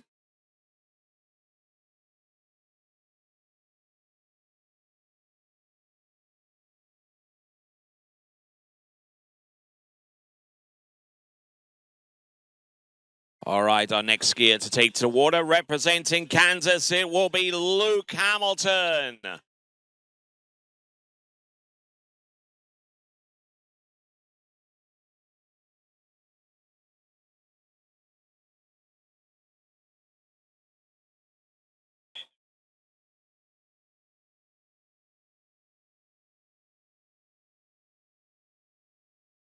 So another fall for Anna Thompson from La Crosse.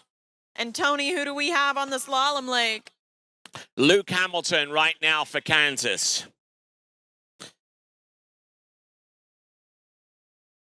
.32 at 22 off. Seems to have a pretty good handle on that. And with that 6 buoy count, we will return to the jumping lake. Yeah, the boat has just picked up Anna, and they'll bring her back in for her third and final attempt. She's so close to riding these jumps away. Just needs to hold on.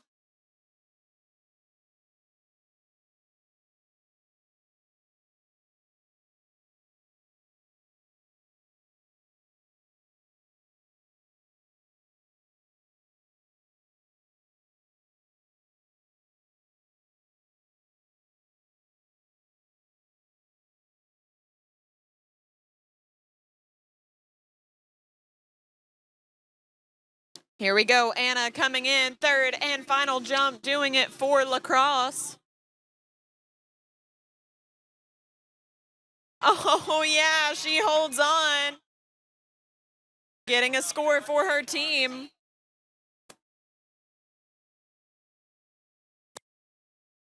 And back to the slalom now at 34 miles an hour at 22 off. This is Luke Hamilton. See what kind of start that he gets on this run. A pretty decent one from, got a little bit narrow there on number 2. Almost overturned it there, but managing to get round number 4 and number 5 and should have no problems getting through the remainder of that run.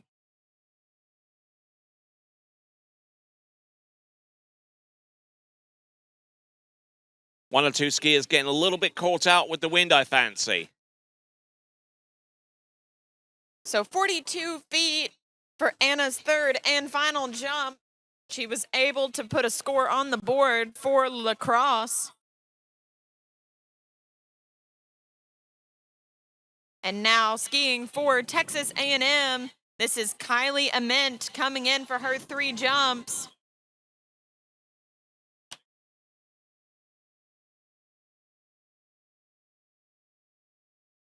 Now coming back at 36 miles an hour at 22 off. Be Luke Hamilton. Oh, and a little bit of jump action going on there. Yeah, just a little bit of a slippage on the ramp for Kylie, but she has 2 more attempts to get that taken care of and put a score on the board for the Aggies.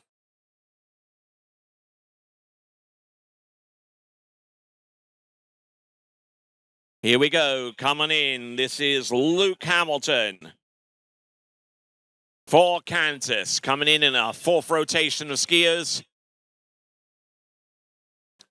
Oh, and tries to get a good clean hook up on number 2, but unfortunately not the case here. It's going to be 1.5.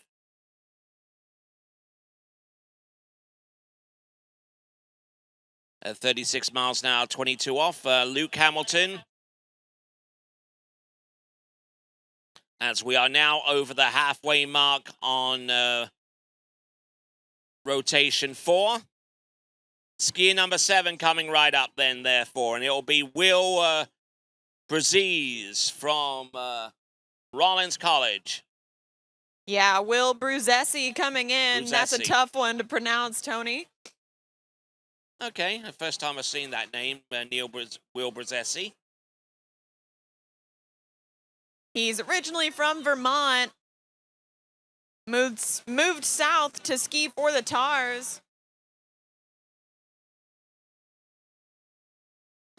And we have Kylie coming in for jump number 2. Let's see what she does here. Up and over, hold on to it. Oh, and just losing the handle in one of her skis.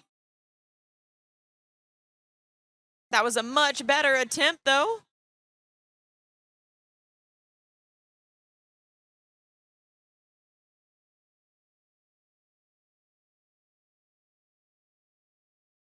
You can see on the replay that she kept her handle a little bit high.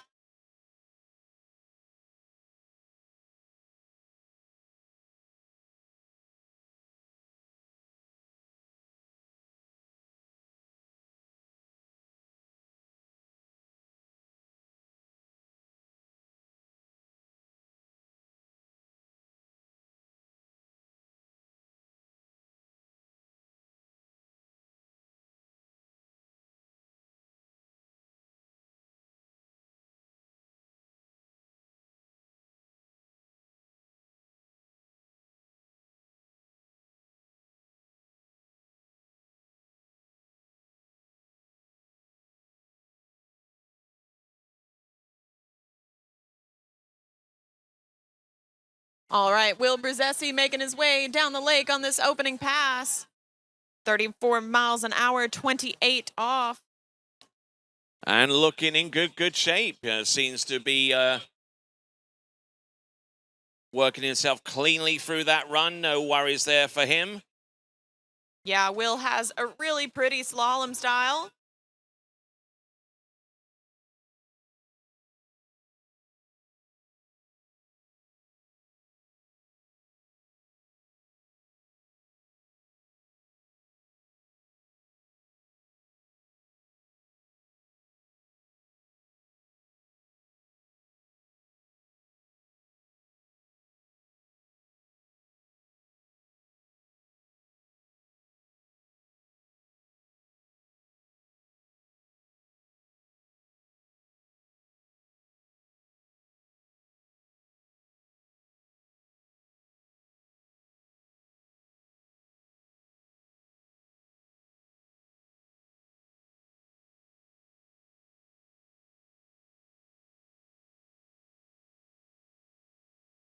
And here we go. The boat has Kylie from A&M back and on the water. She'll be coming in for jump number 3.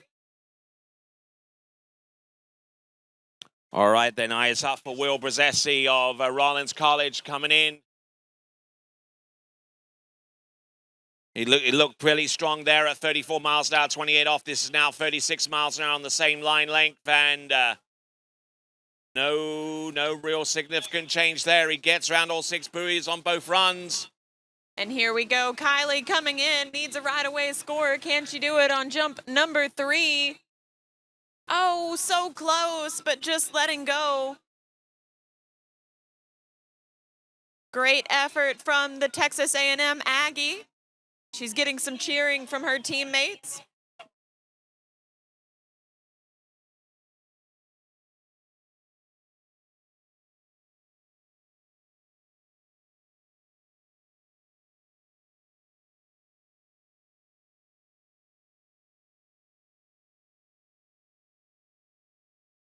All right, so as we get ready to bring Will Brzezzi back on for his third pass, and it is going to be at 32 off for the next run. We have a new jumper on the water. Who is it? Tony, new jumper on the water. This is Emma Long doing it for Miami of Ohio. She's coming in for her 3 jumps behind the Mastercraft Pro Star. All right, here we are. Will Brzezzi coming in at 32 off, or 13 meters. Good hookup off buoy number 1. Likewise on number 2.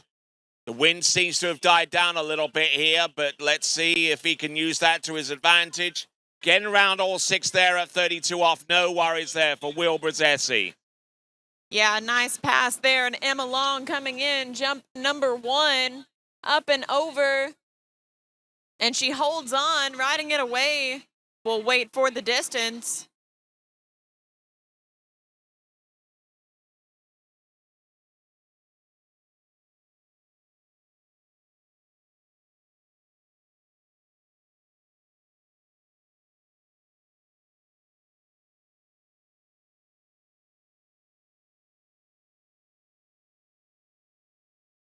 "33 feet on Emma's opening jump with 2 remaining.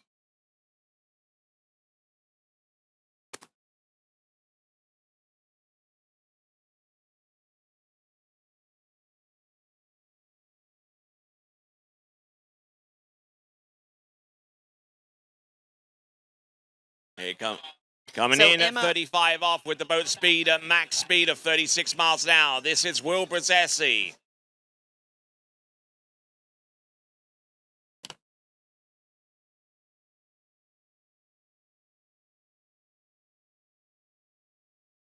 all right, here we go. Kylie and Will on both lakes. Here we go, Will Brzezzi. This is 35 off. He gets it to go. Look at him go there on number... Oh, and just loading up on the handle just way too soon. And Will Brzezzi for Rollins College coming up with 4.5 at 12 meters. 4.5 on 12 meters, as is her best score. And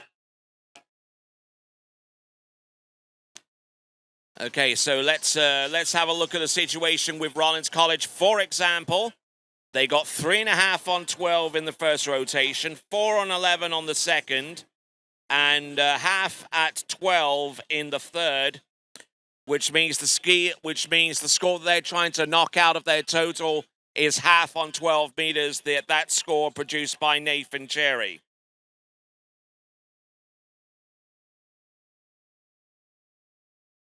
Otherwise, they have some very good scores in there, at least into 12 meters for each of their skiers, with that, obviously, that standout of 4 and 11.25 meters by Pato Font.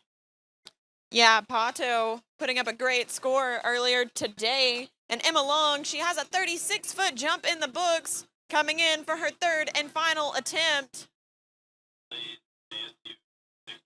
Up and over and riding it away. Great skiing for Miami of Ohio.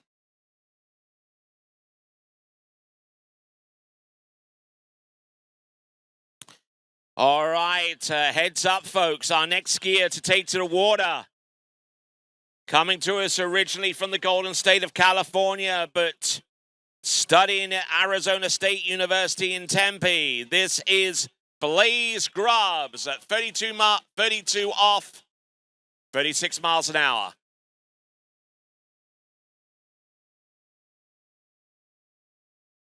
Looking good, looking strong, and gets it to go on the opener.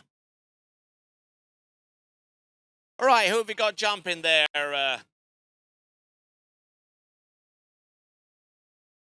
All right, Tony, this is Hannah Thompson out of Wisconsin-Madison. She's coming in for her 3 jumps.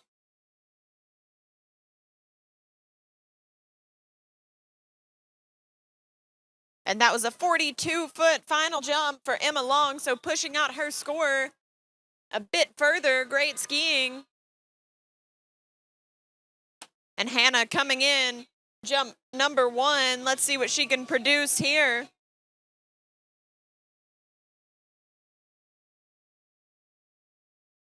There you go, up and over.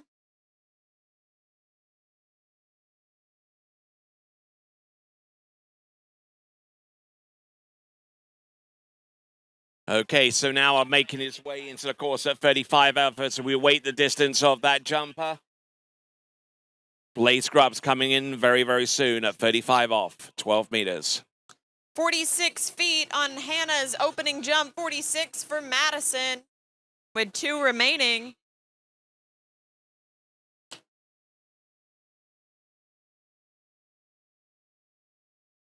And Blaze Grubbs wasting no time, already into 35. There you go. He started off at 32. That was 35 off, coming back. A good, solid, purposeful run. And looking to try and put the headwind in his face at 10.75 meters. Here we go, Hannah coming in. Jump number 2, 46-foot score in the books, looking for more. Up and over, making it look easy.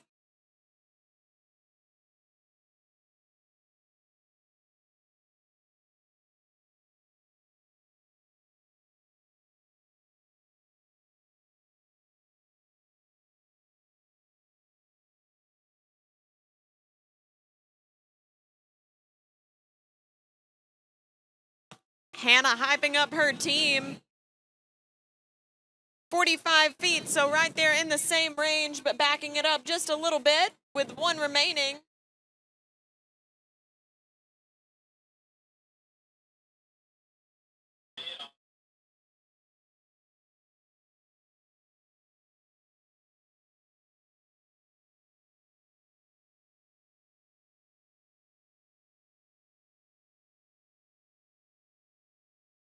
Here we go, Blaze Grubbs. This is 38 off, 11.25 meters. Oh, beautifully angled ski. We got a jumper on the water now as Blaze Grubbs gets halfway down, 11.25 meters, and scores 2.5 there. Yeah, and Hannah Thompson not able to ride out her 3rd and final jump.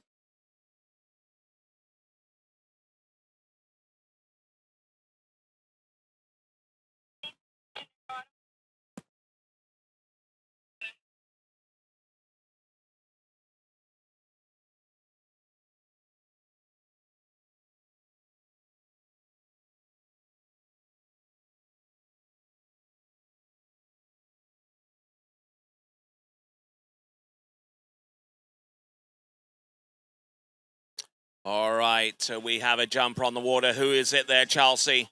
And you can hear the cheers at the far end of the lake. This is Julia Ancevic coming in, doing it for Clemson University. Clemson, one of those Spirit Award contenders.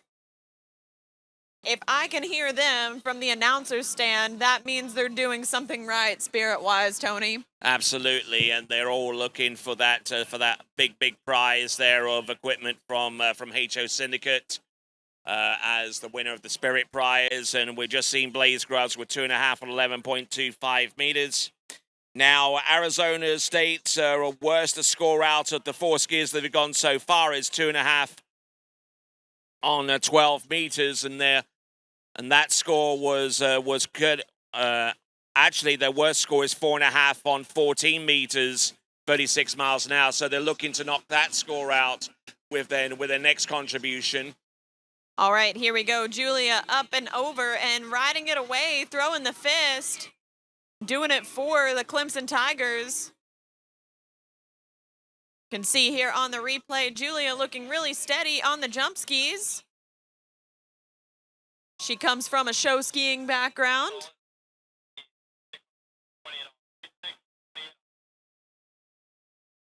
And who do we have on the slalom lake, Tony?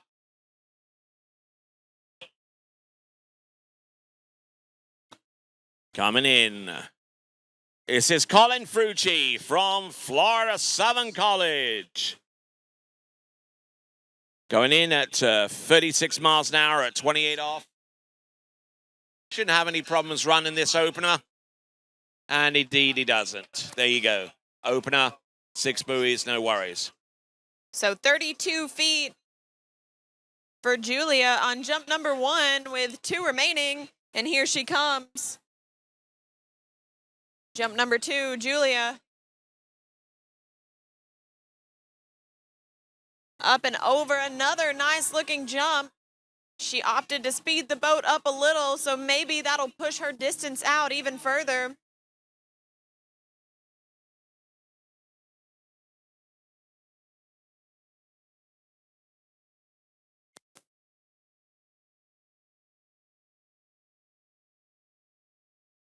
So 36 feet, 3.6 on jump number 2 with 1 remaining. It's a 4-foot improvement. Let's see if she can improve another 4 feet on her 3rd and final jump.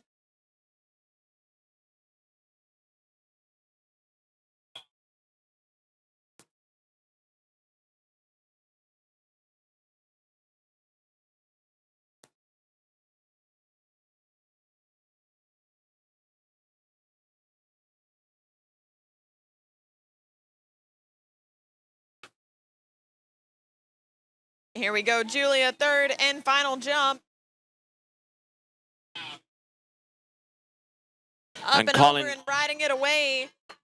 And big disappointment there for Colin Frucci, getting half a buoy on that second pass. That was at 32 off or 13 meters. And that's certainly not going to be the best result that the Florida Southern College were looking for. They were obviously looking for a score that would. Yeah, Tony, probably a little bit disappointing for Colin. He knows he's capable of more. Now, the worst score for Florida Southern College in that context is 3.5 buoys total from Bill McLaughlin. So his score of half on 30 meters will be among the 4 that total up to be their men's slalom score, but they're obviously hoping for something a lot more substantive out of their skiers at this point in the proceedings. Absolutely, Tony.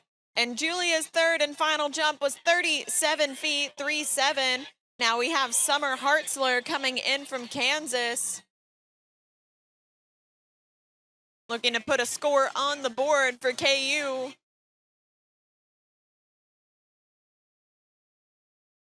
All right, coming on in, this is our next skier on the water. This is Sondra Stalheim of Louisiana Monroe, originally out of Sweden. We've just seen a jump being landed. Is that correct there?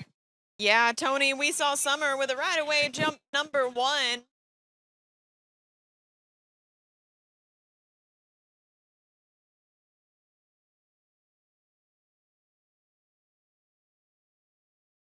And it was 48 feet, 4.8 for Summer on that opening jump. She looked a little bit shaky on it. Let's see if she can clean up a few things and push over that 50-foot mark.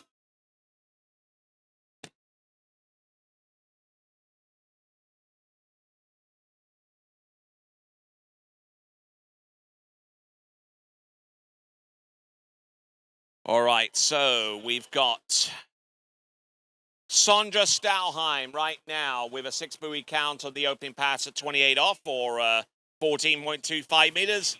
And who's jumping right now? Summer coming back in, jump number 2. Another right away jump. We'll have to wait and see what the distance is.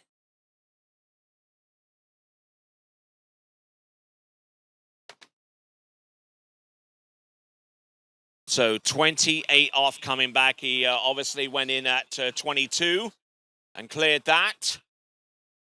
Here we go, coming on in. This is 28 off for Sondra Stelheim out of Norway originally, but skiing for the Warhawks of Louisiana Monroe. Distance, do you have a distance there on our jumper there? Summer Hartzler, 48 feet, so sticking to the same distance on jump number 2. Now she did decide to increase her speed to 31.7 for this third and final attempt. We'll see if that can add anything to her distance.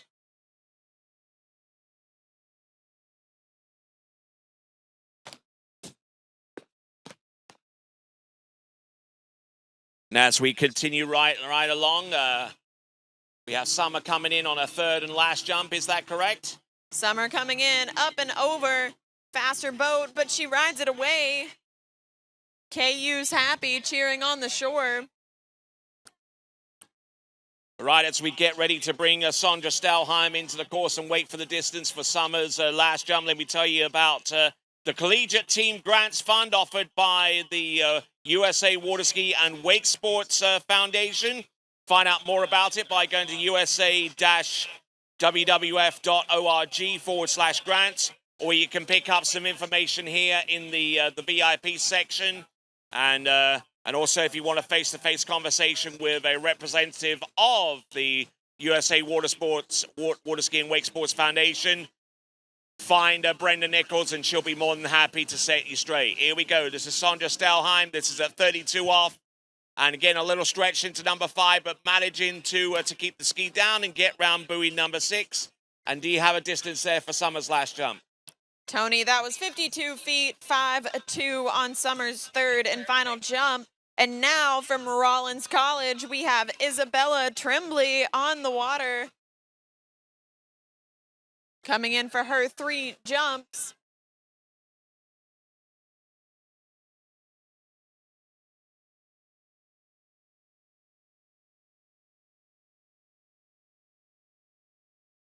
Isabella coming in. Jump number 1, up and over. And a nice solid landing. Yep, puts a distance out there as we get ready for Sondra Stelheim to come back in at 32 off. 32 feet off the standard 75-foot line, giving him 43 feet to make all 6 buoys on this course. Just waiting on the boat to take off and head its way back to the course.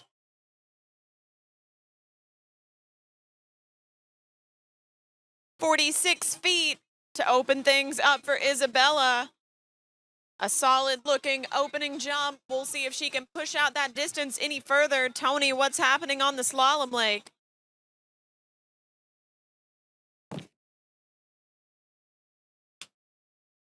This is Sondra coming in, pass number 2. Here he is, Sondra Stelheim managing to get through that run. Excellent. That was at 35 off there. That was 12 meters.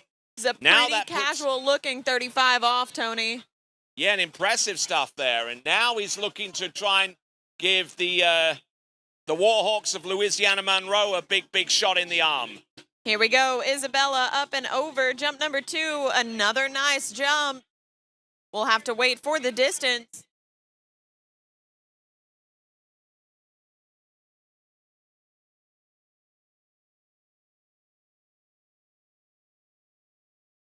And Sandra becoming their fourth skier in as many rotations to get into 11.25 meters for the Warhawks of Louisiana Monroe, because their previous scores, Victor Molotov with 3 at 11. This is a 38 off. Jacob Ducky with 3.5 at 38 off. And in the previous rotation, Damir Flaratov with 5 at 11. And now we have another skier that is into 11.25 meters for the Warhawks, Sandra Stelheim. Let's see what he's got. Entrance gates number 1. Gets 1, gets 2. Does he make a play on 3? Yes, he does. He's still there, you know. Oh, and he's inside buoy number 4 and he collapses, but he gets 3. And Isabella Tremblay coming in third and final jump. 46-foot score in the books. Looking for more here.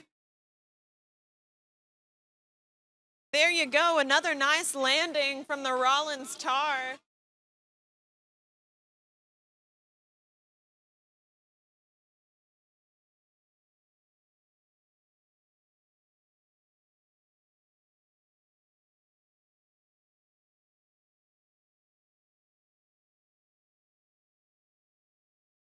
All right, then. So here's a little bit of a weird situation as we get ready for our next jumper there, Chelsea.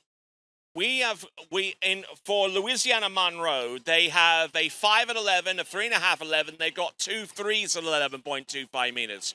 So if their last skier gets more than 3 at 11.25 meters, who do you eliminate from the total? It's a good question, Tony. Feel like you have the answer. You don't know either. We'll have to wait and see. And that last jump for Isabella was 46 feet. So tying her opening jump, that's the score she will leave with. And now on the water doing it for ASU, Arizona State. This is Kelly Hill coming in.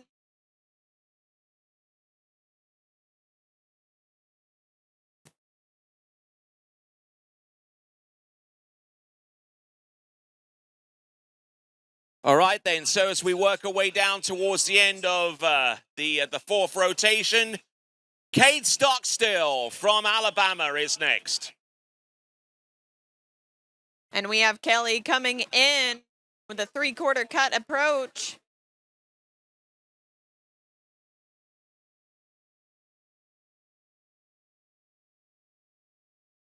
Up and over Kelly Hill with a nice looking right away jump, throwing the fist for her teammates. And Cade Stockstill coming in, opening pass at 28 off the rope. All right, so Cade Stockstill out on the water, running his opening pass, which I suspect is going to be 28 off.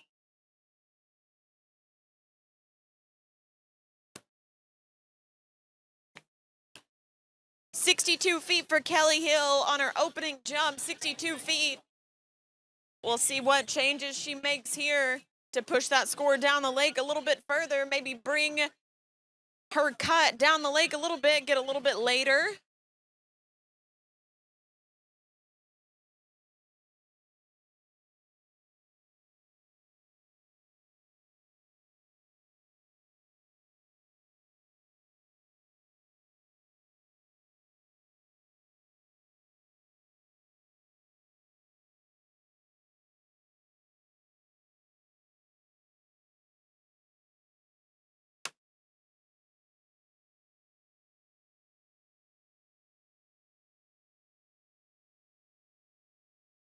So here we go, Kelly Hill coming in for jump number 2. Let's see what she does right here. A little bit of a bobble through the wakes, but she's able to hold on to it, bouncing out the nerves.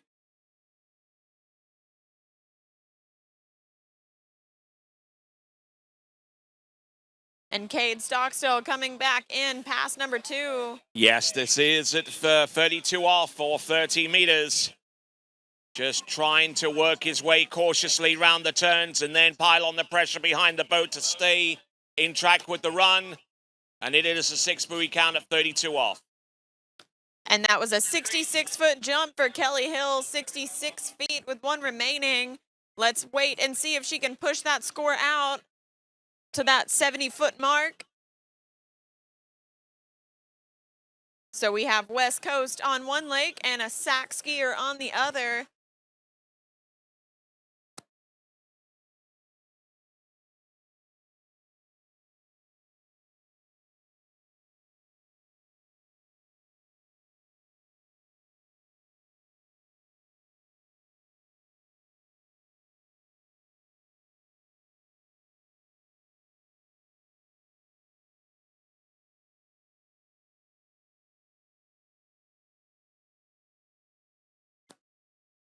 Here we go, Kelly Hill coming in, third and final jump. Let's see what she does right here, a little bit separated.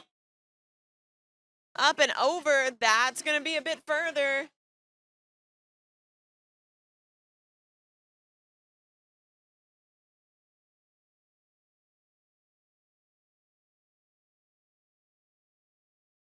All right, Cade Stockstill, 35 off. Cade's a strong skier, capable of taking big hits out there.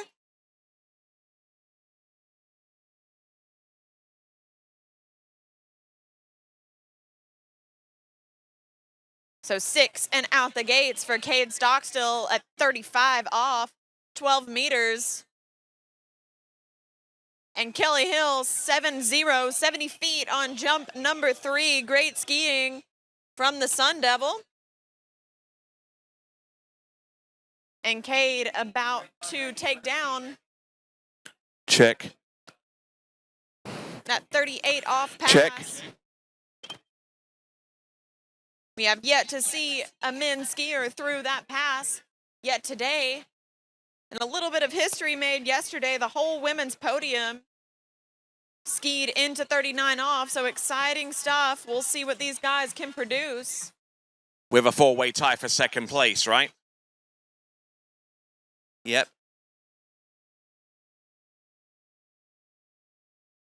All right then, so here we go. We have got Cade Stockstill from Alabama. And Delaney Harris coming in, jump number 1, up and over, riding it away. Nice looking little jump to get it started. And big pass right here, Cade Stockstill, 38 off. Tony, take us through it.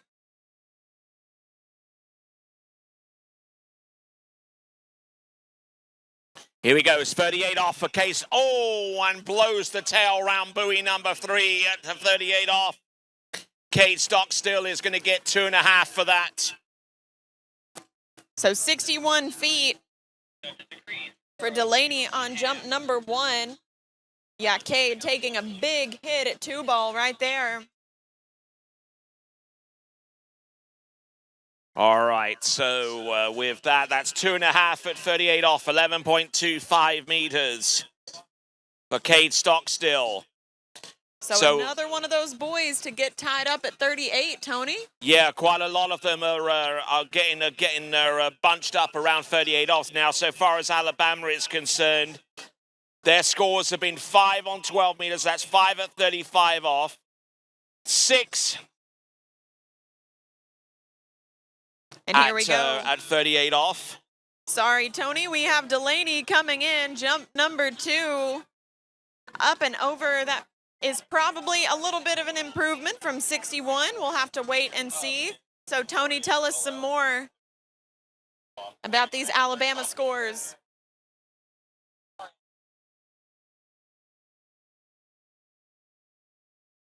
All right, skier on the water right now. This is for Louisiana's Raging Cajuns and our final skier in rotation number 4. From Italy, this is Florian Paff.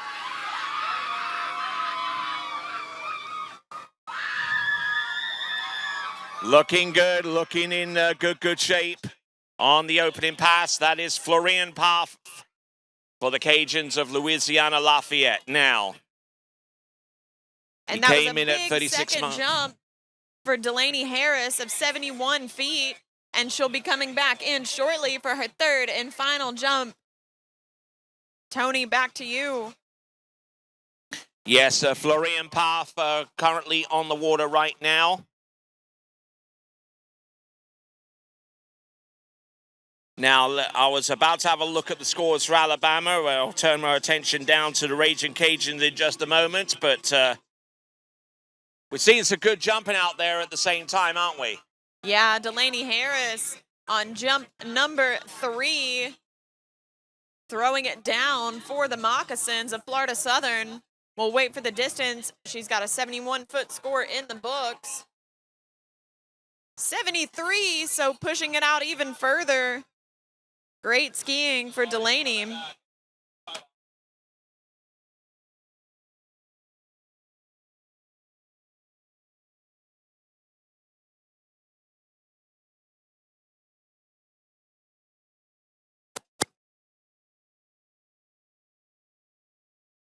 So here we go. This is Florian Paff coming back at the 36 miles an hour. This, I believe, is 35 off.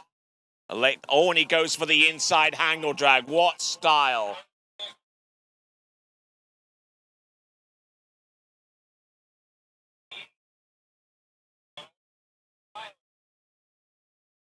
Okay, so having gone in at 32 off, that was 35, and now comes back at 38 off. Tail of the tape so far as Louisiana Lafayette is concerned. 1 at 11.25 meters in the first rotation. 3 at 10.75 meters in the second rotation, which is the current lead. 3 at 11.25 meters in the third rotation, and we're in rotation number 4 right now. So they're holding it down pretty well, the Cajuns of Louisiana Lafayette, with no skier on their roster so far out of the 3 that we've seen them ski at, scoring less than 1 at 11.25 meters. Some impressive slaloming going down from the Raging Cajuns. And now on the water, skiing for ULM, this is Aline Vang on the jump lake. She's going to be taking a 3/4 cut approach for jump number 1, pulling out wide on the Mastercraft Pro Star. Let's see what she does here.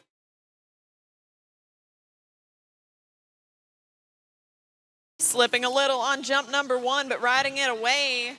Here we go. This is 38 off for Florian Paff. And ladies and gentlemen, round 5, round number 6, and our second skier to get through 11.25 meters. Florian Paff for Louisiana's Raging Cajuns.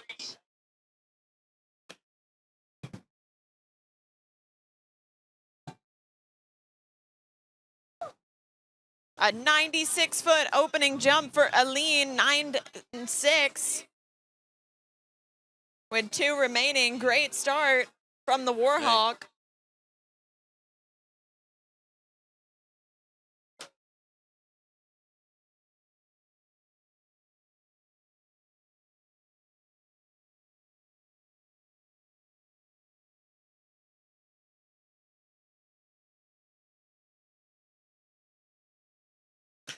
All right then, so let's get ready for Florian Paff. The current top score in men's slalom thus far is 3 at 10.75 meters. The line is on that length right now.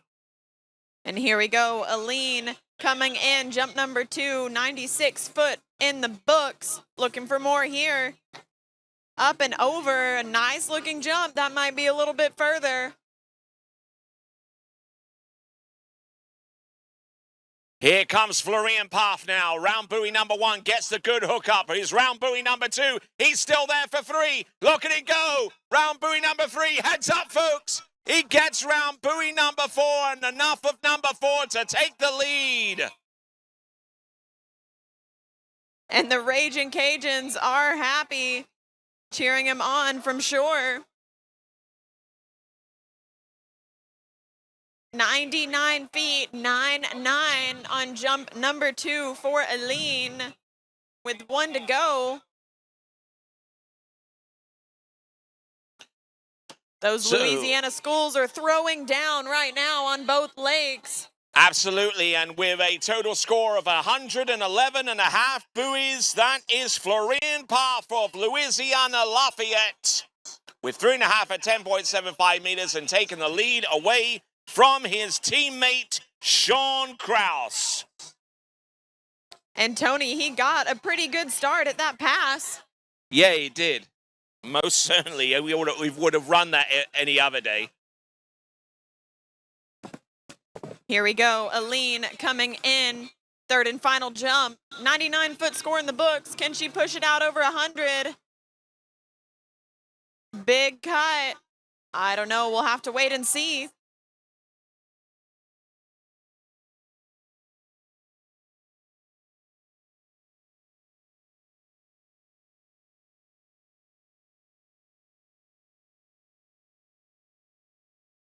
All right, so as we refill the boat, let's see if I can work out a few things for the benefit of our crowd here in the men's slalom competition. There are 12 skiers remaining, one from each team. So what does each team have to do to gain more points? Ultimately, what a team has to do is to score better than their lowest score. So for Wisconsin lacrosse, it's quite simple. They have to score more than 1.5 because their lowest score is 1.5. So far as Texas A&M is concerned, they have to score more than 2.5 because their current lowest score is that total. For Miami of Ohio, they have to score more than 2.5 on 82.5 meters, 2.5 on 15 off.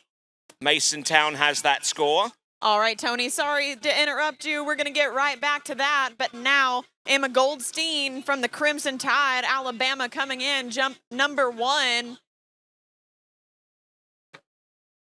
Big cut right there. And riding it away. And Aline's jump number 3 score was 100 feet. So 100 for Aline on jump 3. And we're just waiting on the distance for Emma's first jump. Back to you, Tony. Yes, continuing on with the minimum scores that each score has to exceed to get more points. Samuel Strachan of Madison, Wisconsin has to score more than 4 at 18.25 meters, 15 off to get more points for his score. Clemson, what is their minimum score? Let's have a look. Half a buoy there. I see half a buoy and 2 and 1.5 at 13 meters and another score there. So basically, if they can get half a buoy more at 58K, 18.25 meters or 15 off or 36 miles an hour, then they would add more points. For Kansas, what do they need to do? They need to score more than 3 at 28 miles an hour to contribute a higher point score and to wipe out that minimum. All right, Tony, sorry to interrupt. We have Emma coming back in, jump number 2. Up and over. She was carrying a lot of speed into the jump ramp. She already has a 98-foot score in the books for jump number 1. Looking for more. That might be it. We'll have to wait and see. All right, as we wait the distance, let's go through some of the other scores. Rollins, in order to get more points, they have to score more than half a buoy on 35 off. That score for Nathan Cherry. For Arizona State, and we'll get the minimum score for that score in just a moment. Do you have the distance there for our jumper there, Chelsea? Yeah, Emma Goldstein matching her first jump with another 98-foot score with 1 to go. Emma Goldstein really wanting to push it out over that century mark. Very consistent skiing from the Alabama competitor.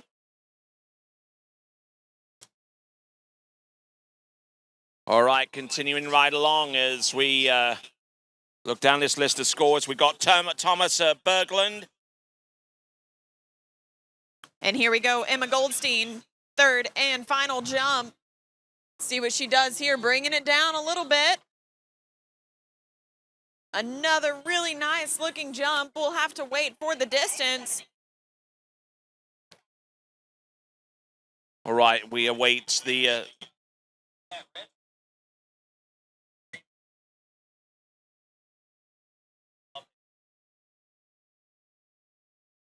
Okay, so apparently a missed gate on this end here for Thomas Berglund, but apparently he can continue at risk.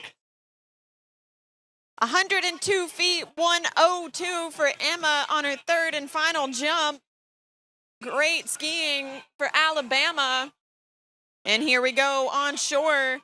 We see the Raging Cajuns cheering on their jumper, Sage Potbecker, Queen of Spirit. She's their resident pepper on the team right now.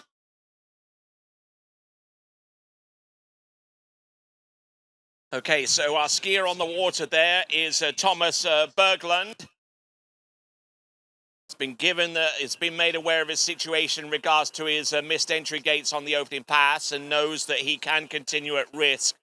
But right now, the Eagles of Wisconsin lacrosse are kind of hoping right now that their last skier scores more than 1.5 buoys, because that's their lowest score that's contributing to their total so far. So anything more than that, and the Eagles will pile on some more points going forwards, and it looks like Thomas Berglund is going to run this pass. Give it up. All right, here we go. Sage Potbecker coming in, jump number 1. Carrying in some speed, but slipping on the ramp. We'll wait for the distance. Sage Potbecker did not come to play, though. She was barreling into that jump ramp.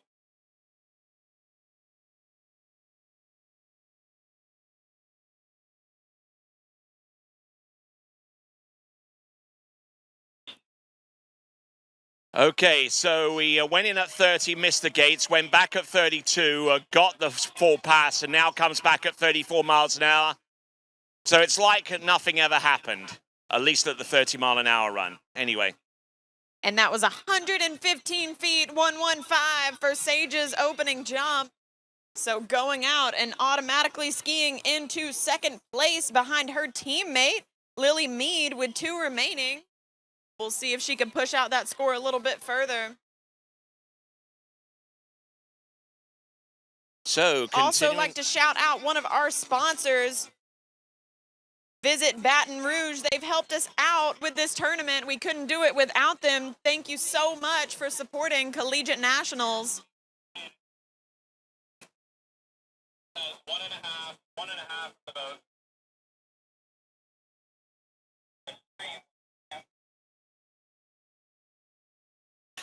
All right, so Thomas Berglund. And here we go, Sage Potbecker coming in, jump number 2. That's a better looking jump. But it's still a little early, though. She was a little bit early, but didn't slip on the ramp quite so bad. All right, we got the final score for Thomas Berglund. It's 1.5 at 34 miles an hour, 22 off. And that basically knocks out their minimum score that had been sitting at 1.5 on the basis of the 4th rotation. 125 feet, 125 for the Raging Cajun. Their women's jump team off to an amazing start.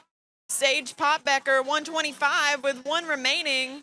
So as the Malibu makes its way back to the shore, Wisconsin Lacrosse gets 1.5 at 34.22 off to supplement their 5 at 32 mile an hour, 1.5 at 34 mile an hour, and 1.5 on 14.25 meters or 28 off. So that represents their total from the men's slalom competition, those scores that I just read out.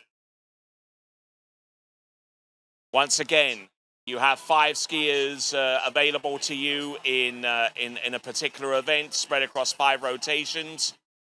Your top 4 scores go in towards the total, with the 5th one being knocked out. All right, here we go. Sage Potbecker pulling out wide behind the Mastercraft Pro Star. Jump number 3. Oh, another nice jump right in that same range. She wasn't ever late on any of those jumps, but just had a really solid stance on the skis and dug into the base of the ramp. Really good set from Sage Potbecker. 126, so pushing it out a foot more. All right then, folks, slalomer on the water. This is a representative of Texas A&M. This is Zach Butterfield.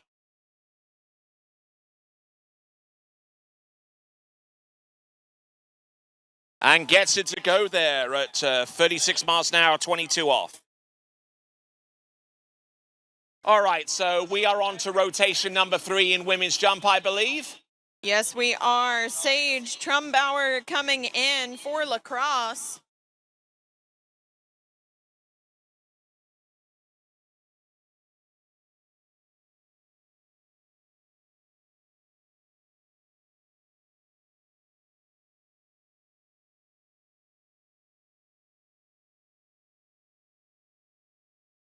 Here we go, Sage pulling out for jump number 1. Up and over with a right-away jump.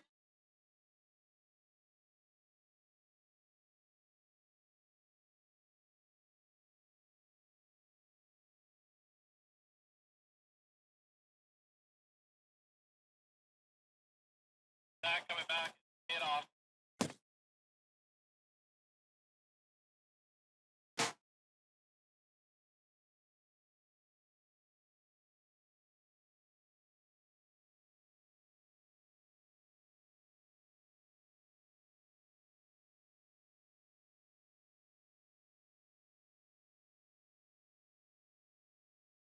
Here we go. This is 28 off.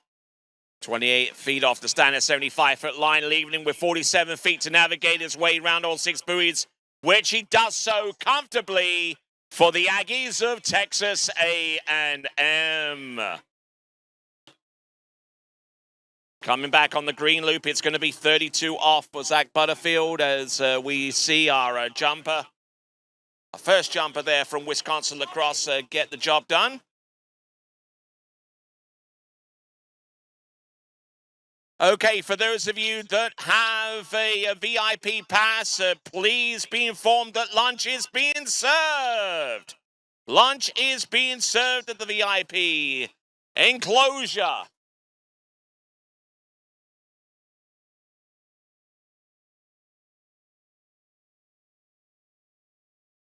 Sage Trumbauer with a 50-foot jump there on their previous attempt.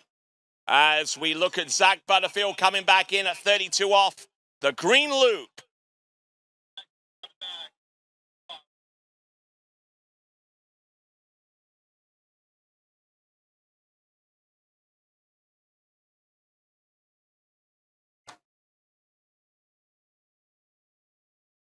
Here we go, folks. Sage Trumbauer. I think that one could be a little bit longer. Oh, and Zach Butterfield just absolutely disintegrates coming round buoy number 1 at 32 off. He'll get half a buoy for that, half a buoy at 32 off.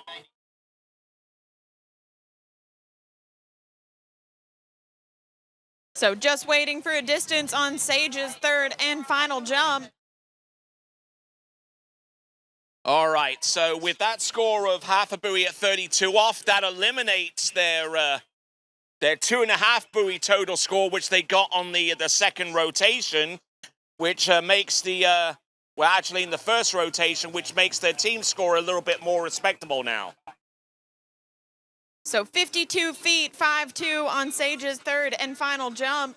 Now we have Adriana Devonish coming in for Texas A&M.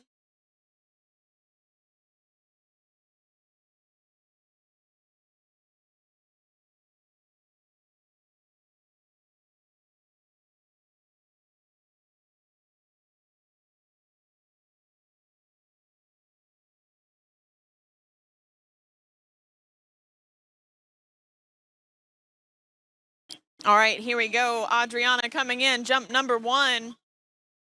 Oh, and not gonna ride that one out, just dipping her head a little bit. Ooh, that looked a little soggy.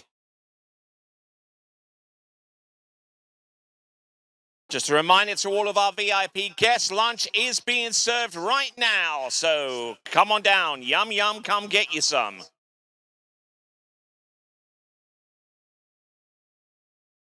We've got jambalaya, we got corn, we got vegetables, we got sandwiches, we've got chicken, you know, we got cookies and pizza, you know, we got it all. I don't have any of it, though. I should do, though.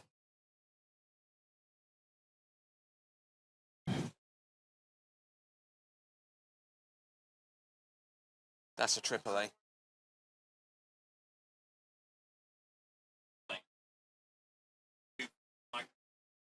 I'm on my last one.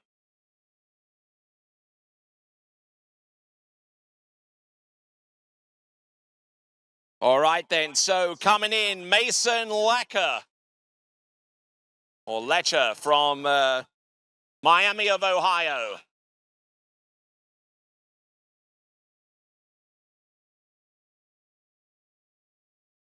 Sounds like 36 miles an hour, and the rope, I believe, is at 22 off. So we'll get confirmation of that very, very soon.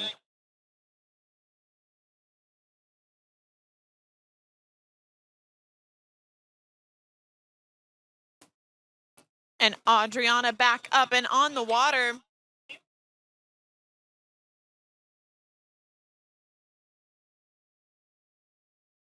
She'll be coming in for jump number 2. 22 off right now. Thank you. So that opening pass was at 34 miles an hour. The line length was 22 off. That is 55K, 16 meters. All right, here we go. Adriana coming back in.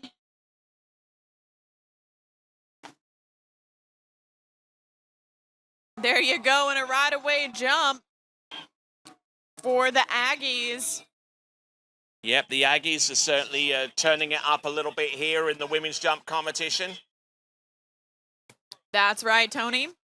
If you could pick a front runner in the Spirit Award competition so far, who would your choice be? Oh, whoever had like the Star Wars theme. I think that's Miami of Ohio. Oh, yeah, pretty cool. So they got to kick it up a bit. They've got about a day and a half to get it done. Yeah, lots of these teams vying for the Spirit Award, and that was 36 feet for Adriana on jump number 2. So Mason Lecker from Miami of Ohio getting through that pass. That was indeed at 36 miles an hour at 22 off. Looking good, looking in very good good shape. All right, here we go. Adriana coming back in. Oh, and not going to ride that one away, but putting a score on the board for the Aggies.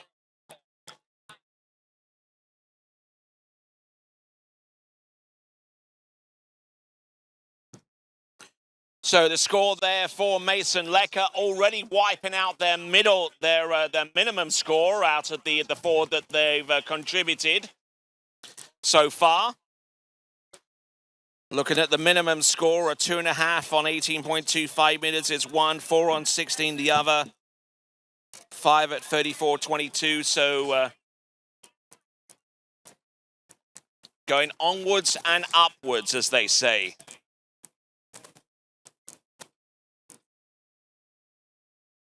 Here we go. This is Mason Lecker. Or Letcher coming in. On this pass at 28 off. Coming in. Looking strong. Oh, letting it all hang out there on buoy number 5, but managing to make it round buoy number 6 at 28 off. That is Mason. Mason Letcher from the Miami University of Ohio, the Red Hawks.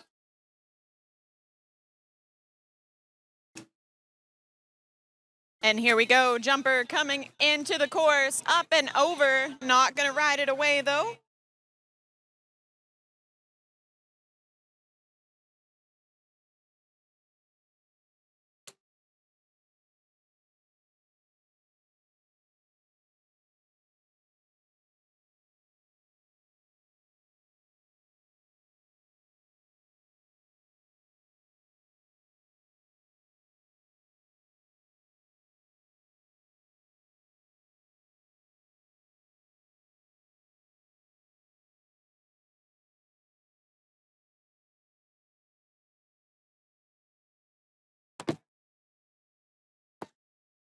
Mason coming back in. 30 off. Okay, returning to the course at 32 off. This is definitely a big shot in the arm for the Red Hawks of Miami University of Ohio.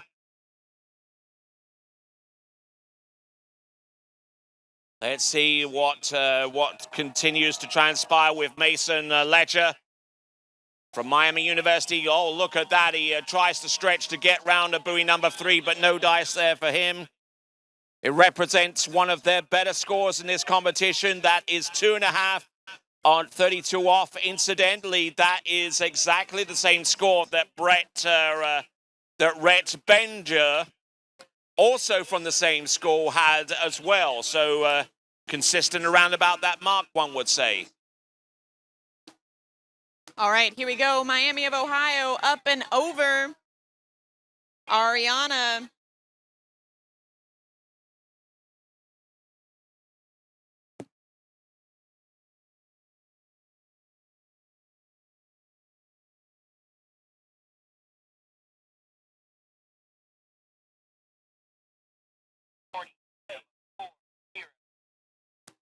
$40 feet 40 for Ariana on jump number 2 with 1 remaining. And she's going to speed the boat up to 30 miles per hour and come back in.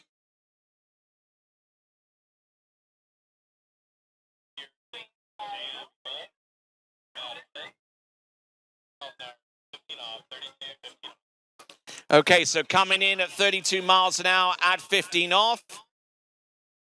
Our next competitor from Wisconsin-Madison, it is Samuel Strachan. And here we go, Ariana coming in, third and final jump. What can she put together here? Up and over in another right away attempt.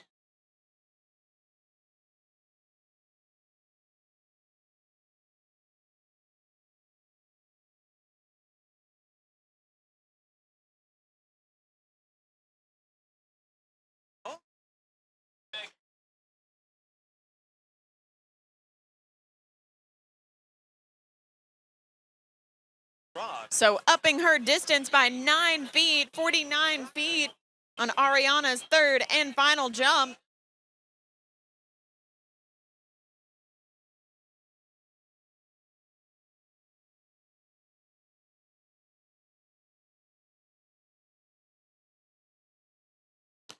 All right, so Samuel Strachan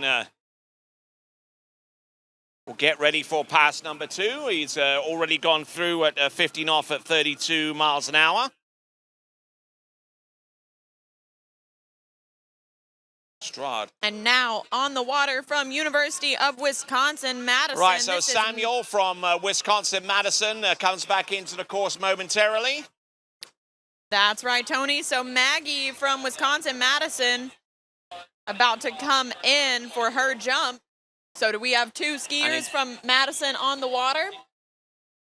And instead of going up in speed, he shortens the line to 22 off, keeping the boat speed the same at 32. Who do we have jumping? Here we go, Maggie up and over. Nice right away jump. As her teammate makes his way down the slalom course on pass number 2.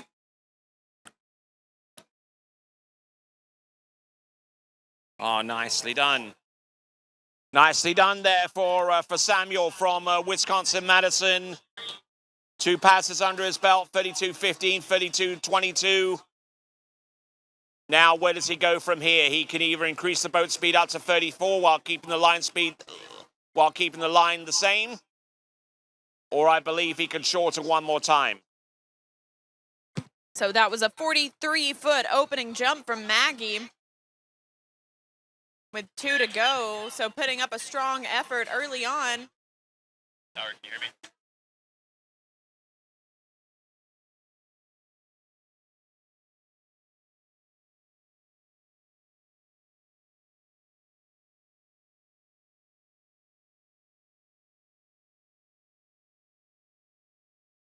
Here we go, Maggie coming in, up and over, and losing the handle on the landing. 34 miles an hour, 22 off,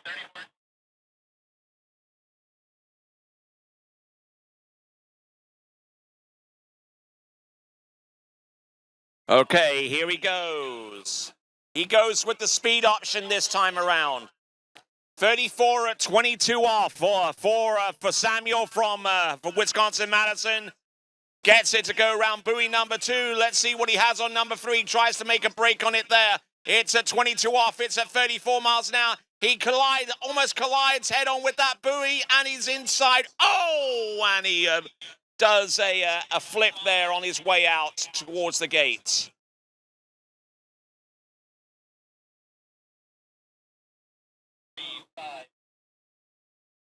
And the boat has Maggie back up and on the water. She'll be coming back in for her 3rd and final jump.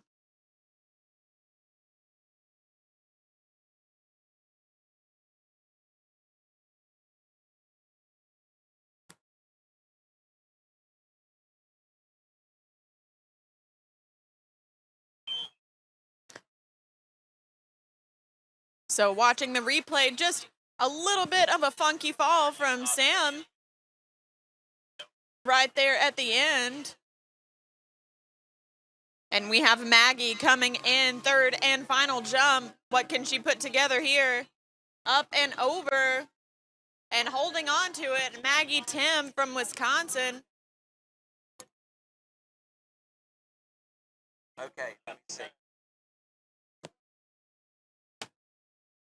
All right, some of that chicken, some of that, and a Subway sandwich. Yes. BMT. 48 feet, 4.8 for Maggie on her 3rd and final jump. No, as is.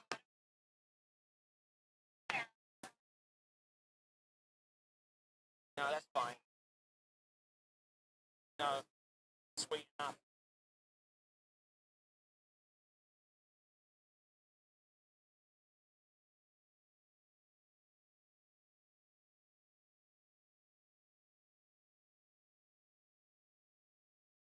All right then, so skier about to take to the water is Jackson Beeman from Clemson University, the Tigers.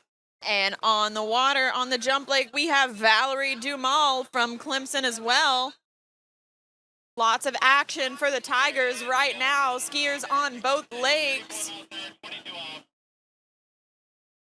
Valerie jump number 1 up and over and not going to hold on to it.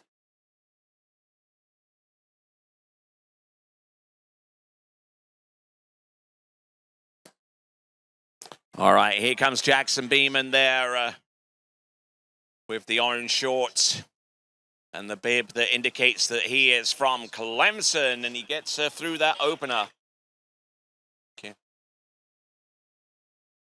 Fine, being. Okay.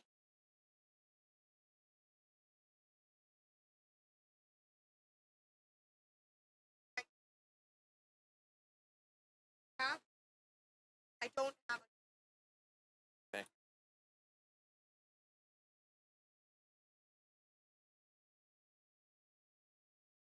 Her mic.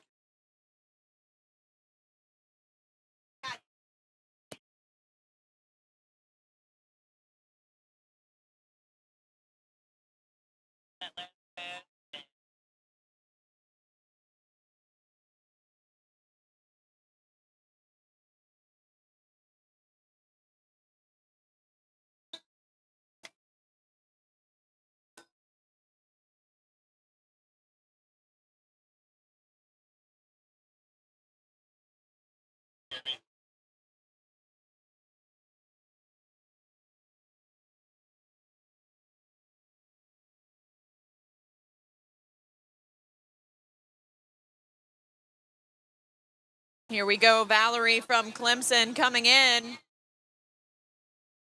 at the same time as her teammate Jackson. Up and over, whoa. Ooh.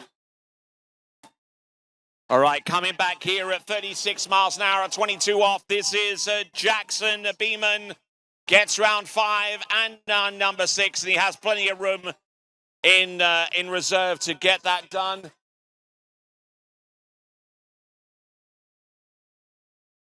Okay.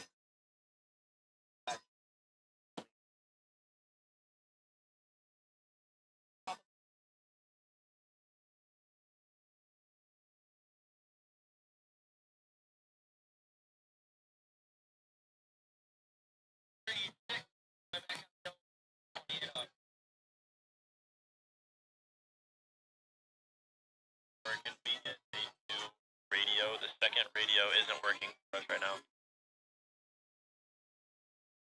Yeah, get one down there in a second.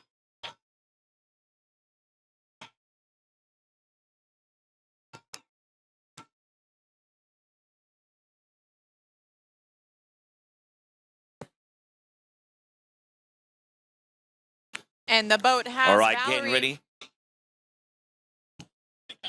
Check.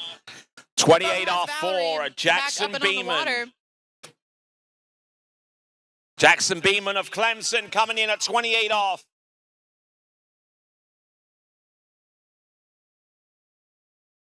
More than 1.5 will help his team cause out to a pretty good extent. The minimum score was 1.5 on this line length. And he's way ahead exceeded on that. And Chelsea, who's jumping? Here we go, Valerie, his teammate, up and over. She needs a score and losing the handle on jump number 3, so not going to get it. So we got 2 skiers from Clemson and jumping and slaloming simultaneously right now, to the best of my understanding. Correct, and that was the 3rd and final jump from Valerie.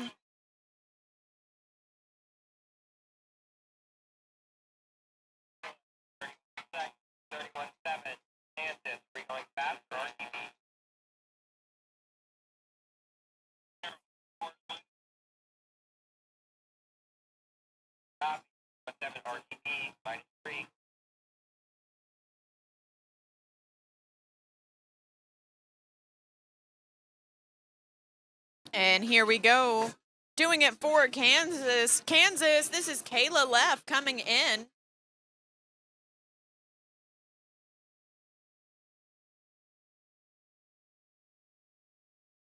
All right, here we go, folks. This is 32 off coming up right now for Jackson Beeman. For the Tigers of Clemson, here he comes. Entrance gates, number 1, and not getting much bass, number 1. So it's going to be half a buoy at 32 off. We go, Kayla coming back in from Kansas, jump 1. And a nice little pop off the top of that ramp.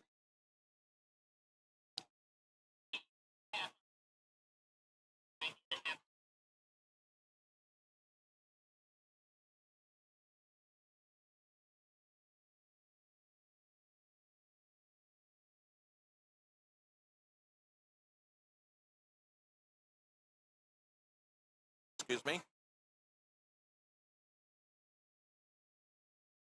51 feet, 5-1 on jump number 1 with 2 to go. All right, so now we're 6 down in the 5th and final rotation. We got Harrison Hartzler from Kansas coming up next. 22. Harrison, Kansas, 36 minus 2. So the Jayhawks bring out their last skier in the men's slalom competition. Oh no, and he's inside buoy number 1. I don't know what happened there.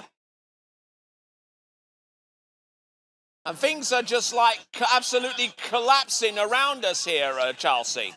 Yeah, lots of stuff happening right now. Kayla left, taking a little bit of a tumble.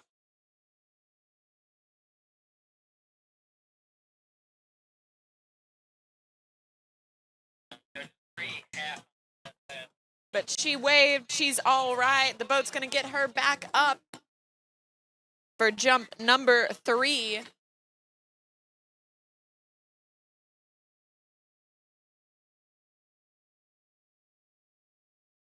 So for Kansas, that is going to do them absolutely no good whatsoever, because the 4 scores that they had out of the first 4 rotations are going to be it so far as their slalom total is concerned. I can't see any scores here below a half. As a matter of fact, that is the lowest score that we've seen in this men's slalom competition for out of everyone. Yeah, Tony, tough break for Kansas slalom right there. And we saw on the replay, Kayla left's fall. A little bit of a side slide, no credit.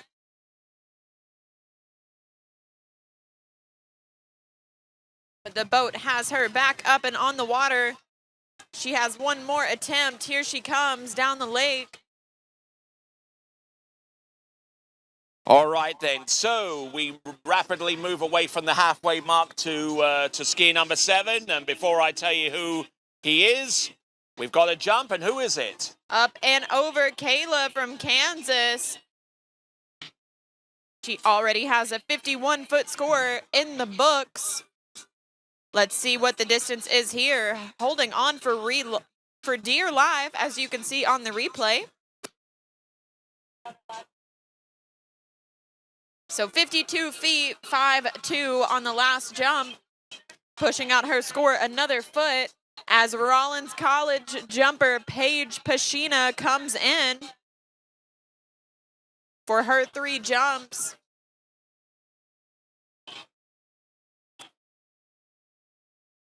So coming in on his opening pass of 36 miles an hour at 32 off. Representing Rollins College and originally from Austria, this is Nikolaus Antonsen. He is a European under-21 slalom champion.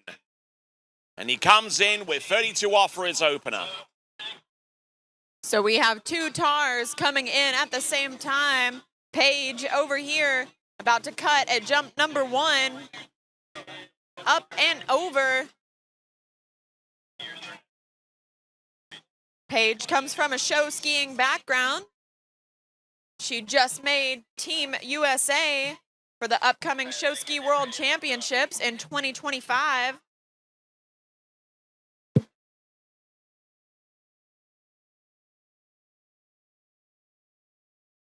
"49 feet for Paige on her opening jump, just getting things started.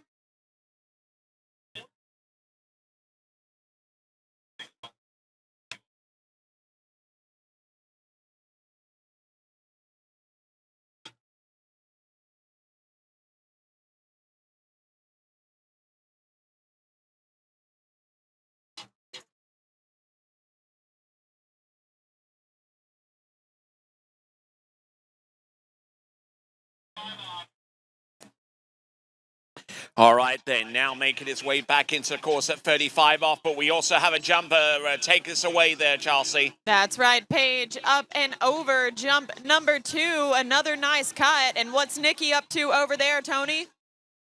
And here we go, this is Nikolaus Antonsen making his debut here at the Collegiate National Waterski Championships, a freshman at Rollins College in Winter Park, Florida.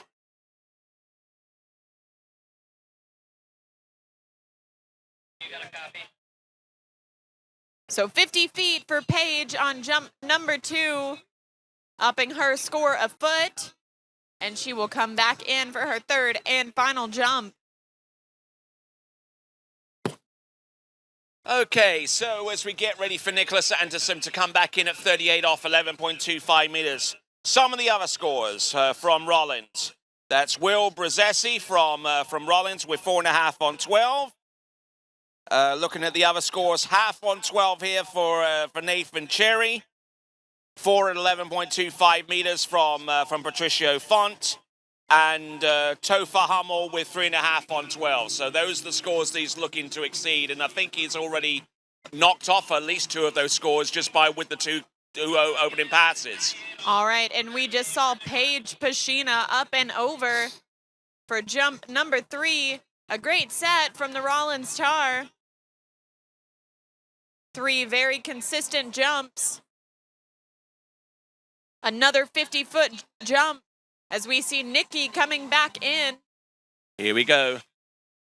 This is 11.25 meters. This is Nikolaus Antonsen. Look at him go. He's round buoy number 5. He's a little down course, and he gets round buoy number 6. There he is. Nikolaus Antonsen, originally out of Vienna in Austria, and representing the tiles of Rollins College. And by becoming the 3rd person to go through that pass, he vaults himself immediately into 3rd spot right now. The only 2 skiers that stand above him at this time are Evan Kraus, Sean Kraus with 3 at 10.75, and Florian Paff, who has the lead with 3.5. So those are the immediate targets that are in his sights right now. Yeah, I'm sure Nikki would like to ski into the lead, though,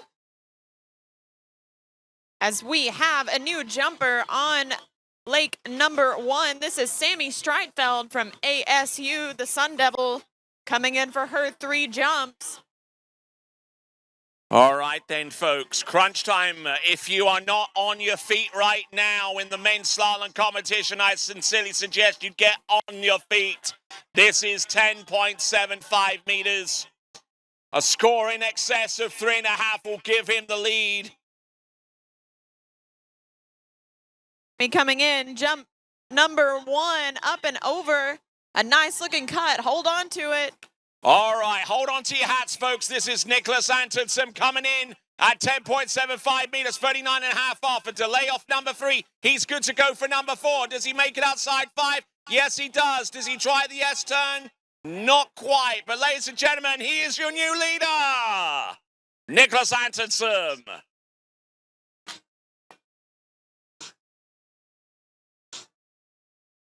Sammy Streitfeld opening it up with a 79-foot jump. 7.9 to open things up.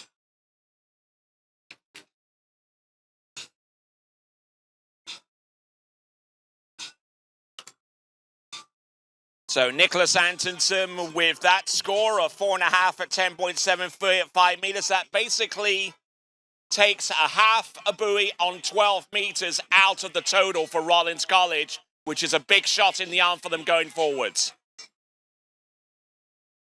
Absolutely. Big score put up right there for the Tars. And we see Sammy coming back in for jump number 2. Taking another 3/4 cut approach.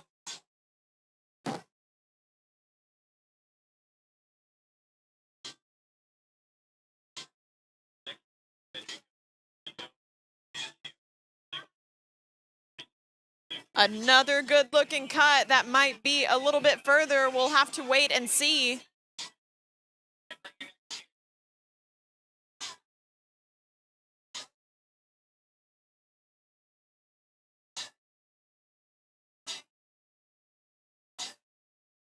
Five. 85 feet, 85, so improving 6 feet. On jump number 2 with 1 to go. Sammy Streitfeld doing it for the Sun Devils. Skier on the water representing Arizona State, and this is at 28 off for starters. This is Federico Jaramillo, former World U21 Slalom champion.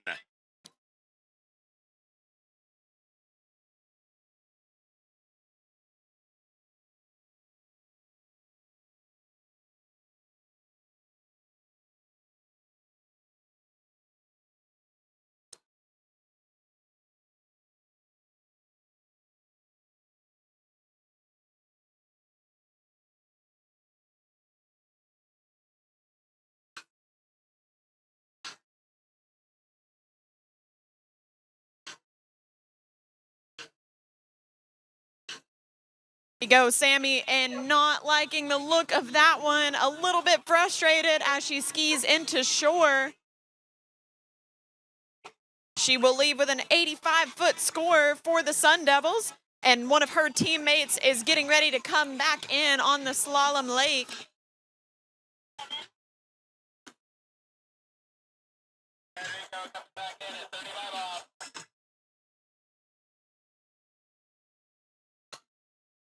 Okay, so coming back in at 35 off, employing the same pass schedule as our previous skier, Nicholas Antonsen. So this now, instead of being 32 off, this is 35 off. Here he comes. Oh, good turn on number 2. Oh no, and he goes down on buoy number 3. How on earth could that have happened?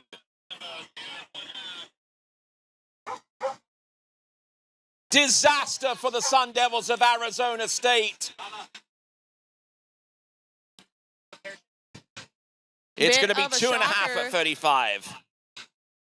A shocking score for Fed A. Yaramio.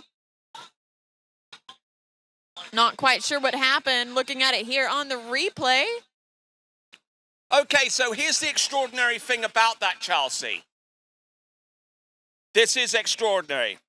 Arizona State have scores of 4.5 at 14.25 meters. They also have another score with 2.5 at 35 off, just like the same as Federico Jaramillo.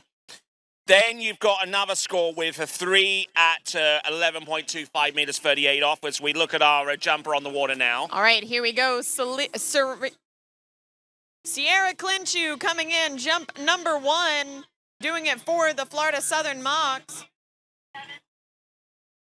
And then another score from Arizona State is 2.5 at 11. So basically, Arizona State actually have 2 scores of 2.5 at 12 meters to contribute to their total.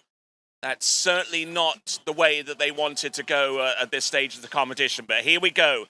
We've got on the water Christopher Hallwood from Florida Southern College. Just waiting for the distance on Sierra's first jump as Chris Horwood makes his way through that opening pass.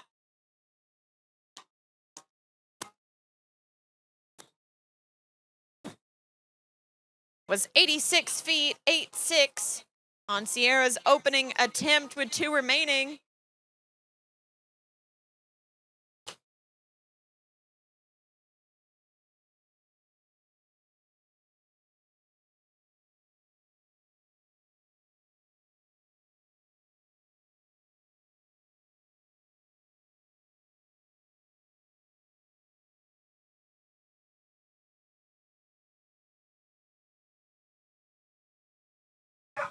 And here we go, the Florida Southern Mock coming back in for jump number 2. Oh ho ho, that's gonna be better. Big jump.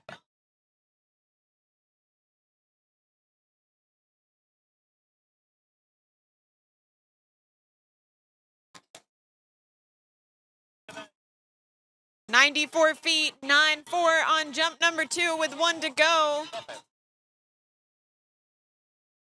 Sierra getting some coaching from the shore as her teammate Chris comes back into the slalom course.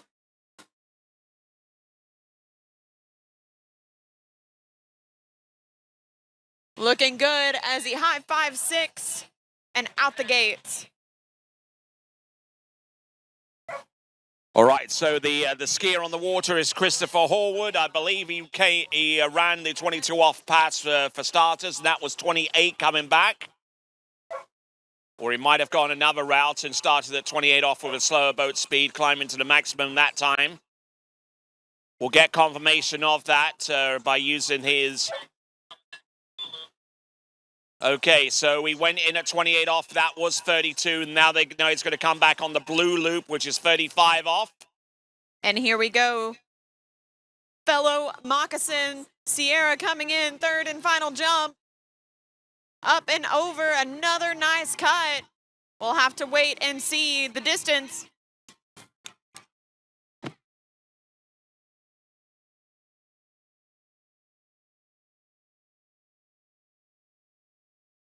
Back at 35 off. Florida Southern putting in the work down on the shorelines, running back and forth to cheer on their teammates.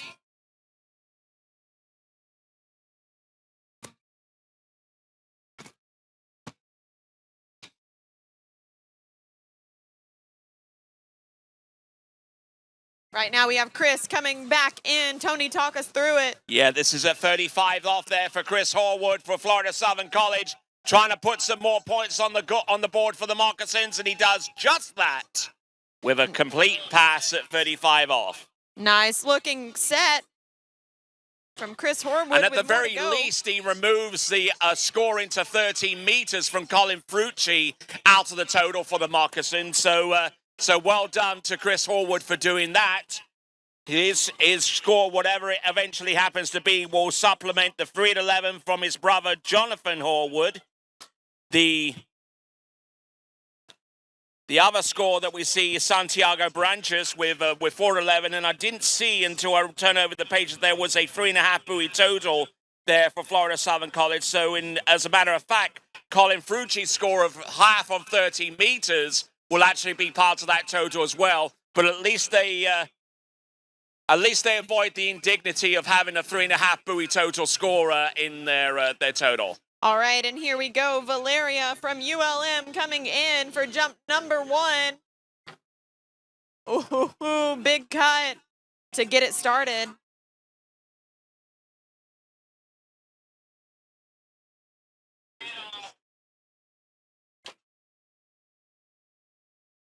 We'll have to wait and see.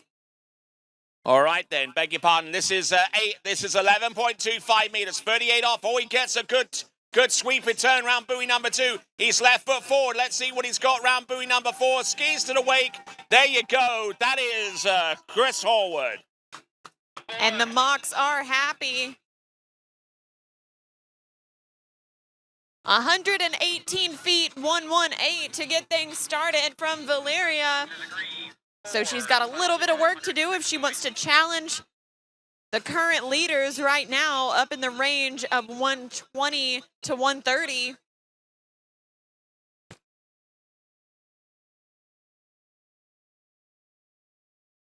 So Christopher Horwood, with that score of 4 buoys on 11.25 meters, puts him into a 4-way tie for 5th. He will join Pato Font, Greg Terry, and Garrett Reese. Also Santiago Branca, so it's actually a 5-way tie for 5th place right now.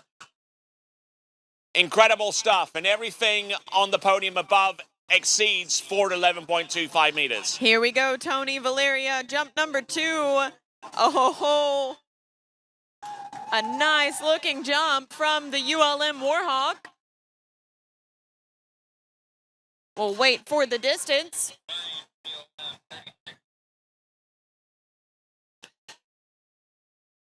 Okay. 126 on jump number 2. Oh man, what's going on the slalom leg, Tony? Okay. We just seen a distance from Louisiana Monroe, but unfortunately, looking at the slalom lake for the men's competition, Ryan Schipper goes down on his opening pass for Louisiana Monroe, and it looks like it's going to be 1 1/2. We'll look here on the replay to see what happened. Oh, and just getting a little caught up in his edge change. A bit of a freak fall from Ryan Schipper.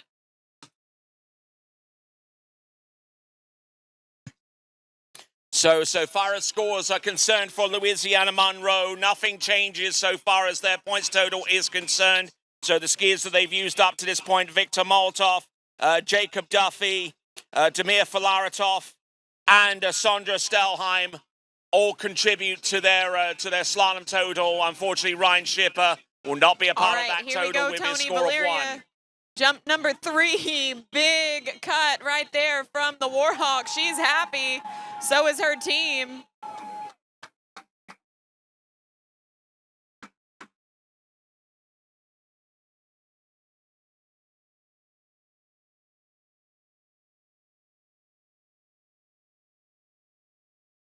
128 feet, 128.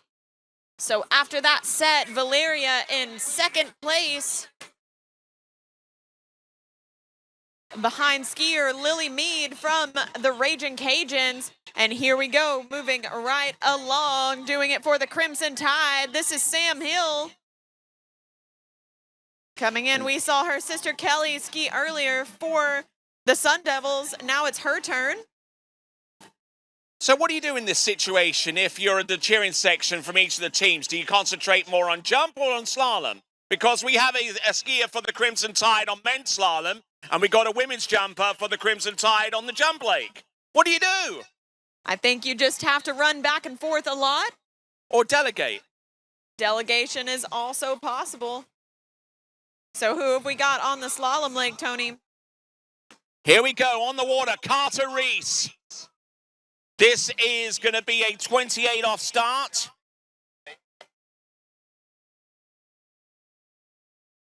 At 36 miles an hour. Looking very smooth with that opening pass and gets a score on the board for Alabama. And here we go, Sam Hill. Another one of those Alabama skiers coming in, jump one.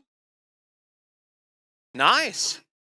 Slipping on the ramp a little bit. She was a bit early, but a nice looking opening jump to get things started. All right then, so far as Alabama is concerned, the scores that they have on the board right now, so far as men's slalom is concerned, they've got already a 2.5 at 11.25 meters. They've also got a 4. They've got also another 4, and they got a 5 on 12 meters. So basically, for Alabama to increase their point score in this competition in men's slalom, they've got to score more than 5 on 12 meters with their last skier. All right, and that was a 104-foot jump, 104 from Sam Hill to get things started. She's going to adjust some things and come back in. Yeah, and Carter, he is capable of getting down into those really short line lengths. Always an exciting skier to watch. All right, Carter Reese from Alabama. Out of Tuscaloosa. The famed athletic program that they have there. There we go. And here we have Sam Hill coming in, jump number 2. Her teammate just ran his second pass. Sam up and over. Another good-looking jump. We'll have to wait for the distance. That's probably a little bit further. Not a bad-looking jump, and Carter Reese getting the job done on slalom, getting through 28 and 32 off at the moment.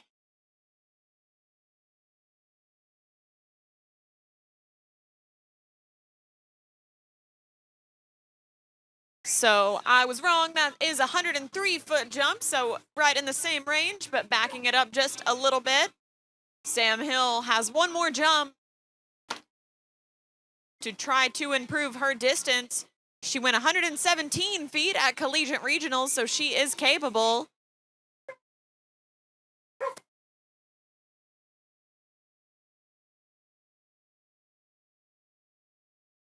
All right, so let's see what we've got here. Carter Reese. He's gotten through 28 off and 32. He's going to come back in at 35 off with a little bit of a tail breeze that's going to be hindering his progress along the way unless he keeps the line tight. Round buoy number 1, sweeps that ski round on buoy number 2, drives it on home there off number 3. Good to go round number 4. Absolutely destroys number 5 in time for number 6. That's 35 off.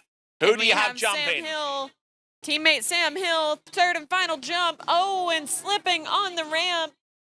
She had the speed to go far with that one.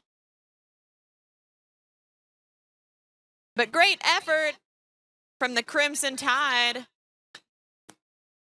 Okay, so that was 35 off, getting ready for 38, which does mean that Carter Reese eliminates their lowest score, being 5 on 12 meters from Andrew Boscus. So anything he does here helps Alabama going forwards.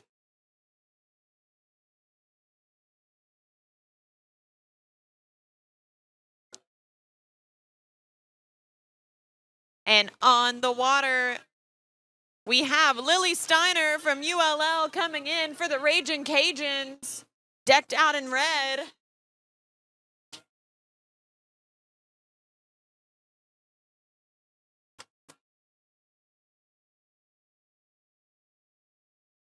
And that was another 103-foot jump for Sam on her third and final attempt. All right, then, let's have a look and see.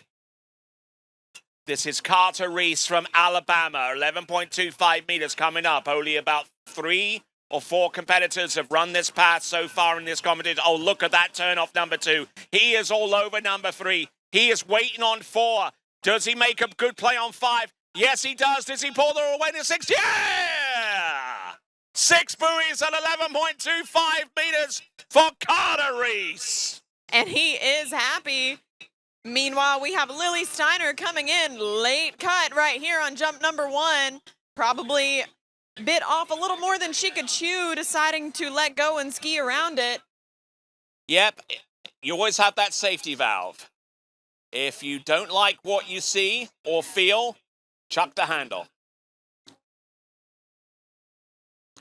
So Carter Reese at the moment getting ready for 10.75 meters. Let's have a look at the top scores as they stand at this moment in the proceedings. Nicholas Antonsen with 4 1/4 at 39.5 off is your leader. 3.5 at 39 for Florian Parfits in second. Sean Kraus is in third with 3 at 39.5 off. Those are your top 3. Those are the only 3 aside from Carter Reese that have made it to this line length. So let's get on your feet, please. We have got Carter Reese from Alabama, 10.75 meters. Let's see how far he can get. Come on, let's bring him on. Round buoy number 1 gets a good pull on number 1. He's good to go for number 2. Can he make a play on 3? No, he's inside. 2 buoys at 10.75 meters. That currently puts him in 4th place right now. And being in 4th place and with 1 skier to go, you know what that means? He has a podium spot. There you go, Tony. He can do no worse than what placement right now? 5. All right. So here we see Lily Steiner coming back in for jump number 2. Oh, nice. Hugging that right-hand corner and sending it down the lake.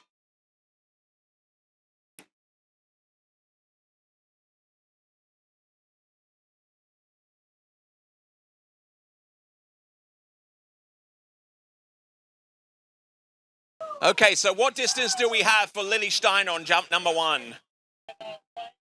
Oh, new leader, 137 feet from the Raging Cajun on jump number 2 with 1 to go. Lily Steiner, we'll see what changes she makes here, what she can do to push out her third and final jump past that 140-foot mark. Great skiing from the Raging Cajuns.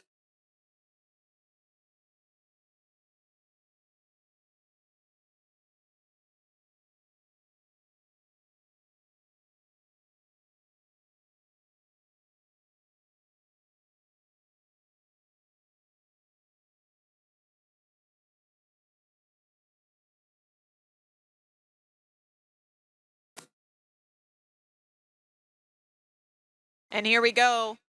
All eyes on the jump lake. Lily Steiner coming in.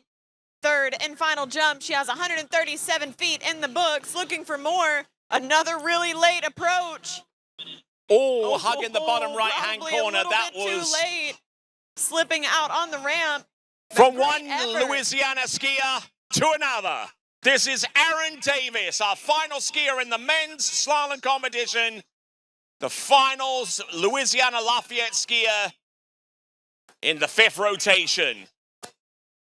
So that was a 125-foot jump to end Lily Steiner's set. So she will leave with a 137-foot score and the current lead.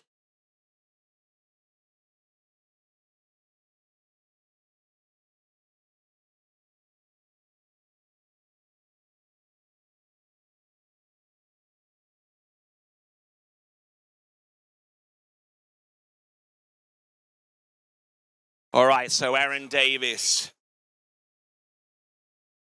didn't ski in the championships last season, was unable to due to an injury that he suffered not this past summer, but the summer before in England, where there was some major surgery needed to repair the arm that he broke, and also to the associated scarring that came along with that procedure. But he's back on, and he is skiing about as good as he's ever skied. This is Aaron Davis coming into the course. I believe he started at 32 off. I don't think he would start any longer than 28, but this is a 35 off pass, which means he did start at 32. Yes, and absolutely on fire there. He's gotten the first two passes under his belt. So far as the Cajuns are concerned, their four scoring skiers from the previous four rotations are as follows. 3.5 at 10.75 from Florian Paff. Edo Morenzi, 3 at 11. Sean Kraus, 3 at 10.75. And Evan Kraus with 1 at 11.25 meters.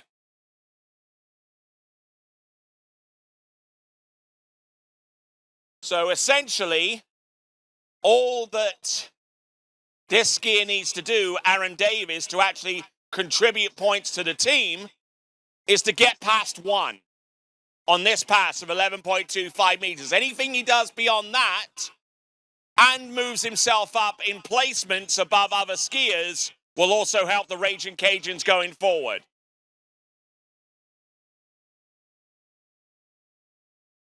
For those of you that are watching this on the webcast and wondering how we score the teams, it's not the usual way that is typically found in IWWF competition.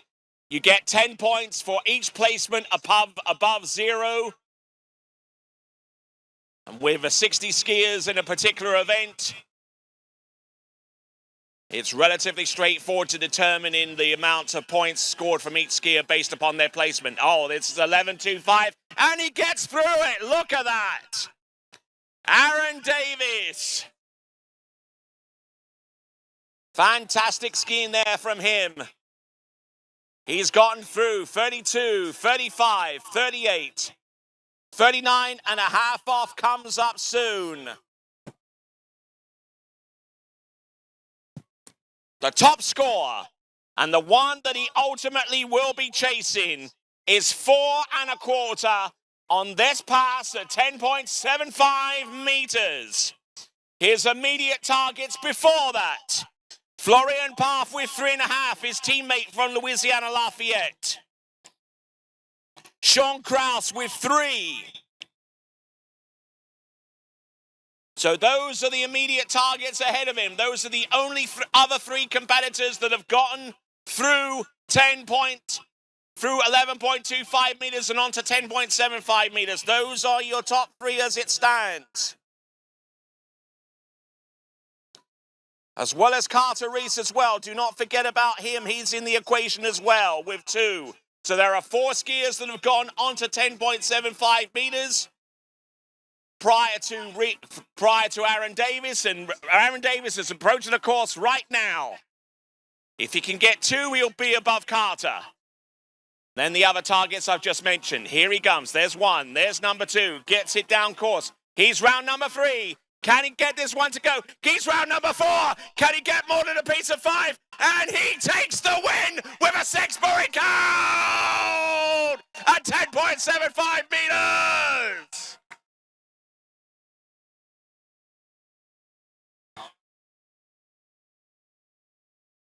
Pick me up because I'm about to faint. All right, big skiing on the slalom lake. First 39 off we've seen go down at this tournament. And on the last slalom skier of Division I men's. Good question. What's the national record? 2.5 on the next pass is the national record. Who holds it? Will Asher? Well, Asher, okay. National record time, folks. He's won the competition. He's got maximum points for Louisiana Lafayette. And to set the national record, he needs to get all the way round buoy number 3 and to the wakes. And that is no easy task, but if anyone can do it, it's Aaron. He's a tough competitor. So let's wait and watch what he can do here on this 41 off pass coming right up. Oh, beautiful music. Crank that up, sir. All right, then. 2.5 is the national record. Aaron Davis, already your national champion for 2023. Here at the Syndicate Skis NCWSA National Collegiate Championships, he comes into number 1. He gets the turn. Oh, and he releases the handle on his way to 2. But ladies and gentlemen, let's give it up, please, for Aaron Davis, your new national champion. Wow, great skiing from the Raging Cajun. Getting lots of cheers from the shoreline.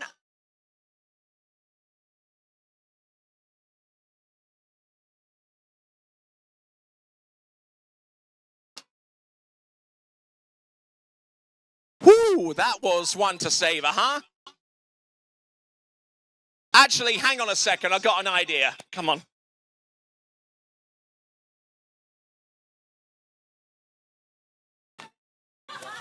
And 5 years later.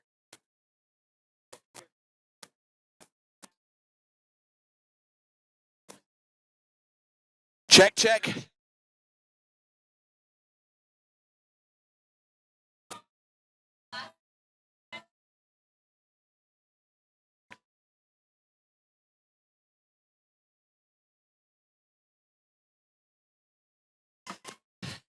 Aaron Davis, the national champion for the 2023 Syndicate Skis NCWSA National Collegiate Waterski Championships. Aaron, come on over, sir. Come on over. You know what's going to happen.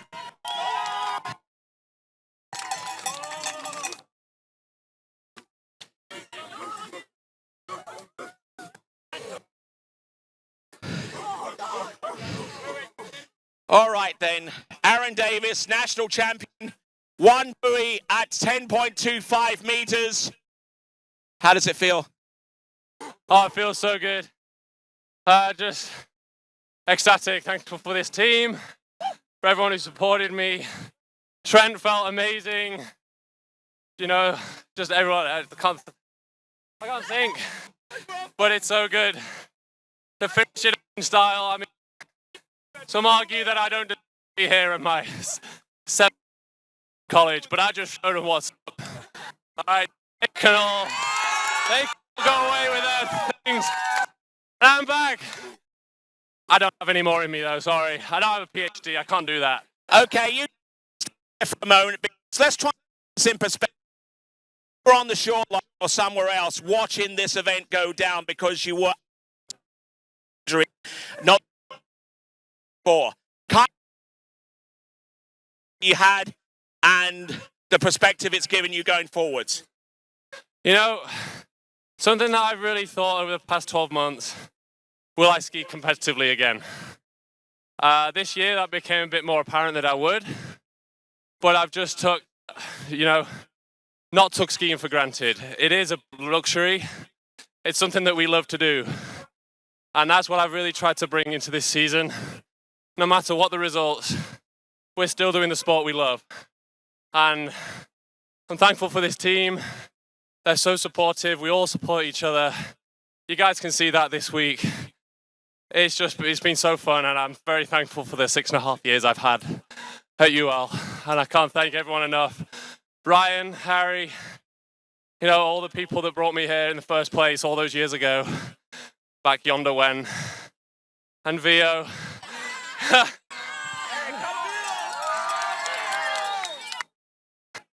She's been so she's known how to do it, and I'm so proud of her for that. And she skied amazing. There's a team out. But you're making me tear up. Ladies and gentlemen, your national champion for 2023, Aaron Davis.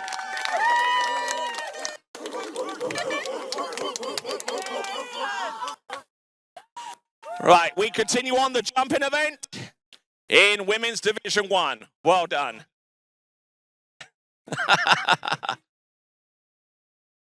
All right, Tony, conducting some excellent short interviews down there with your national slalom champion, Aaron Davies, only skier of the event to make it in 2:41 off. Great skiing from the Raging Cajun. Congratulations to them.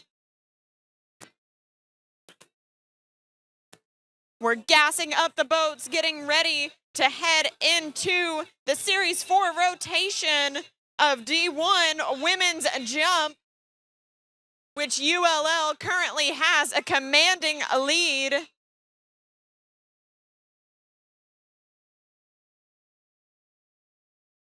All righty.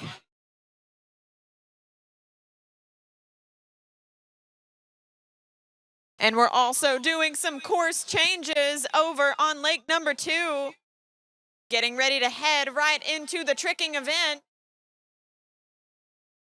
D2 men's tricks coming at you shortly.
All right, and if you're joining us on the webcast, you can see that the shore is filling up.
All right. We've got jump back up and running, starting off Series 4. This is Faith Passell from Wisconsin Lacrosse coming in for her 3 jumps.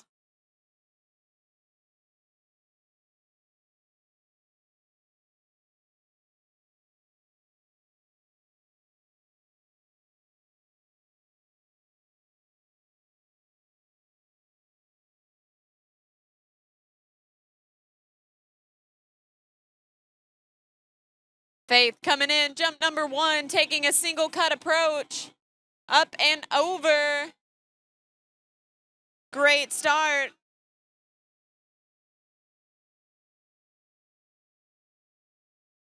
We'll just wait for the distance.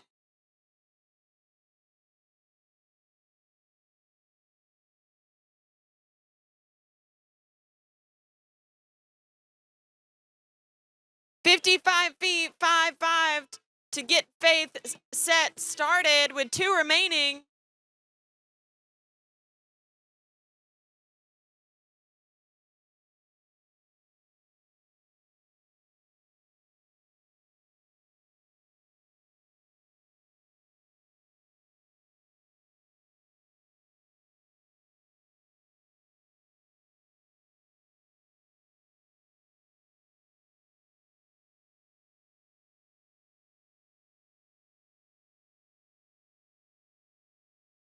All right, here we go.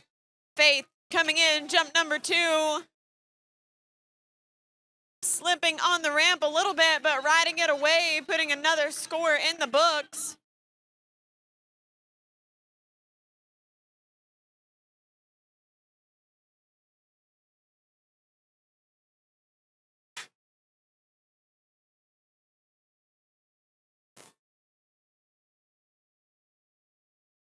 So she was carrying a lot more speed on that one, upping her score to 59 feet, 5.9. On jump number 2.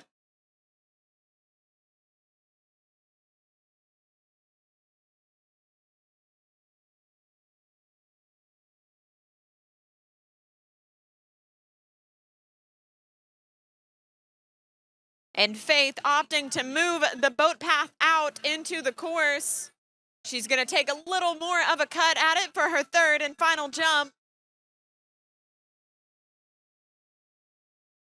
Let's see what she does here. Faith from Wisconsin Lacrosse coming in, 3rd and final jump. Up and over. Oh, with the 1 ski right away. The crowd goes wild. Faith throwing it down for Lacrosse.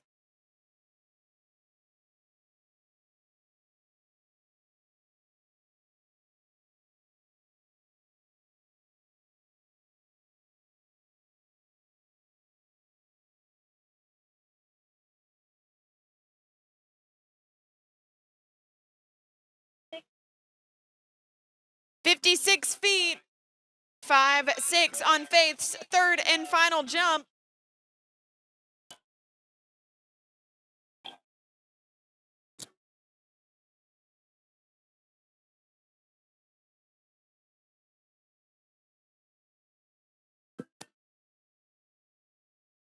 So not quite gonna match her jump number 2. She was carrying a lot of speed on that cut, but great consistent set from Faith Passell from Lacrosse. Now on the water representing Texas A&M, this is Leah Miller coming in for her 3 jumps.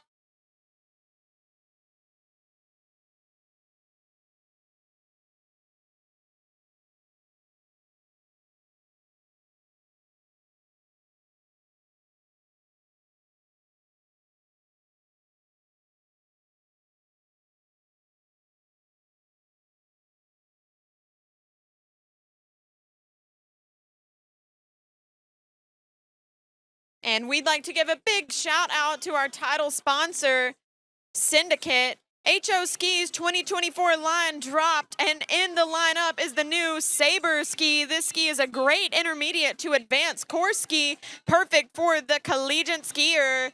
Now coming back in for jump number 1, this is Leah, the Aggie Up and over with a right-away score. And we have a tricker coming in. Throwing out some wake O's in reverse. Impressive stuff early on. What else can we see? Oh, a ski line back. Going down right at the end of his run.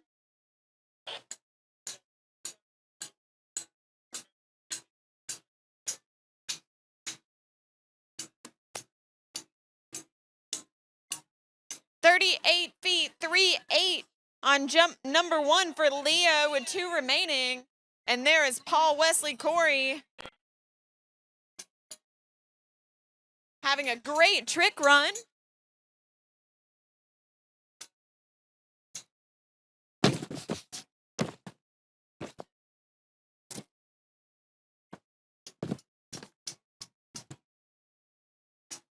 And doing it for UCLA. Here we go. Leah coming back in for the Aggies. Up and over. Another right-away jump looking to push that score out past 34.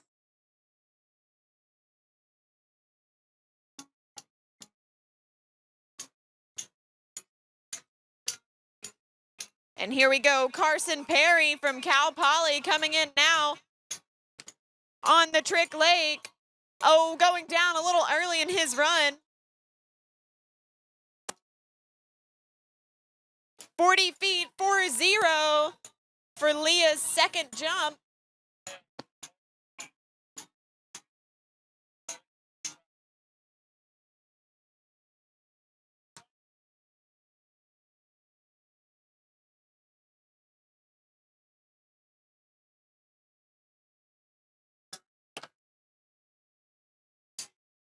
So Leah will have one more jump to push her score out even further for the Texas A&M ski team.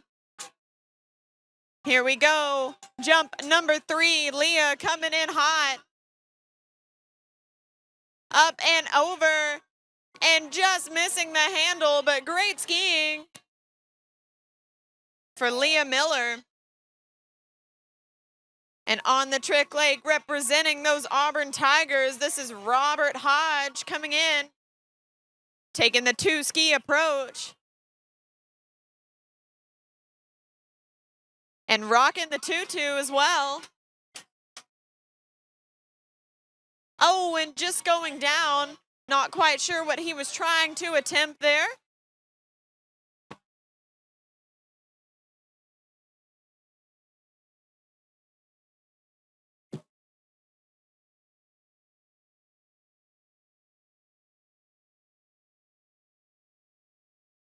So on the replay, you can see Rob cutting out wide and just getting off balance at the end of his run.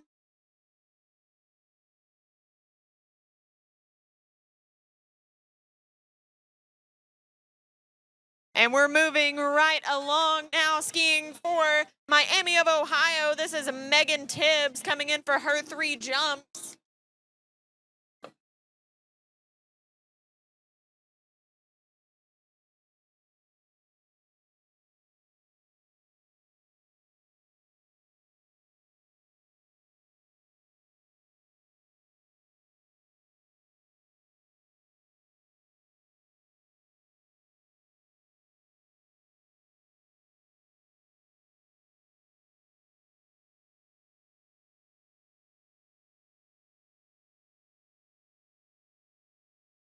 Here we go, Megan coming in, jump number 1, engaging the switch as he cuts to the ramp, up and over, riding it away. We'll wait for the distance.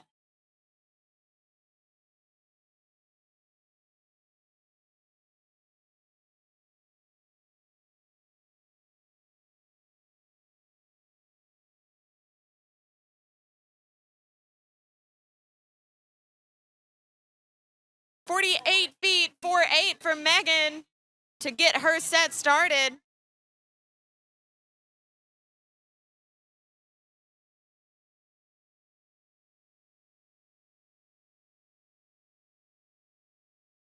And you can see on the webcam our D2 men's trickers getting ready to come in for their turn.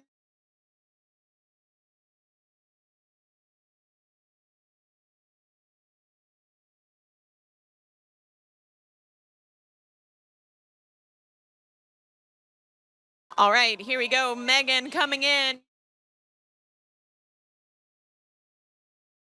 Jump number 2, up and over. Riding it away, Megan Tibbs.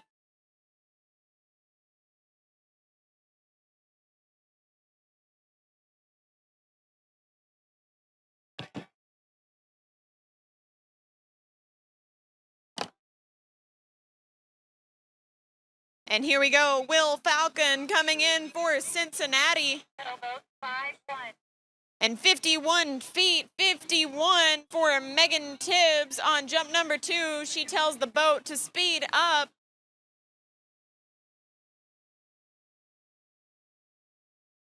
So we see Will Falcon making his way through his trick pass, doing some wake tricks and going down on a wake front.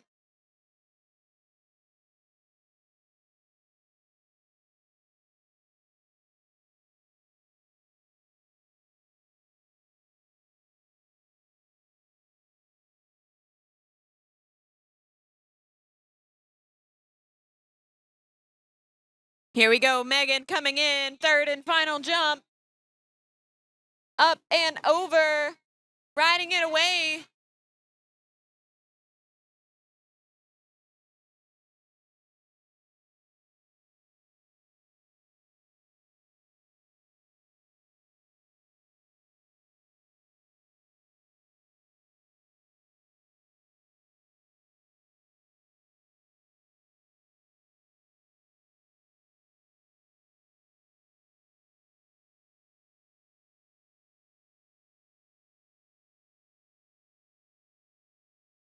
All right, Tricker coming down the lake. This is Adam Long for Texas State, getting his run started. And on the jump lake, we have a new jumper. This is Keely Plessner coming in, representing Wisconsin-Madison. Lots of action going on right now.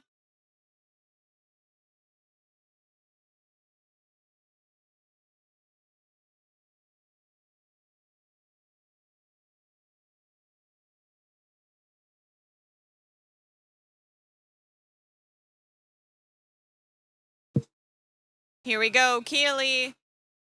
Jump number 1. Oh, and letting go of the handle. She waves though, she's all right. That was a hard spill from the Wisconsin-Madison skier, swimming back to her ski to get it put on.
Here we go, Tricker on the water is Jacob Conaboy coming in for Purdue, one of those Boilermakers, getting his trick run started with some slides.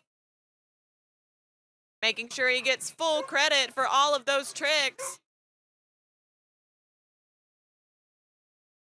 And losing the handle right there towards the end of his run.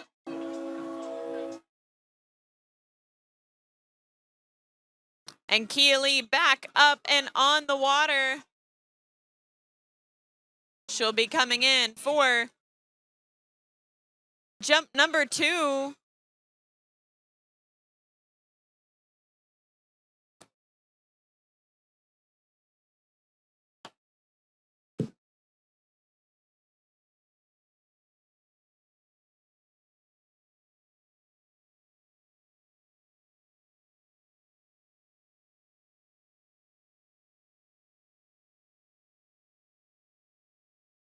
Here we go, Keely, jump number 2. Let's see what she does here. Up and over. That's a better cut, but she can't hold on to it.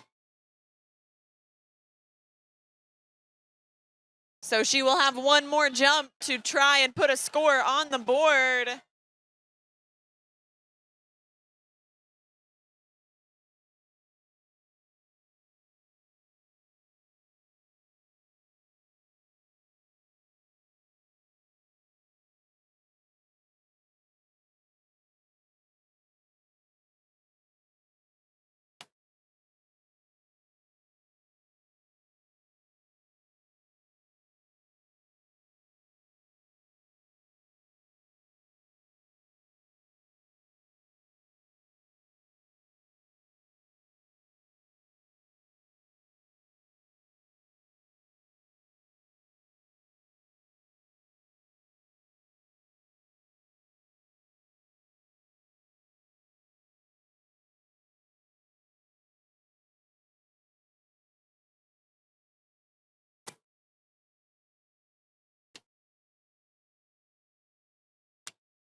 And we'd just like to shout out some of our sponsors. In addition to our title sponsor of Syndicate, we would also like to thank Mastercraft Boats, Masterline Ropes, Louisiana Office of Tourism, the City of Zachary, Lake Lovers Club, Celsius Energy Drinks, OJ Props, Dolphin Wetsuits, San Antonio Surgical Arts, Rouse's Market, Cecil Graves Insurance, Walk-Ons, Tides Medical, Visit Baton Rouge, Coconut Willie's, and Subway. We just had a tricker go down a little bit early. The Arkansas Razorback Jacob Gaines going down on trick number 1. Tough break for him. And now on the jump leg, we have Keely coming in. Jump number 3. Come on, Keely. She needs a score in the books. There you go, holding on to it. And the crowd is happy. Just waiting for the distance.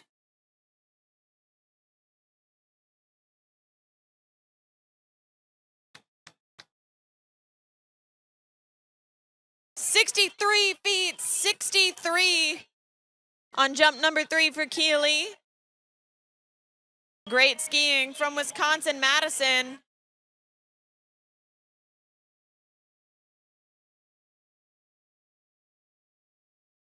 And coming in on the trick ski representing Nebraska, Cole Mason going down a little ways into his run.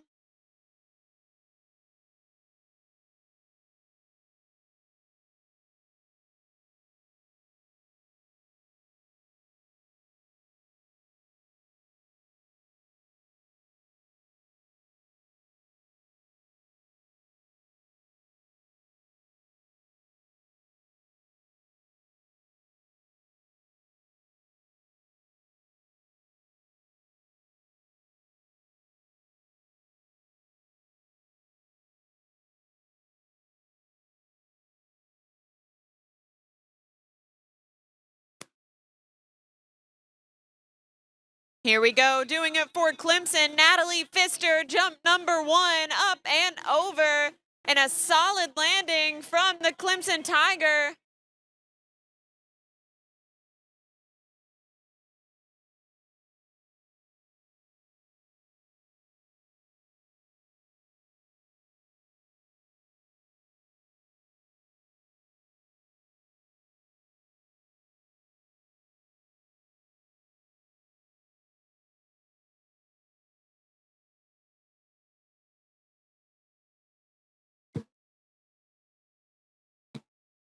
So just waiting for a distance on Natalie's first jump.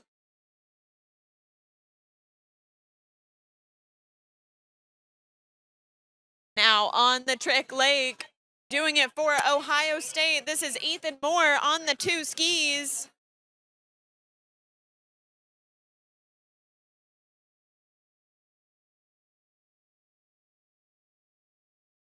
Ethan doing some nice looking 2 ski side slides.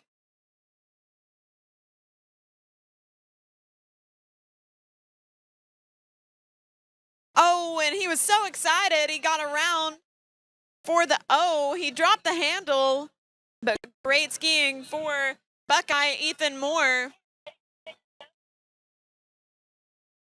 So that was a 42-foot opening jump for 2 for Natalie. 42, 42.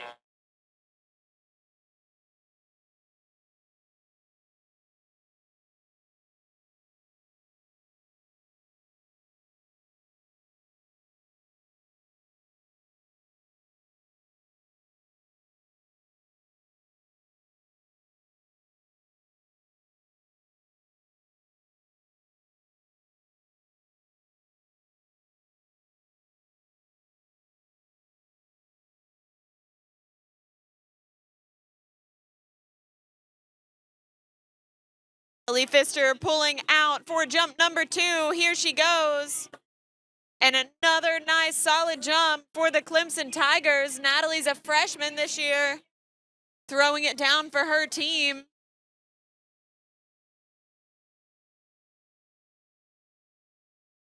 .47 feet, 4.7 on jump number 2 for Natalie. So improving off her first jump distance by 5 feet. Natalie Pfister with 1 remaining. Now the question is, can she push out her score over that 50-foot mark? And if you're watching on the webcam, you can see Michigan skier Eli Kersey getting ready to drop into the water for his trick pass.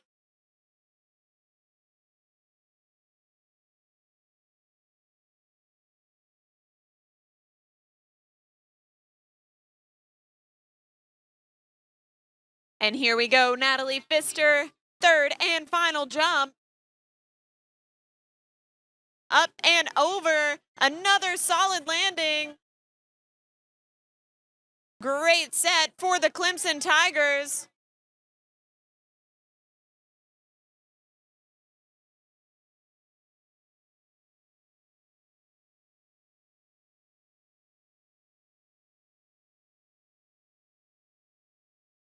So 48 feet for Natalie on her third and final jump. So a progressive set all the way through. And now on the trick leg, Eli Kersey coming in, trying to work through some side slides.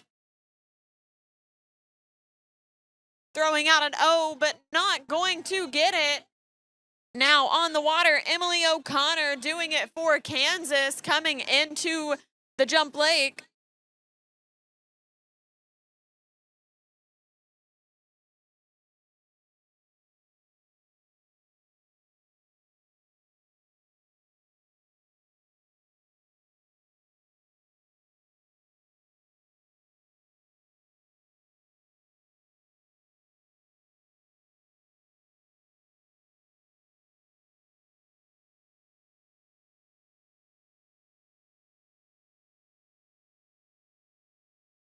And here we go, Emily O'Connor representing KU coming in, jump number 1. Oh, and just getting the handle pulled out of her hands on the landing. And on the trick leg, SDSU skier David Granucci going down about halfway into his run. So with that, we have already wrapped up Series 1 of D2 Men's Trick.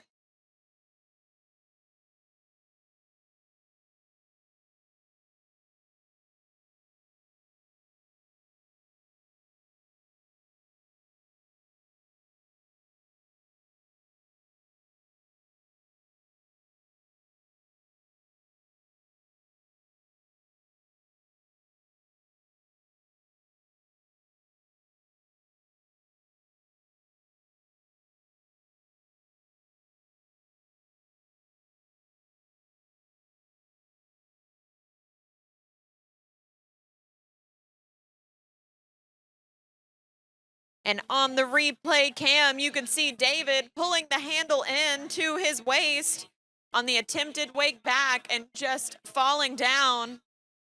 That's not what you want to do. You want to try to keep the handle out in front of you and low.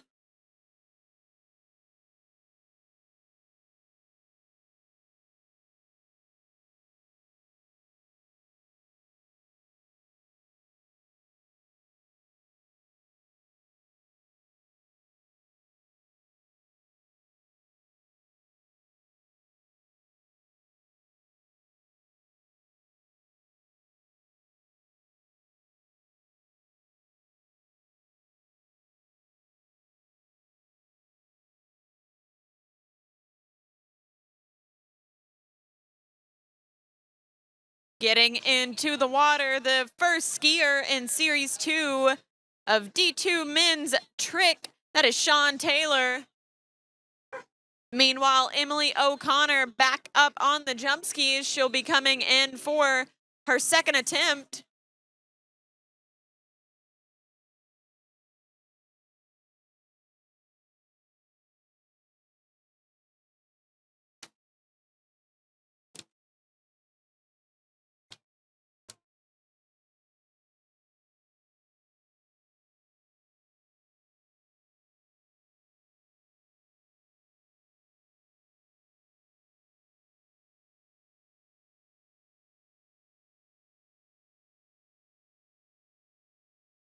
All right, here we go. Emily O'Connor, jump number 2. Let's see what she does here.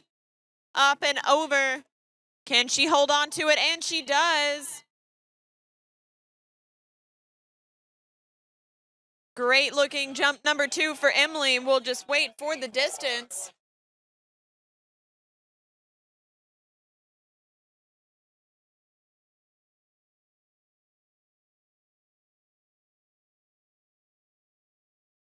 "60 feet, 6-0 for Emily on jump number 2 with 1 remaining. And you can see on the replay, Sean Taylor just going down a little ways into his trick pass. Now we have Sean Finn from UCLA. So battle of the Seans right now on the trick lake. See what he can put together for this trick pass.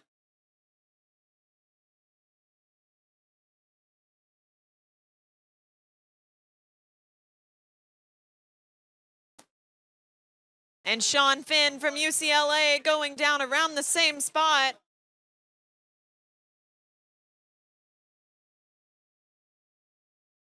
And here we go, Emily O'Connor coming back in, jump number 3, slipping out and not gonna ride that one away, but great effort from KU.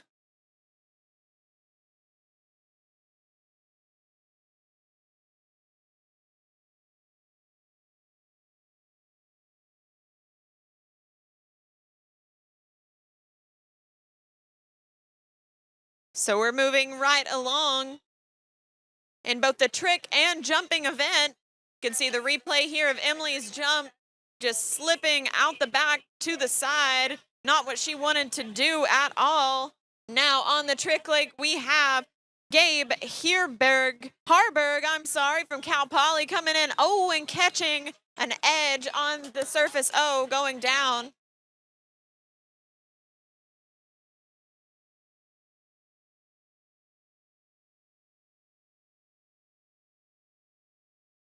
And now coming into the course, doing it for Rollins College, this is Caroline Grubbs. She'll be coming in for her 3 jumps. Caroline, another one of those skiers to come from a show ski background. Very talented swivel skier, but now she's on the jumpers.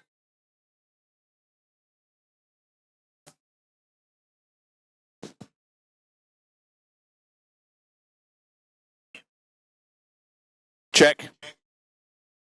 All right, here we go. Caroline Grubbs, jump 1. Up and over, riding it away. Getting a score on the board for those Rollins Tars. And she is their final jumper of the day. They have 4 jumpers on their roster, which is a full team score, but they do not have a safety score.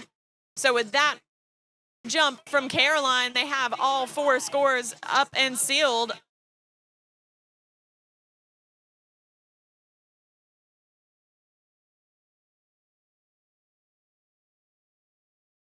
.45 feet, 4.5 from Caroline on jump 1 with 2 remaining. Fun fact about Caroline, she does not wear gloves when she jumps. I think show skiers view it as a weakness. And you can see on the webcast that we have, I believe, Colby Harrelson coming in for Auburn as Caroline Grubbs gets ready for jump number 2. Up and over as another right-away score.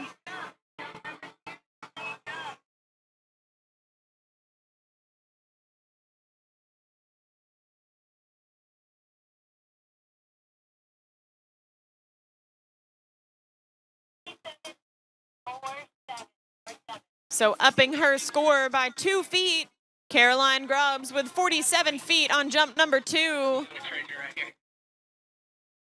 With 1 remaining.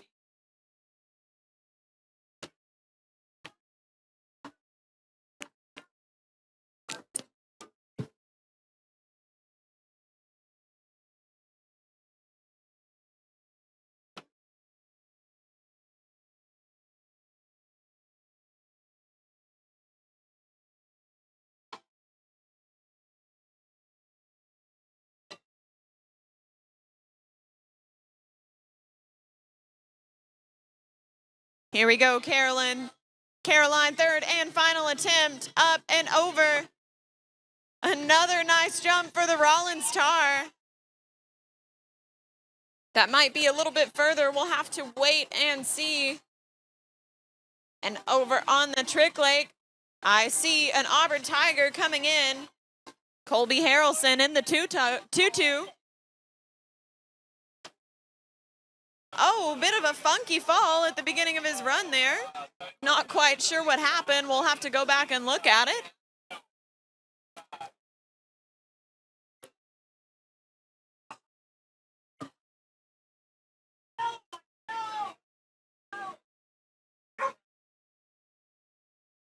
All right, taking to the water, representing ASU. This is Isa Yaramillo. Isabella Jaramillo for the Sun Devils of Arizona State.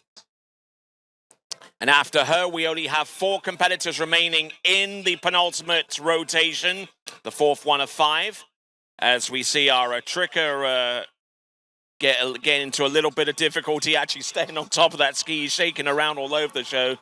But sometimes that happens, you know.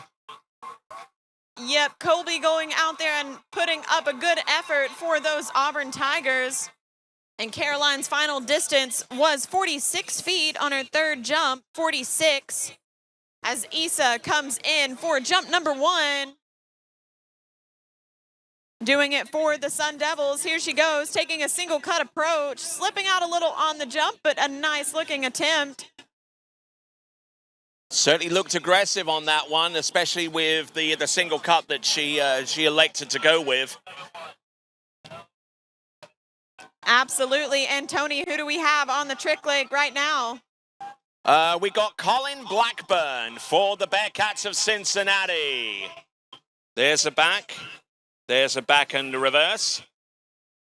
There we go. Oh, tries the surface, so, and unfortunately unable to get that going. So Isabella Jaramillo, we're going to get the distance for her very, very soon. That was 71 feet, 7-1 on her first attempt out of 3. So a great score for Isa and ASU. 71 feet, the equivalent of 21.5 meters. There you go.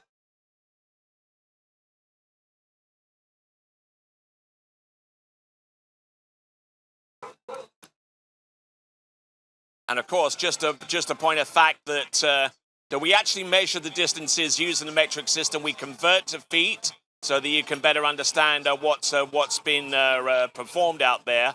And we actually use the metric system as a way of tie breaking between two skiers that actually have the same distance. All right, Texas State tricker Alejandro coming in, and Isa taking a 3/4 cut approach, digging deep. She was late on that one, but a right-away jump as Alejandro makes his way through trick pass. Number 1, his only trick pass in collegiate. Falling on the surface. Oh, that trick has gotten a lot of our skiers today in D2. 85 feet, 85 feet. So significantly bumping her score up. Isa Yaramillo, she'll be coming in for a 3rd and final jump. On the trick in lake, we're seeing an instant replay of Alejandro Matthew from the Texas State University Bobcats. Going through his side slides and 180s to the back and to the front. There's a wake back and a wake front and then a wake back.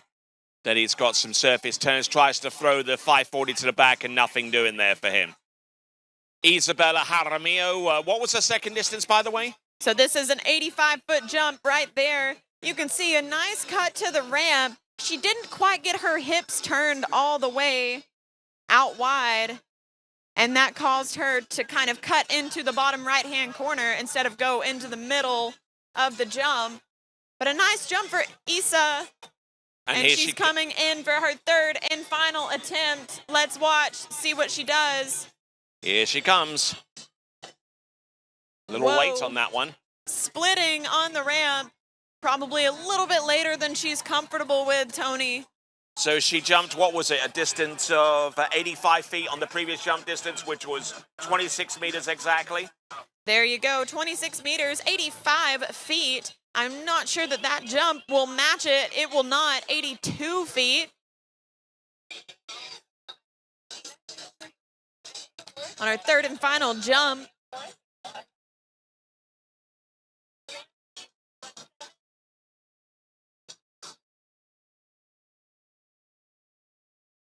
Okay, so the distances for Isabella, 71, 85, and 82. So Isa going away with 85 feet. Great score for ASU.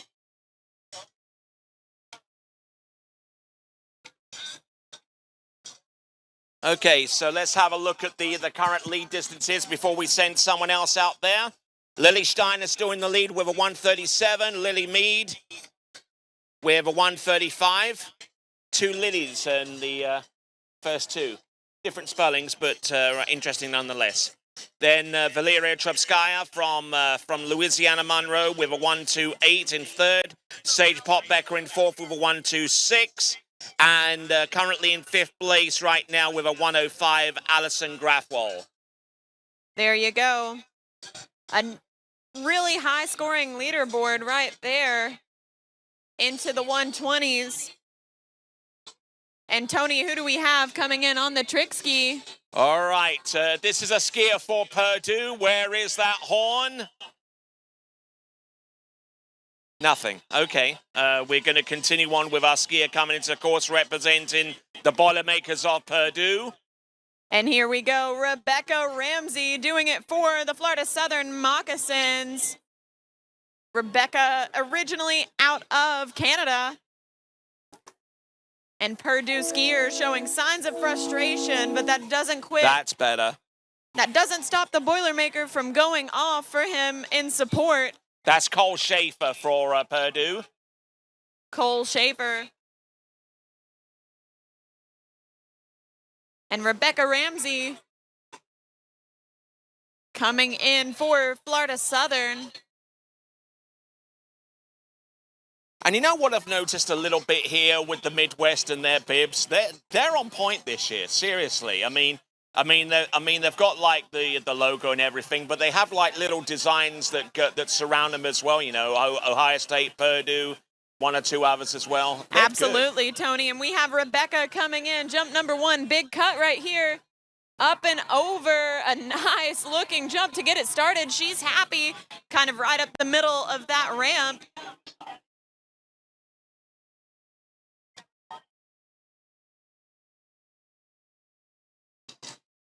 So just waiting for the distance on Rebecca's opening jump.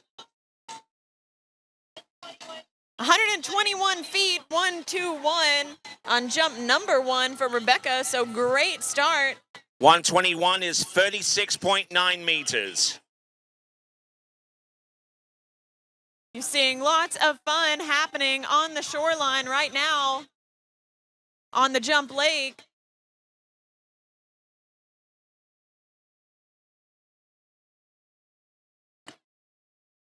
Yeah, and these Florida Southern skiers, in addition to their school lake on Lake Hollingsworth, also have many opportunities to go ski in the Central Florida area with lots of great coaches like Scott Ellis, Kyle Ead at Travers Ski School, and more.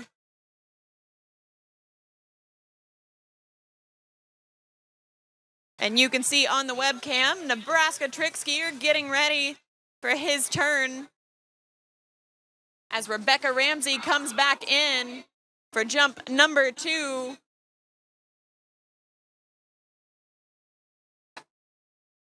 Another nice jump, riding it away. Rebecca Ramsey, she did not come to play.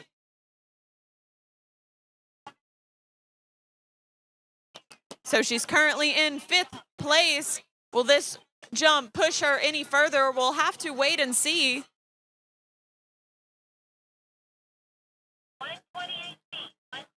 128 feet, 128. Great skiing for Rebecca with 1 to go. So that pushes her up a couple of spots. Actually puts her into 4th place right now. Great job for Rebecca. Let's see what improvements she can make on her 3rd and final jump. Maybe try to get it up over that 130 mark as we have Cartson Graves from Nebraska coming into the Trick Lake. And outside the wake, let's see what he can do with the wake front. Gets that one clear. Now he's going to go for the surface spins and just leans away from the boat and stops the ski from spinning entirely. So our jumper on the water is Rebecca Ramsey, from what I understand, and she's in 4th place right now with a jump of 128 feet or 39 meters exactly. And here she comes, jump number 3, Rebecca Ramsey doing the double cut approach. Eyes on the water of this mock. Barrels into the jump ramp, 3rd and final one. Whoa, bit of a sketchy jump. Tips pointing down for a moment there.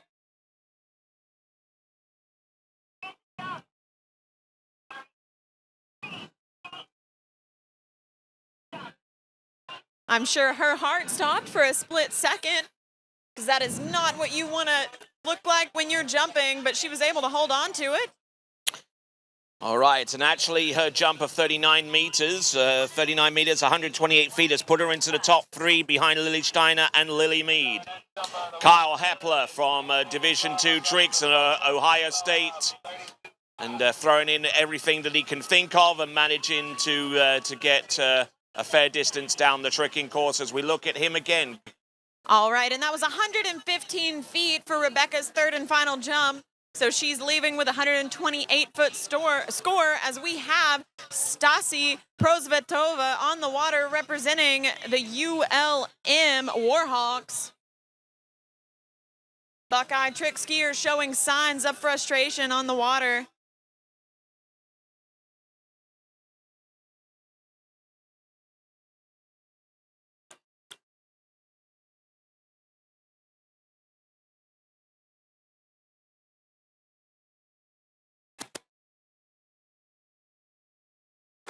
All right, here we go. Stasi, another one of those competitors to take a double cut approach.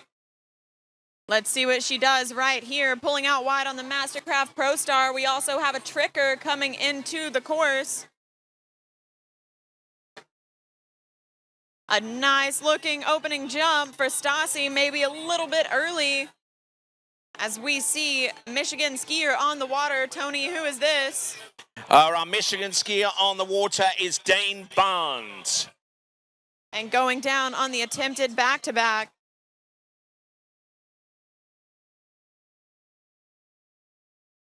...117 feet, 117 to get things started from Stasi. Stanislava Prosvetova, or Stasi as she's known, for the Monroe Warhawks, and right now she's currently in 6th place with that distance of 117 feet. Sage Potbecker, Rebecca Ramsey, Valeria Trubskaya, Lily Steiner, and Liddy Mead all sit above her at this time.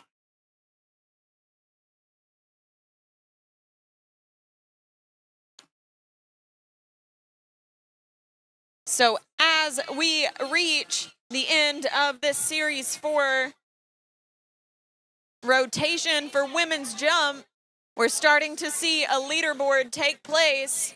The mark to look for if you're wanting to podium in this event, probably going to be in the high 120 range to 130s. Ooh, and that looking pretty good there from Dane Barnes, staying upright for as long as he can. Here comes Stasi Prosvetova. Stasi looking good off the jump ramp. Another early cut there, but really solid form off the top of that ramp. She has a really pretty lean over her skis.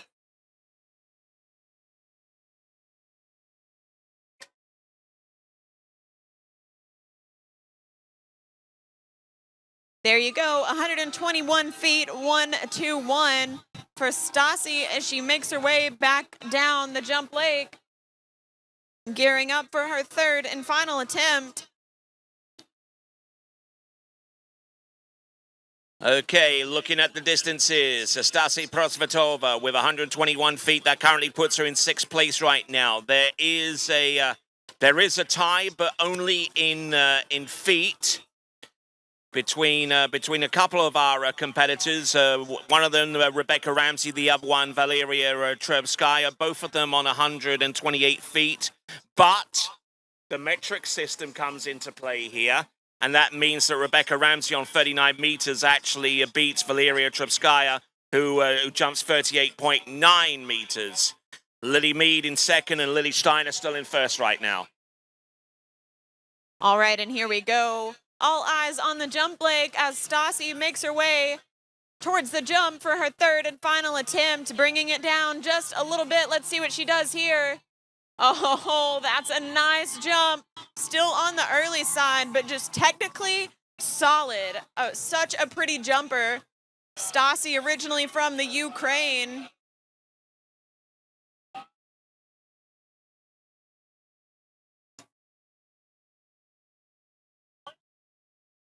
.127, 127. Big score on the board from Stasi.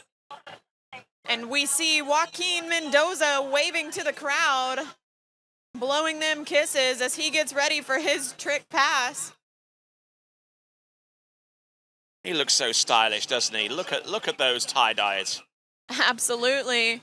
Wearing the headband for SDSU, rocking some wake tricks, and on the water, jumping right now for the Crimson Tide. This is Brooke Boskis coming in for her 3 jumps.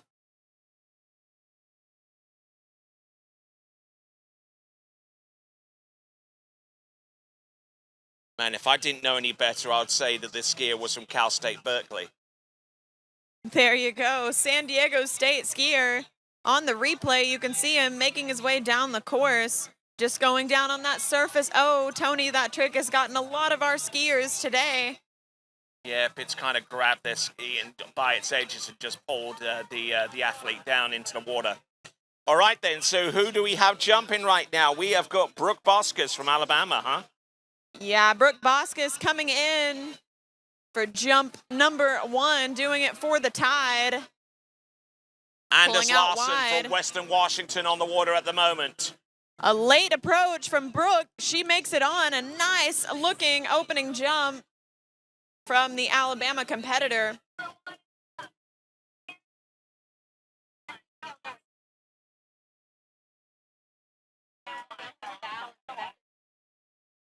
Now there is Valerie Shire. Rebecca Ramsey is 0.1 of the 119 feet, 119 for Brooke Boskis to get her started.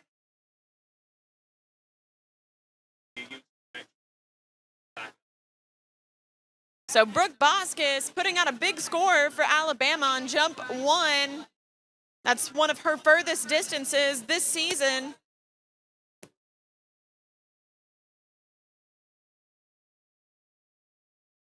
And we'll see what changes she makes on her final 2 jumps to push that score out over 120.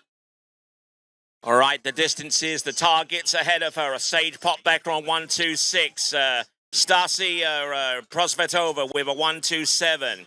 A pair of 128-foot jumps from Valeria Trubskaya and Rebecca Ramsey. Lily Mead on 135 and then Lily Steiner in the lead on a 137. And here we go, Brooke Boskis coming in, jump number 2. Taking the double cut approach, pulling out wide. A little bit earlier on this one. Up and over, doing it for Alabama. She may not have had as much speed into the base of that jump ramp. No, they're definitely lacking the speed on that one, I would say. And you know, you saw it right there off the second wake. You know, her ski started to turn towards the jump, which indicated she was probably early off the turn and was basically aiming to actually get the jump rather than the distance.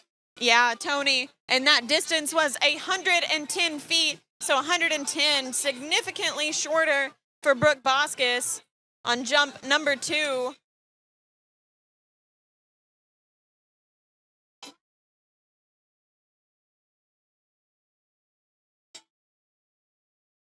And you can see Auburn Tiger Ashton Aldbridge getting ready for his trick run. Now on the water.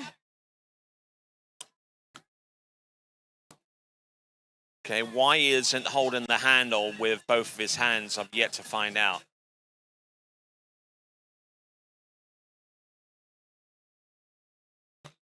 Oh, he is? Okay, I didn't realize that. All right, doing it for Cal Poly. Wow, look at this, folks. And here we go. Brooke Boskis, jump number 3. Let's see what she does right here. Did not like the look of that. Decided to ski around it. Oh, whoa. And a nice looking trick set. Oh, nicely done there. All the way up to the full there. And I didn't realize until I looked closer at the screen that he is actually a partial amputee on his right arm. Yeah, he's below the elbow amputee. Yeah, that's Kyle Vaughn. Kyle Vaughn making his way through his trick run. I wonder if he competed this past season at the Disabled World Championships held in California. Yeah, that certainly would have been a great opportunity for him to be a part of. And here we go on the water, doing it for ULL. This is Emily Wenzel coming in for her 3 jumps.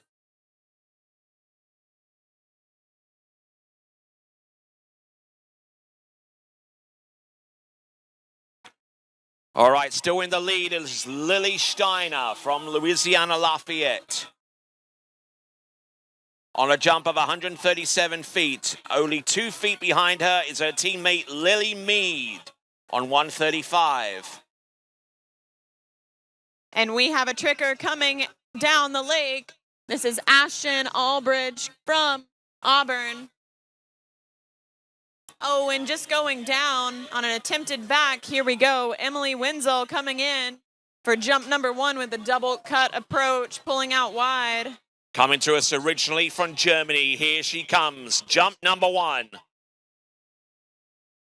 Bit of a sketchy approach coming into the base of that ramp, but she was able to hold on to it. Emily Wenzel.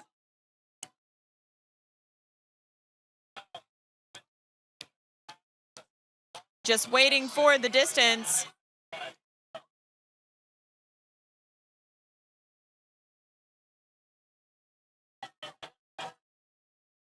.104.104 for Emily to get things started. All right, tricker on the waters, Ashton Aldridge from Auburn.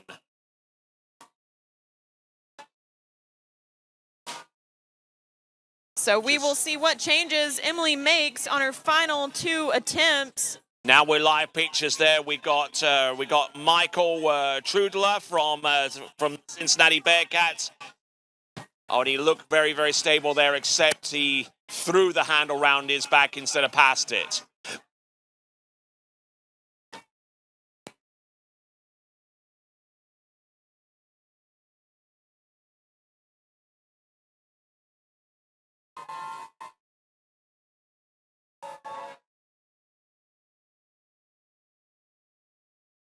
All right, so who do we have jumping on the water? We have Emily Wenzel of Germany. Right now, Emily, she's got a 104-foot score in the books, looking for more for the Ragin' Cajuns. Better. A better jump, still crushing a little bit on the ramp. But that should be a further distance. She carried more speed.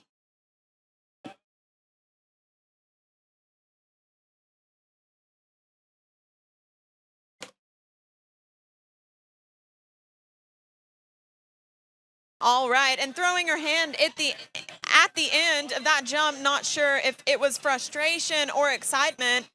Maybe frustration. We'll have to see the distance. 119, 119 feet, so definitely an improvement off of 104 with 1 to go. Emily Wenzel, she is going to have to put a better jump together if she wants to challenge the leaderboard right now. 119 will not do it.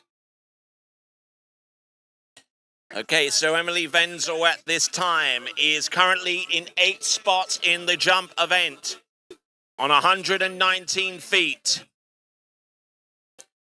Currently, if you were to take the top performers from the Ragin' Cajuns, such as Lily Mead, Lily Steiner, Sade Popbecker, Emily Wenzel would be the worst jumper out of the 4 right now, so she wants to try and get herself in amongst the pack here. Here she comes. This is Emily Wenzel. Last jump. Oh, taking in a lot of heat on that one and very close to the bottom right-hand corner. Yeah, all throughout that set, Emily was not scared of the ramp, but putting her chest into it a little too far. It's a dangerous way to jump if you don't know how to handle yourself. She knows it in the end, shaking her head. She missed the jump. So right now, she is the lowest score from University of Louisiana Lafayette, but that's still saying something because it was a 119-foot jump. And the last one, 118, so still good skiing from the Ragin' Cajun.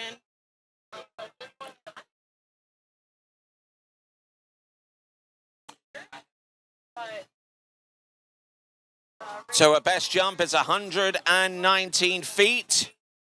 And that puts Emily Wenzel currently in 6th place right now as we go on to the 5th rotation of 5. Eva Pleshik of Wisconsin Lacrosse.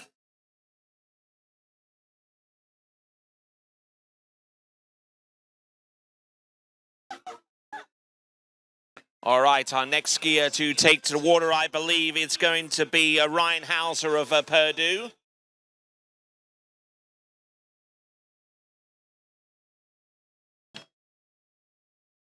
Here we go. Ava Pleshik coming in, jump number 1, up and over, riding away.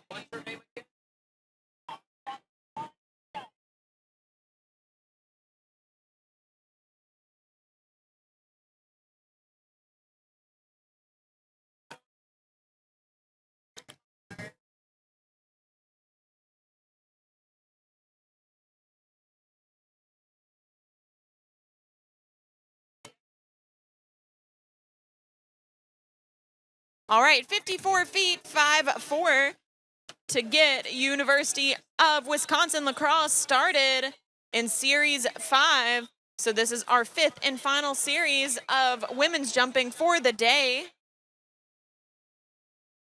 We've got 11 more skiers after Ava.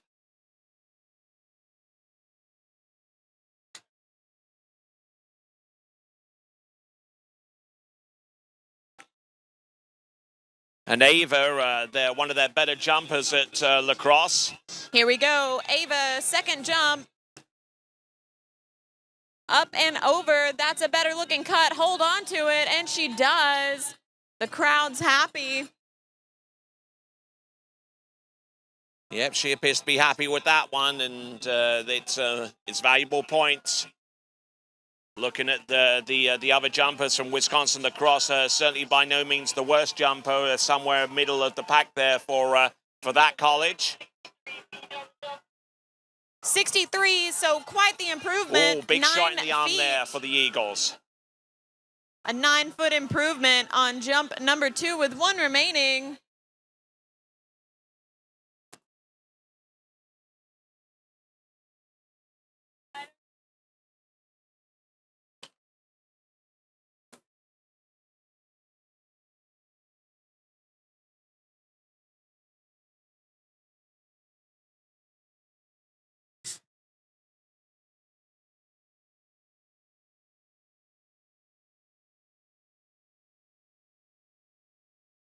And here we go. Ava coming in, her third and final jump going down right now.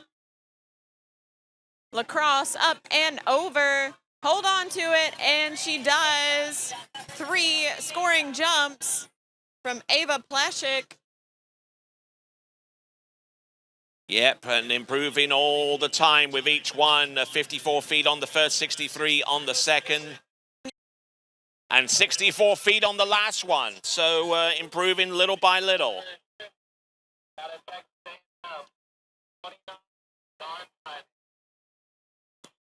And our next skier representing those Aggies, this is Kristen Babish coming in.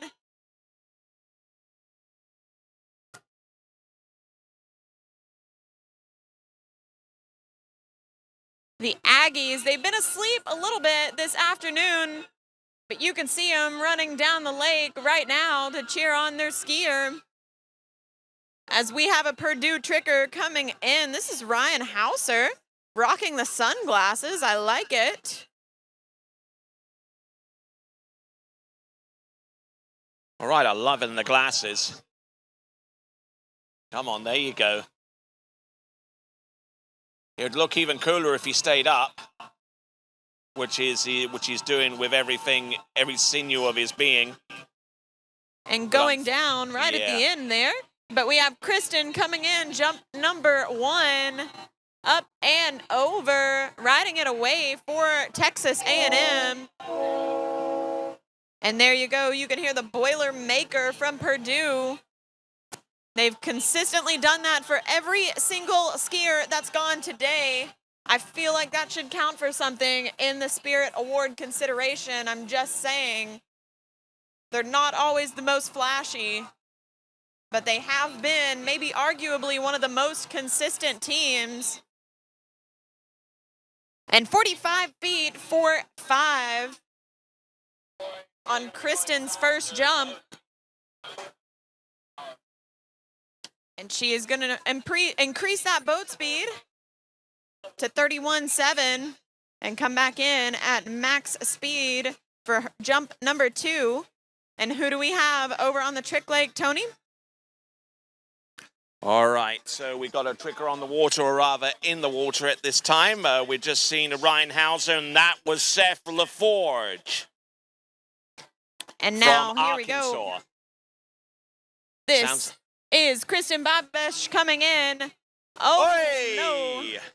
Sliding up the jump ramp, not on her skis, and that is never ideal. Got totally ejected. Ooh. That's what happens when you put too much pressure on the wrong ski. Yeah, Tony, exactly right. You can see here on the replay, Kristen comes up immediately on her back, but she will have one more attempt to push her score out past 45 for those Aggies. Now, there are no prizes for sending spray higher than the height of the ramp. Seth LaForge, we're looking at the instant replay. Seth LaForge, who received coaching from William Riker and Jean-Luc Picard. There you go. You can see him on the replay. Just maybe getting a little scared that he'll catch an edge and throwing the handle.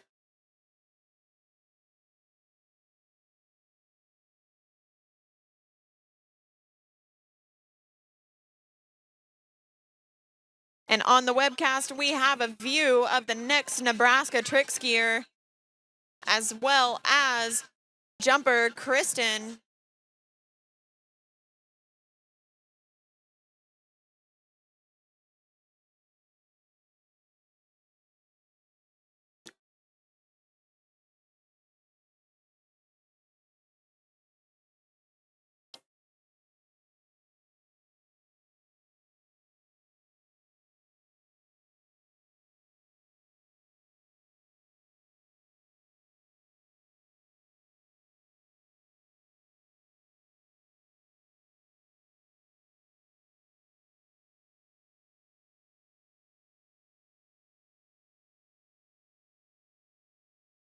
And here we go. We have both skiers back up and on the water.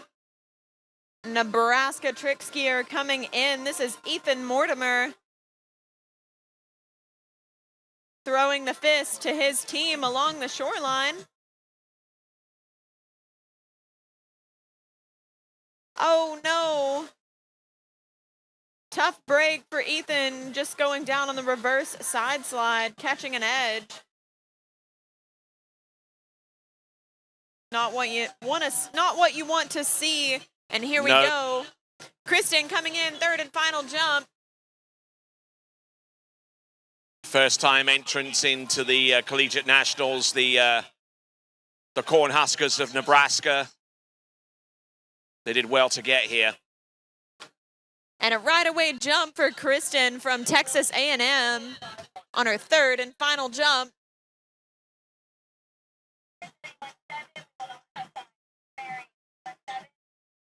We will wait for the distance.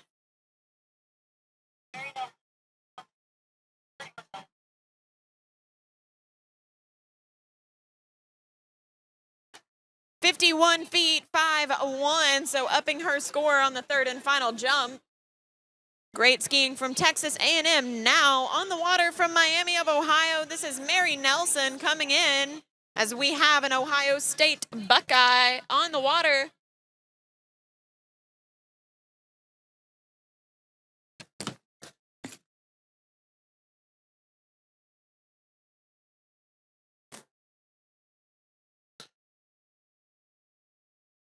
All right, we're just seeing Ethan Mortimer from Nebraska go down, and also Jay Haynes from Justin Haynes from Ohio State.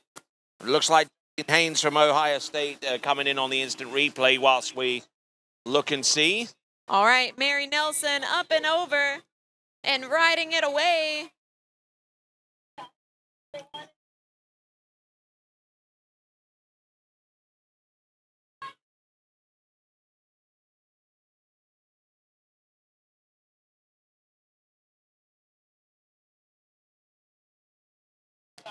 .53 feet 5'3" on jump number 1 for the Miami of Ohio skier.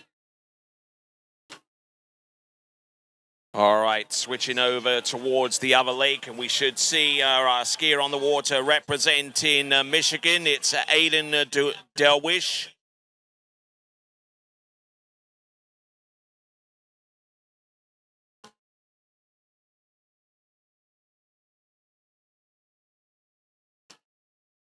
There we go, going down rather hard there towards the first third of the pass.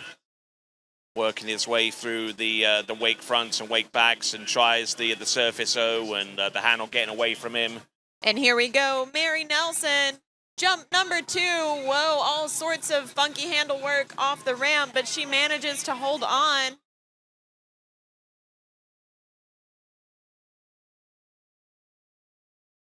Putting the handle up, down, all around, but she still holds on for a scoring jump, just waiting for the distance.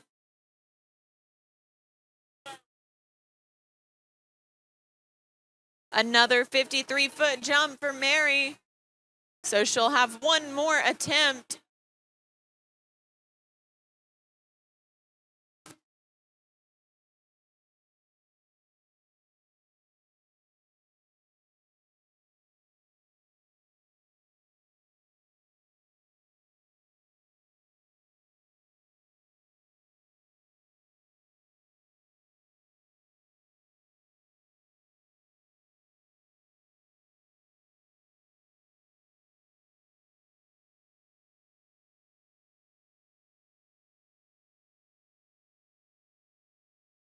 Here we go, Mary Nelson. This is her third and final jump, trying to get a score over 53. Can she do it? There you go, fifth and final jump, but she can't hold on to it. So 53 feet is what Mary leaves with.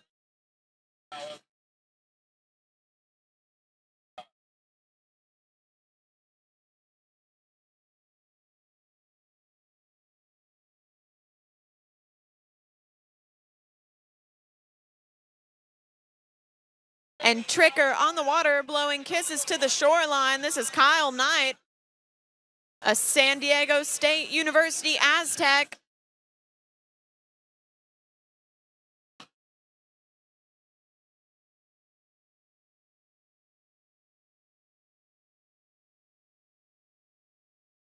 And our next jumper on the water, this is Cal O'Callahan coming in, getting some cheers from the shore. She's part of that Wisconsin-Madison team.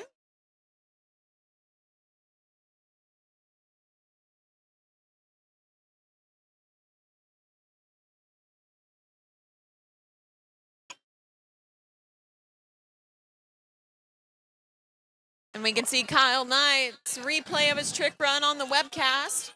And his effort there will actually put an end to the third rotation of 5 in the tricks competition, the men's tricks competition. Now we're going to go on to rotation number 4. Brian Gohl from Western Washington. Who do we have jumping now? Here we go, Cal O'Callahan from Wisconsin coming in on jump number 1 out of 3. She's taking a 3/4 cut approach.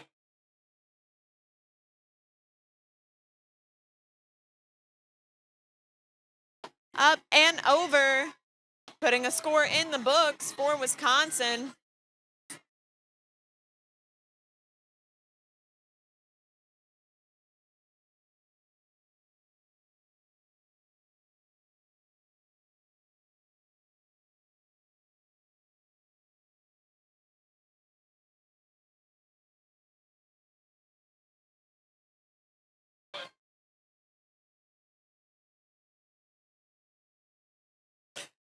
All right, moving on from we've got Carter Joseph.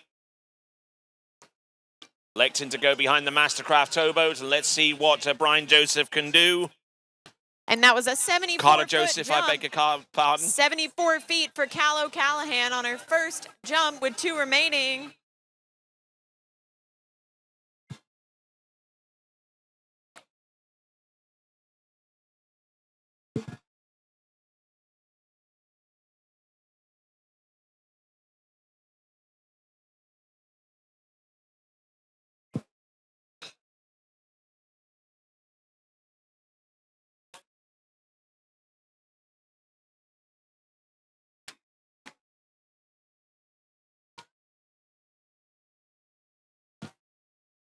Here we go, Cal O'Callahan coming in.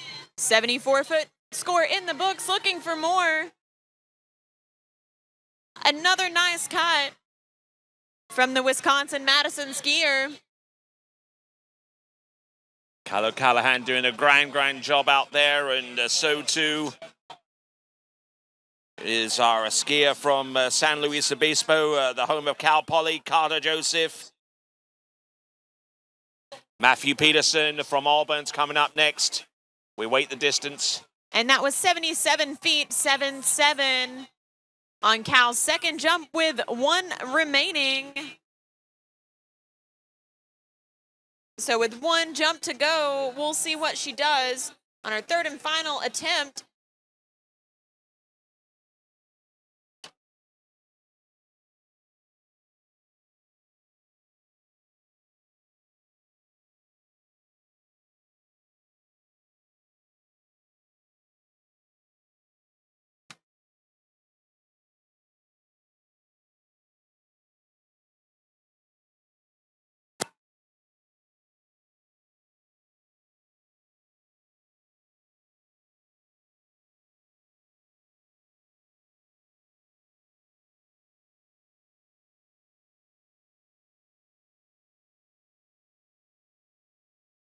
Here we go, Cal O'Callahan, third and final jump, doing it for Wisconsin-Madison. Looking nice off the top of that jump ramp. She had a little bobble on her cut into the base of the ramp, but did not seem to bother her that much.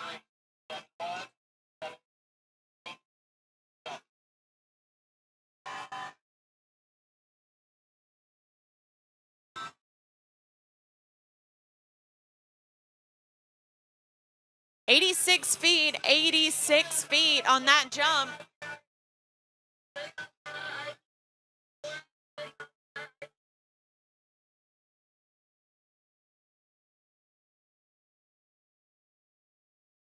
All right, looking over my shoulder to see who the next tricker is. This should be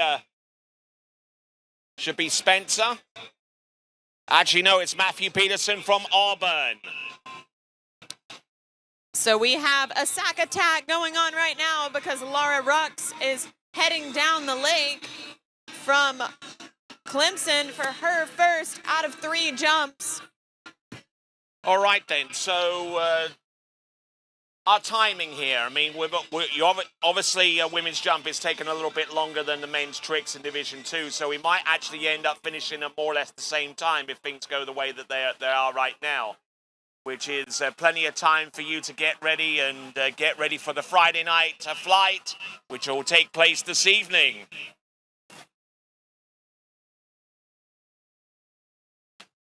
And here we go. Laura Rux coming in for jump number 1 out of 3, taking a single cut approach up and over, riding it away. Laura Rux putting a score in the books for Clemson. Yeah, make sure you guys tune back in, come back out to the lake. We have the alumni night jump that will be taking place here tonight after dark, after hours. There'll be lots of fun. Also got a costume contest going on with all of that. And we see Cincinnati skier on the trick ski. Tony, who is this? All right, at the moment, this is from Cincinnati, and our skier on the water is Spencer Smith, representing the Bearcats. Oh, and just stiffened up his knees. That stopped the ski from spinning, and it also stopped his weight distribution being fairly placed over the top of his ski. Almost fell right there, as a matter of fact, on the instant replay. Here we go. Laura Rux coming back in for jump number 2. Up and over, another right-away score. Her first jump was 55 feet. We'll wait for the distance on that one as we have a tricker coming down the lake.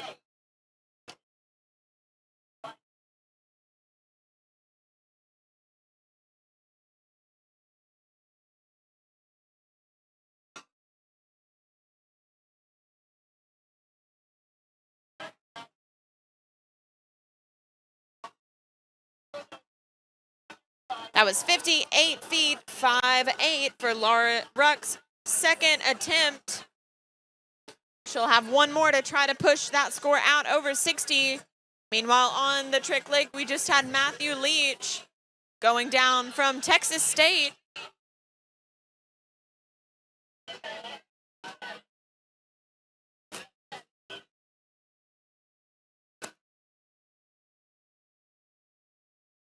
All right, so looks like we've seen Matthew Leach on the instant replay here representing the Bobcats of Texas State. Over there in San Marcos, who will be hosting the Nationals next year. And who do we have jumping? Laura Rux up and over on jump number 3. I'm not sure if that's over 58 feet. We're going to have to wait and see.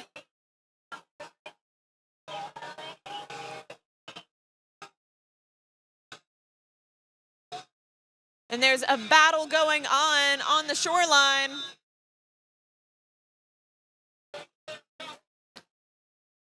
Something's happening.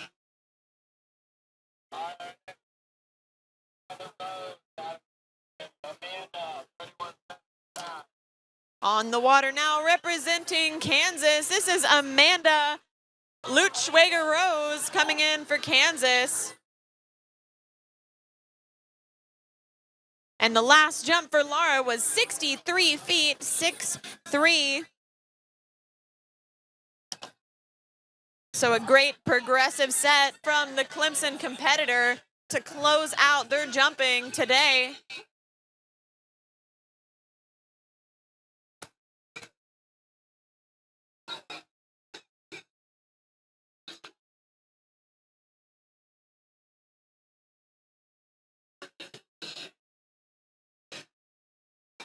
All right, working on both of our events. We got the men's Div 2 tricks. And here we go, Amanda coming in, jump number 1, up and over on a single wake approach, and not able to hold on to it though. All right, we got Jack Haynes coming in from Purdue in just a moment, but Amanda Rose just getting a little bogged down in the landing, unable to ride it out.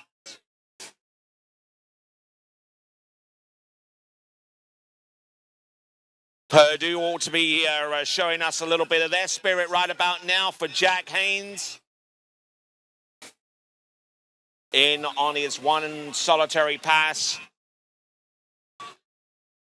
Here he is. There's the surface 5 back to back. I think he stalled on the second back to back, but he goes for the surface O, and that seems to be a common trick there that a lot of people are falling on there, Chelsea.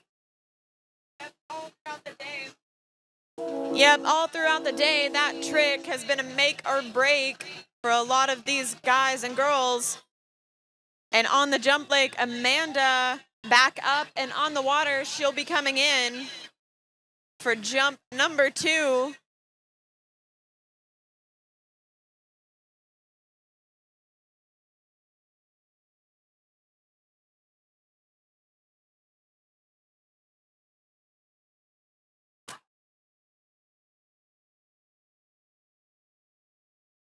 Here we go, Amanda, jump number 2. She needs a score in the books right now.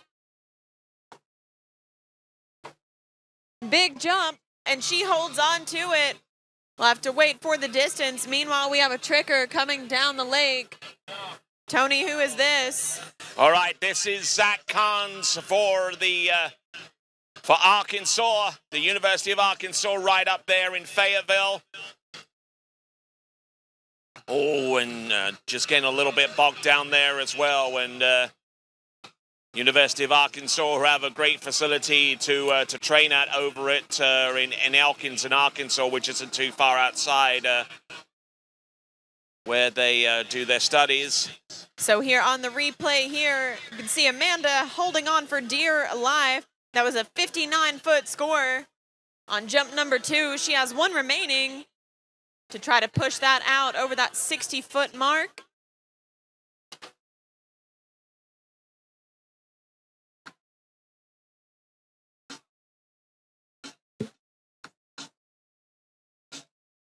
And we're getting down to the business end of day 2. The end of D1 women's jump. Here we go. Amanda up and over. There we and go. riding it away. Skylar Davis in Division 2 tricks representing the Cornhuskers of Arkansas. The first time they've been present here at the Nationals. And look at him go with the surface moves. Tries the 5 to the back.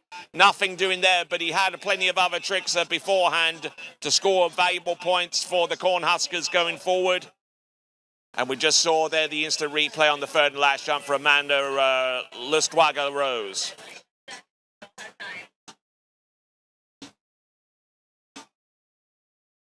"64 feet, 64 for Amanda on her third and final jump. So putting out a further distance for KU. Now coming in for ASU Arizona State, this is Luisa Yaramillo. Okay, a quick check on the lead. So far as the women's jump are concerned, Lily Steiner in the lead with a 137, Lily Mead on a 135, Rebecca Ramsey on a 128. Valeria Trebskaya also on the same distance, but Rebecca Ramsey has a 10-centimeter advantage. Stanislava Prosvatova in fifth place right now with a 127, Sage Potbecker on a 126, Emily Wenzel on a 119, and Brooke Boskus also on a 119, but has an inferior backup.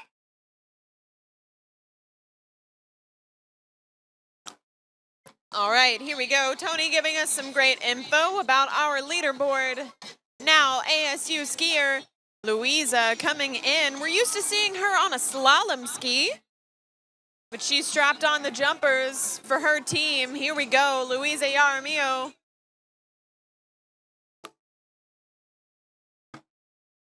Up and over, riding it away. Louisa, jump number 1 in the books.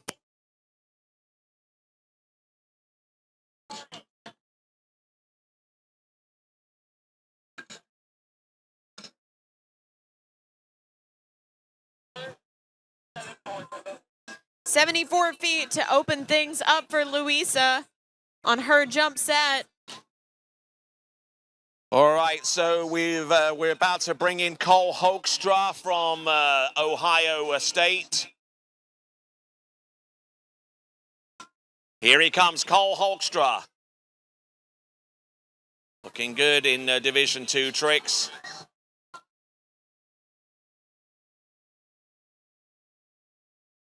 Trained here at Bennett's in the spring season. And if you want some training for preparation for the collegiate season, check out skibennetts.com. They offer a collegiate training program unrivaled anywhere else. And Cole Hoekstra almost getting round to the 5 back, and a good effort there from him. Cole Hoekstra from the Buckeyes of Ohio State. And here we go, pulling out wide behind the Mastercraft Pro Star. Luisa Yaramillo coming in, jump number 2. A nice looking jump. She carried in more speed. That might be further. She's sitting on a 74-foot jump right now.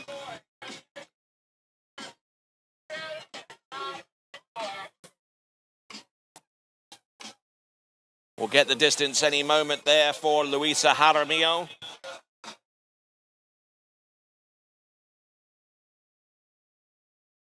.80 feet for Luisa on jump number 2. So Which a is 6-foot improvement.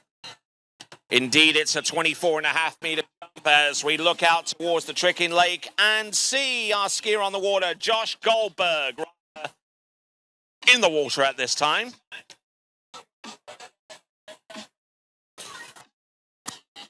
Michigan sitting pretty right now in Division II team competition. We'll see how the scores shape up at the end of the day today. But right now, Luisa Yaramillo coming in for her third and final jump. She has an 80-foot score in the books, but can she push it out there a little bit further to add some valuable team points for Arizona State? Here ASU, we go, folks. Luisa coming in, jump number 3. Oh, didn't like the look of that one. And probably just a tad early on that jump. And she's deciding not to continue on. Was that a third jump? Yeah, that was. So jump number 3 for Luisa is a pass. And we're moving along to our top 4 jumpers. And our final 4 jumpers of the day in Series 5.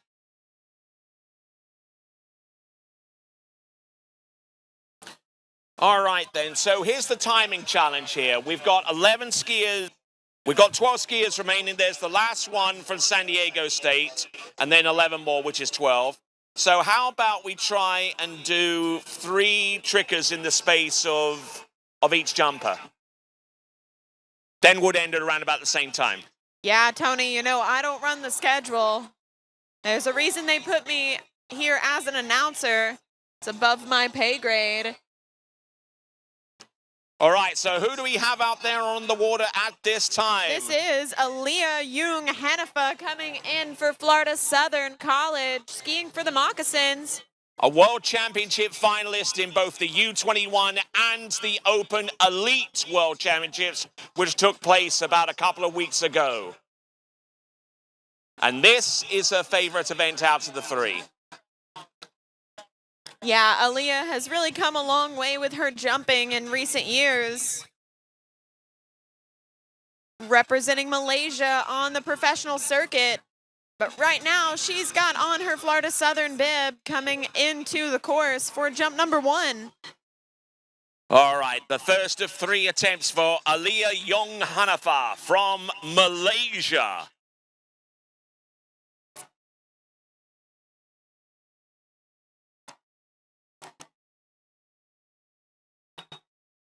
Here we go, Aaliyah Jung pulling out wide on the Mastercraft Pro Star coming in. Oh, late on jump number 1. Yeah, probably just a little bit later than she was comfortable with. Okay, I see Jackson Bacon coming down, giving us a shimmy before he starts his trick run. Representing the San Diego State University Aztecs. Yes, Jackson Bacon, feared by poultry everywhere. Jackson Bacon. And just a reminder, our awards for the day will be handed out at the night jump tonight, which starts at 7:30 after hours. Oh, very nicely done with that weight back-to-back. Shame he couldn't ride that out, but had a good few tricks to precede that mark. We're looking at the instant replay here. So here we go. The boat has Aaliyah back up and on the water. She'll be coming in for jump number 2.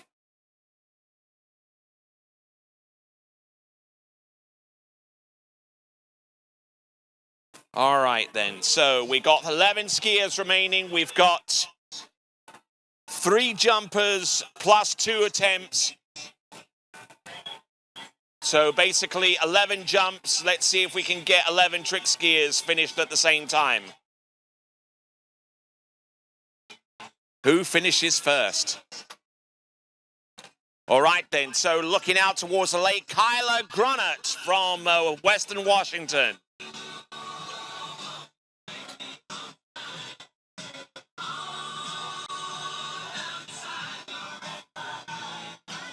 Here we go on the jump lake. Aaliyah Jung Hannefa coming in.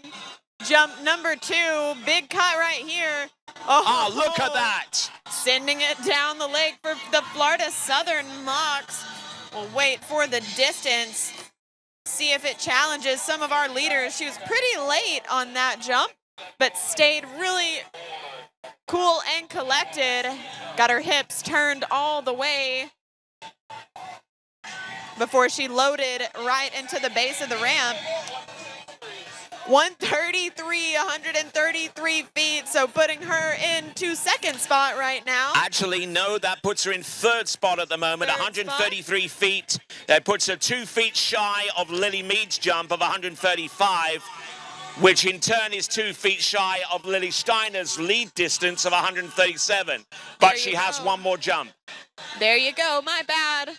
And we have a jumper, or a trick skier coming in, representing Cal Poly.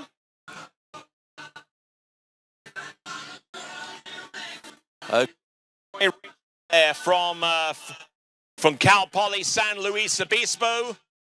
Absolutely beautiful campus. Had occasion to pass through it at one time, and unfortunately there for Troy Richmond getting in a little bit bogged down with that trick. Here we But go. looking very stylish up to that point. Aaliyah Jung Hannefa One jump remaining to challenge the current leaders. She's in third spot right now, looking for more. She needs 4 more feet. And slipping a little on that jump. I don't think that's going to be over her second jump and losing the handle anyway. So her best and only jump is a 133. 129 feet, 129 on her final jump, so she will leave with 133 feet and some valuable team points for the Moccasins. And that was a fall, so 0 actually on the last jump. Okay, so what does this essentially mean? 3 jumpers left. Top 5 make the podium, right? Correct. Which means the top 2 competitors are already assured of a spot on the podium. Lily Steiner and Linny Mead. Yeah, you know, Tony, and when they went out and jumped, we were pretty much already sure of that with their scores into the high 130s. But yeah, now they are guaranteed those podium spots. Mm-hmm. All right, so who do we have on the water? It's Nellie Allard from Nellie Allard coming in for Warhawks. ULM. So we have 3 more skiers left in the day. 3 really exciting skiers to watch.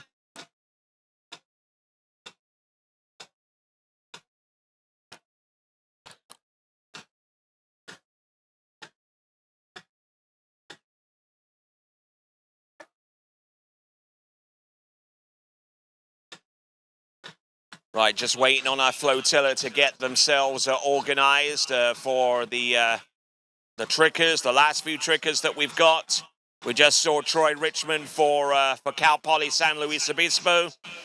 We're waiting on Robert Bice and Nolan Walters. Here we go, Nellie Allard. Pretty late cut right here, but ending up early at the jump. Good Nellie looking jump though. Allard, a nice looking opener.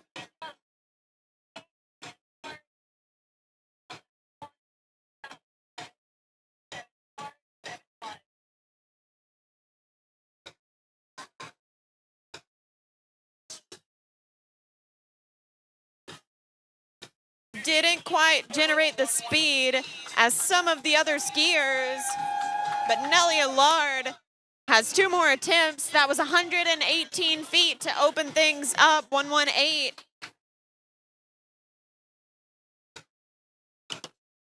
And 118 feet currently puts her behind the likes of Brooke Boskus and Emily Wenzel and the Sage Popbecker.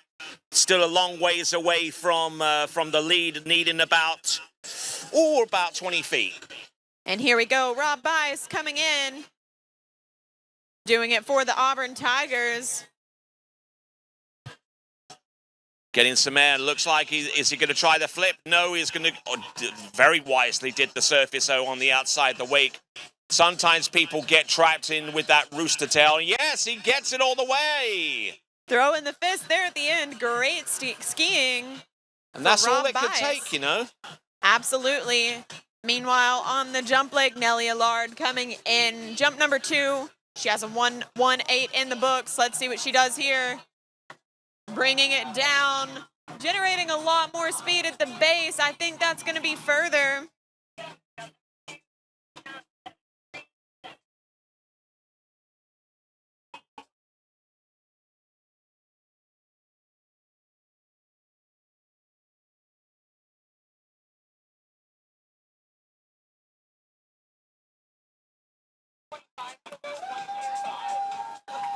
Oh man, 125 feet, 125 for Nellie Allard on jump number 2.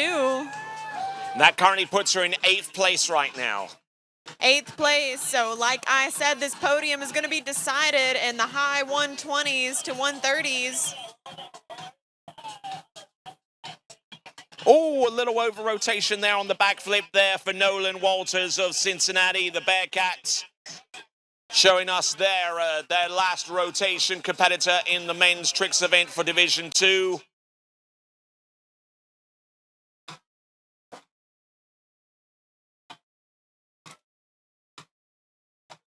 All right, here we go. Nellie Allard coming in for her 3rd and final jump.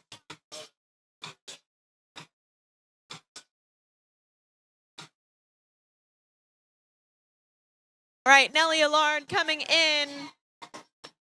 Third and last final attempt. jump. Coming in. There you go, lots of speed. That's gonna be in the same range. And if you're in the water, hanging out in the water at the jump leg, make sure you stay out of the passing zone for the skiers.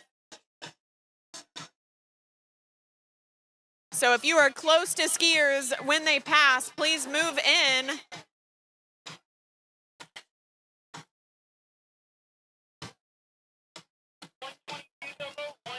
One, two, 122 feet on our third and final jump. And that roots her in 8th place. And what that additionally does with 2 competitors remaining, it means that Aliyah Young-Hanifer in 3rd place has guaranteed herself a podium position. There you go. And next up on the water, Isabel Garton coming in for Alabama. Now, usually Isabel is in Alabama's first rotation. She's just learned to jump a couple of months ago. Okay, this is going to be interesting. So Alabama using a little bit of strategy, maybe putting their better jumpers towards the beginning of this event. And Isabel waiting for the end, but here she comes on jump number 1. Gonna do a single wake approach. Not bad for her, having only just learned how to jump. Absolutely, up and over with a right-away jump. Alabama skier.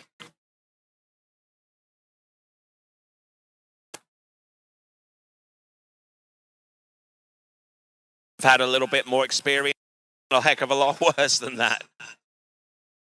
There you go, Tony, but I'm sure she has really good coaches giving her advice down there in Tuscaloosa. All right, then, on the water, representing jump. Texas State, Cody Overmeyer. 44 feet on jump number 1 for Isabel as we see Texas State make their way down the trick lake.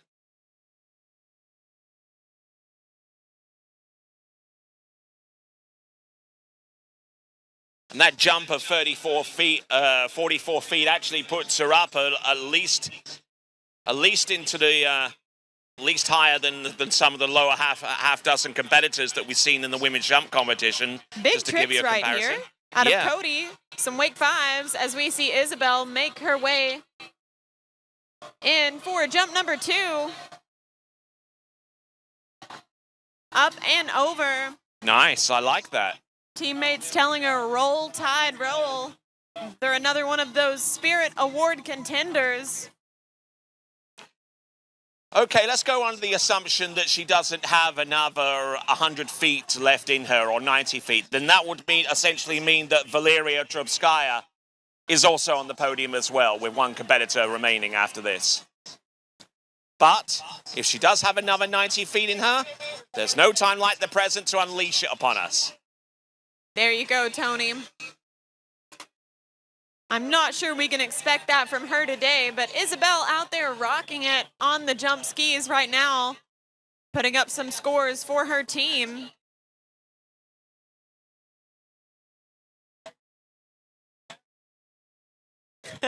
Throwing the fist on the replay cam.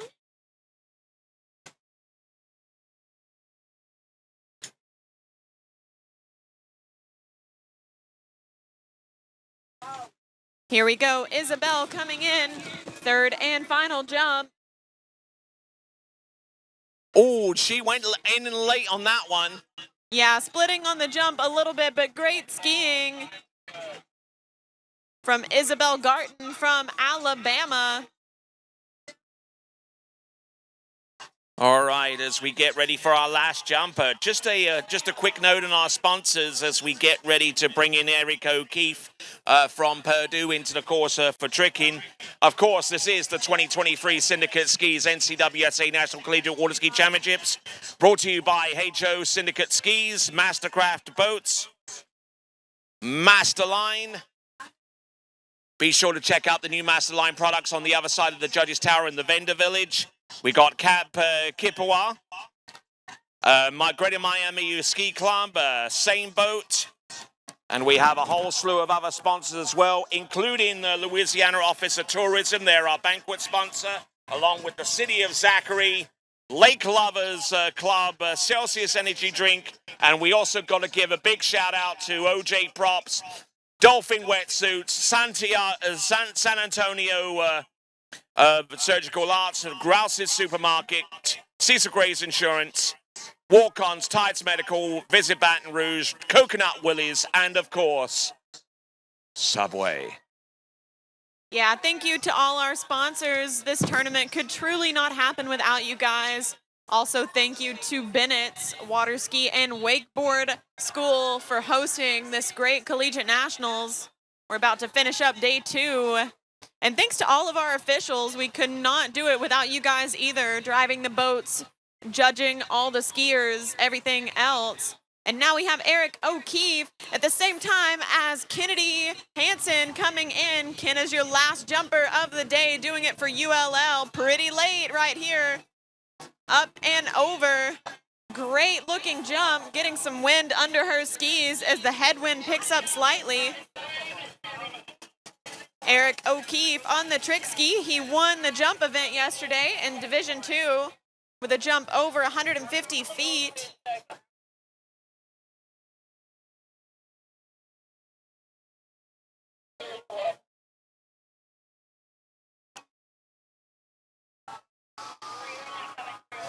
And Kenna getting some cheers going on the shoreline.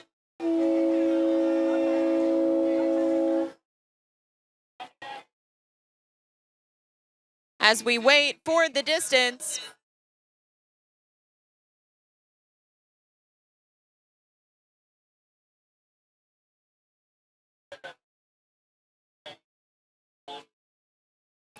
Still waiting on the distance there for Kennedy Hansen on their opening jump as we await our skier on the water in the men's tricks event.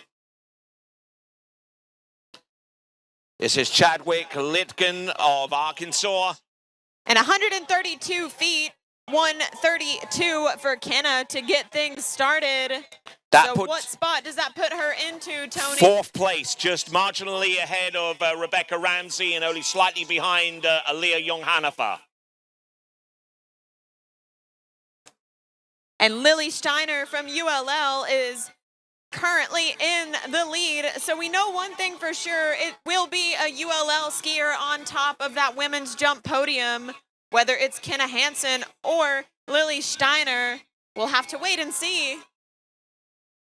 And now Kenna coming back in. Second jump.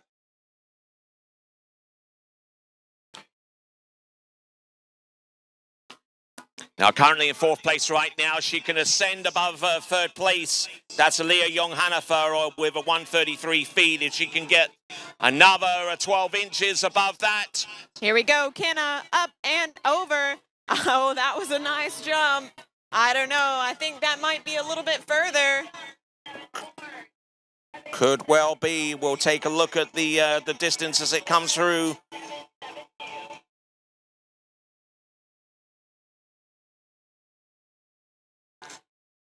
So Kenna taking a pretty early cut on jump number 2.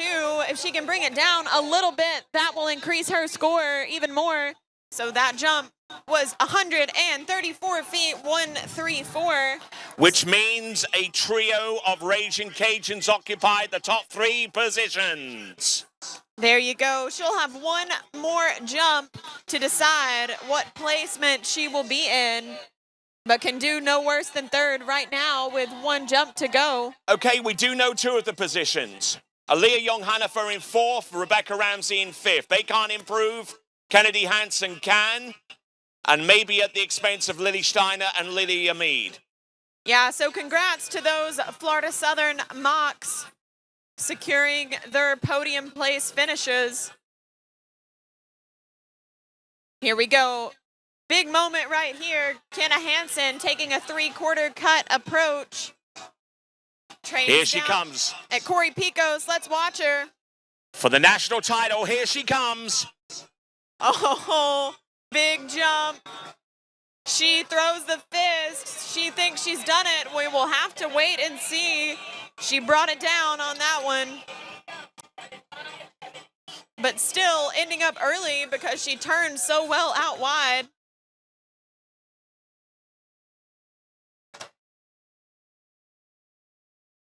(142), 142 for Kenna on her third and final jump. So there you go.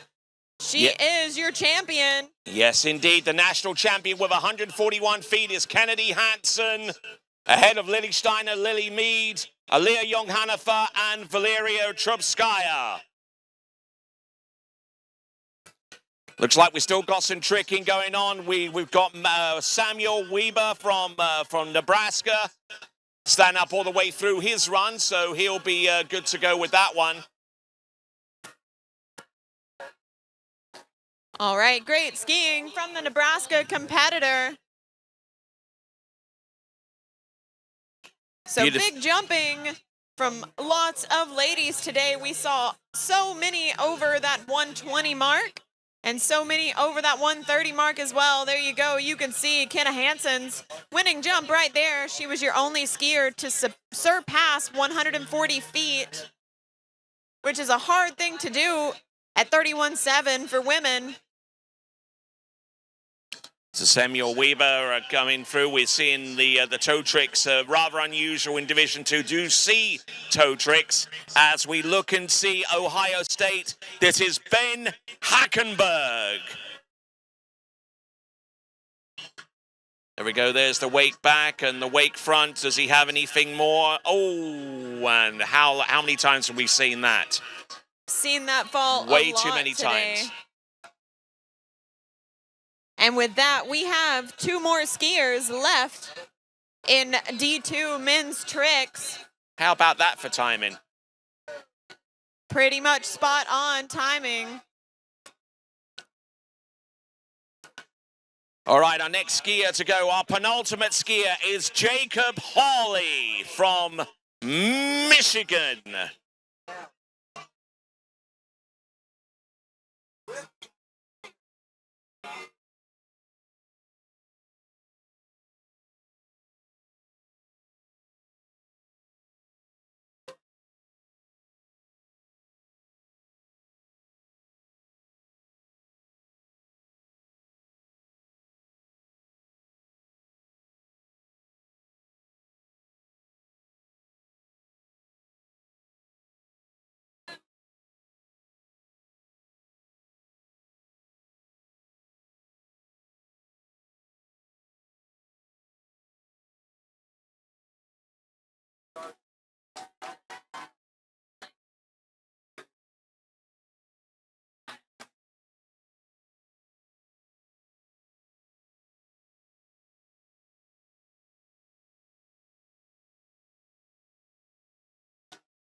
All right, we're working our way to our final two competitors of the day, but it's not going to be the conclusion of the action of the day because later on tonight we will have Friday Night Flight. It's our nighttime jump competition. It will take place pretty much as the sun sets on this day's worth of competition. We'll have boat parades, we'll have our normal ski type show taking place out there in the water, and then we will have some of the best jumpers you'll ever see attack that ramp in pitch black darkness, save for a few floodlights.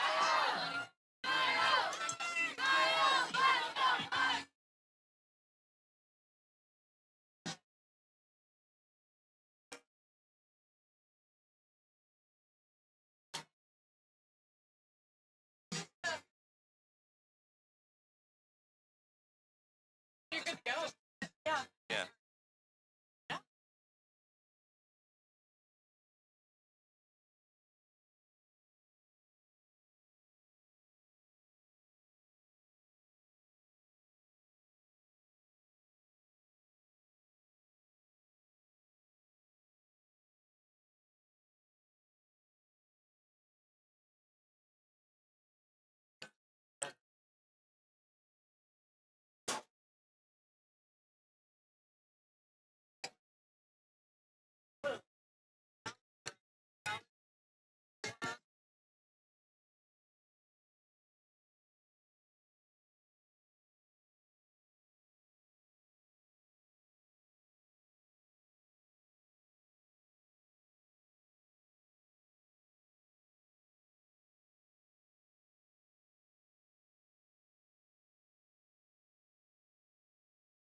All right, we've just got our Michigan skier up and on the water.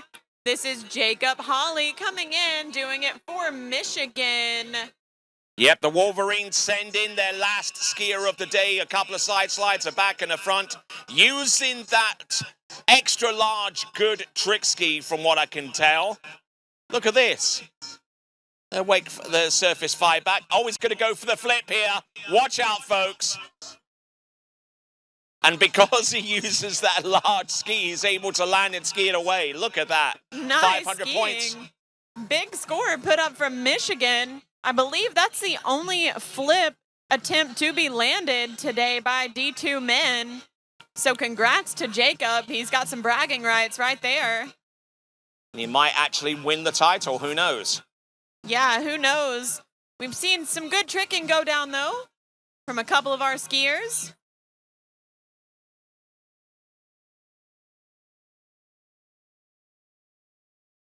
And I've seen that trick ski on a few occasions, especially over at the Waterski National Championships, which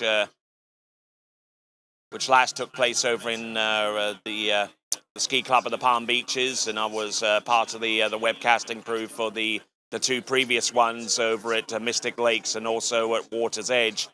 And I saw an increasing amount of skiers actually go with that enlarged trick ski, and it's really worked wonders for them. All right, there you see Jacob skiing back down the lake. Congrats to him. Great skiing from the Michigan competitor. He actually has bragging rights because he actually kept his hair dry for the most part, I believe. For sure, for sure. And now we're going to head into our last skier of the day and last skier of D2 men's trick. The last Division II men's trick skier coming to us, representing the Aztecs of San Diego State University, Tyler Schmid.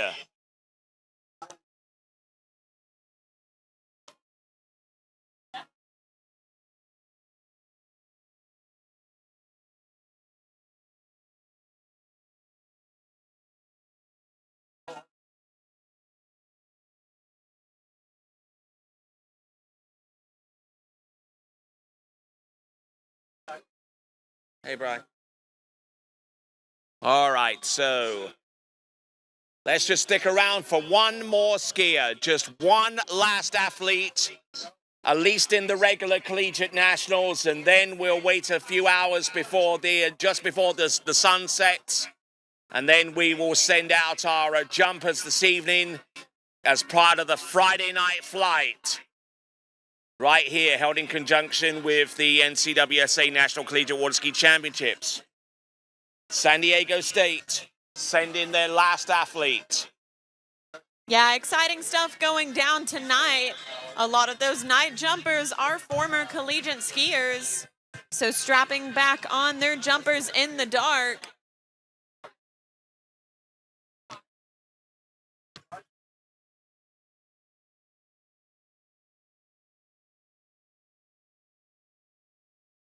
All right, Tyler Schmid from San Diego State, the Aztecs.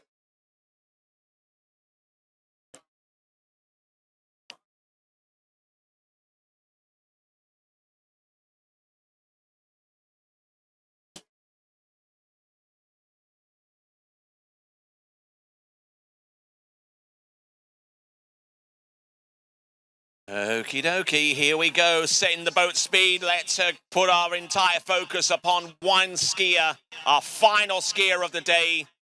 We've celebrated the jumps in the women's competition. Kennedy Hansen, your national champion, with a 141 ahead of Lily Steiner and Lily Mead in the top 3, ahead of Aaliyah Young-Hanifa, and I believe Rebecca Ramsey as well. But look at this, keeping the flow going. Oh, just staying over the trick ski. Look at this. Not exactly the tidiest tricker in the world, but he is effective up to a certain point before he tried the Waco. There you go, actually going down on the reverse Waco. But great effort from the San Diego State University Aztec. And with that, we have wrapped up our skiing for the day, folks, of collegiate competition. Be sure to come back here at 7:30 tonight to catch our Friday night flight night jump. I am Charles C. Newman, joined today by Tony Lightfoot. Thanks everyone for coming out. We appreciate you all being here. We've seen great skiing here on day 2. We will see you guys all tomorrow. Indeed, indeed. We wait. We definitely will be in good frame of mind for the last hurrah of these championships tomorrow morning. It will start around about the same time as 7:30 in the morning, as far as I can tell. But until we go on to Friday night flight, which is at 7:30 this evening, have a safe trip back to wherever you came from today, and we'll see you later. Ciao.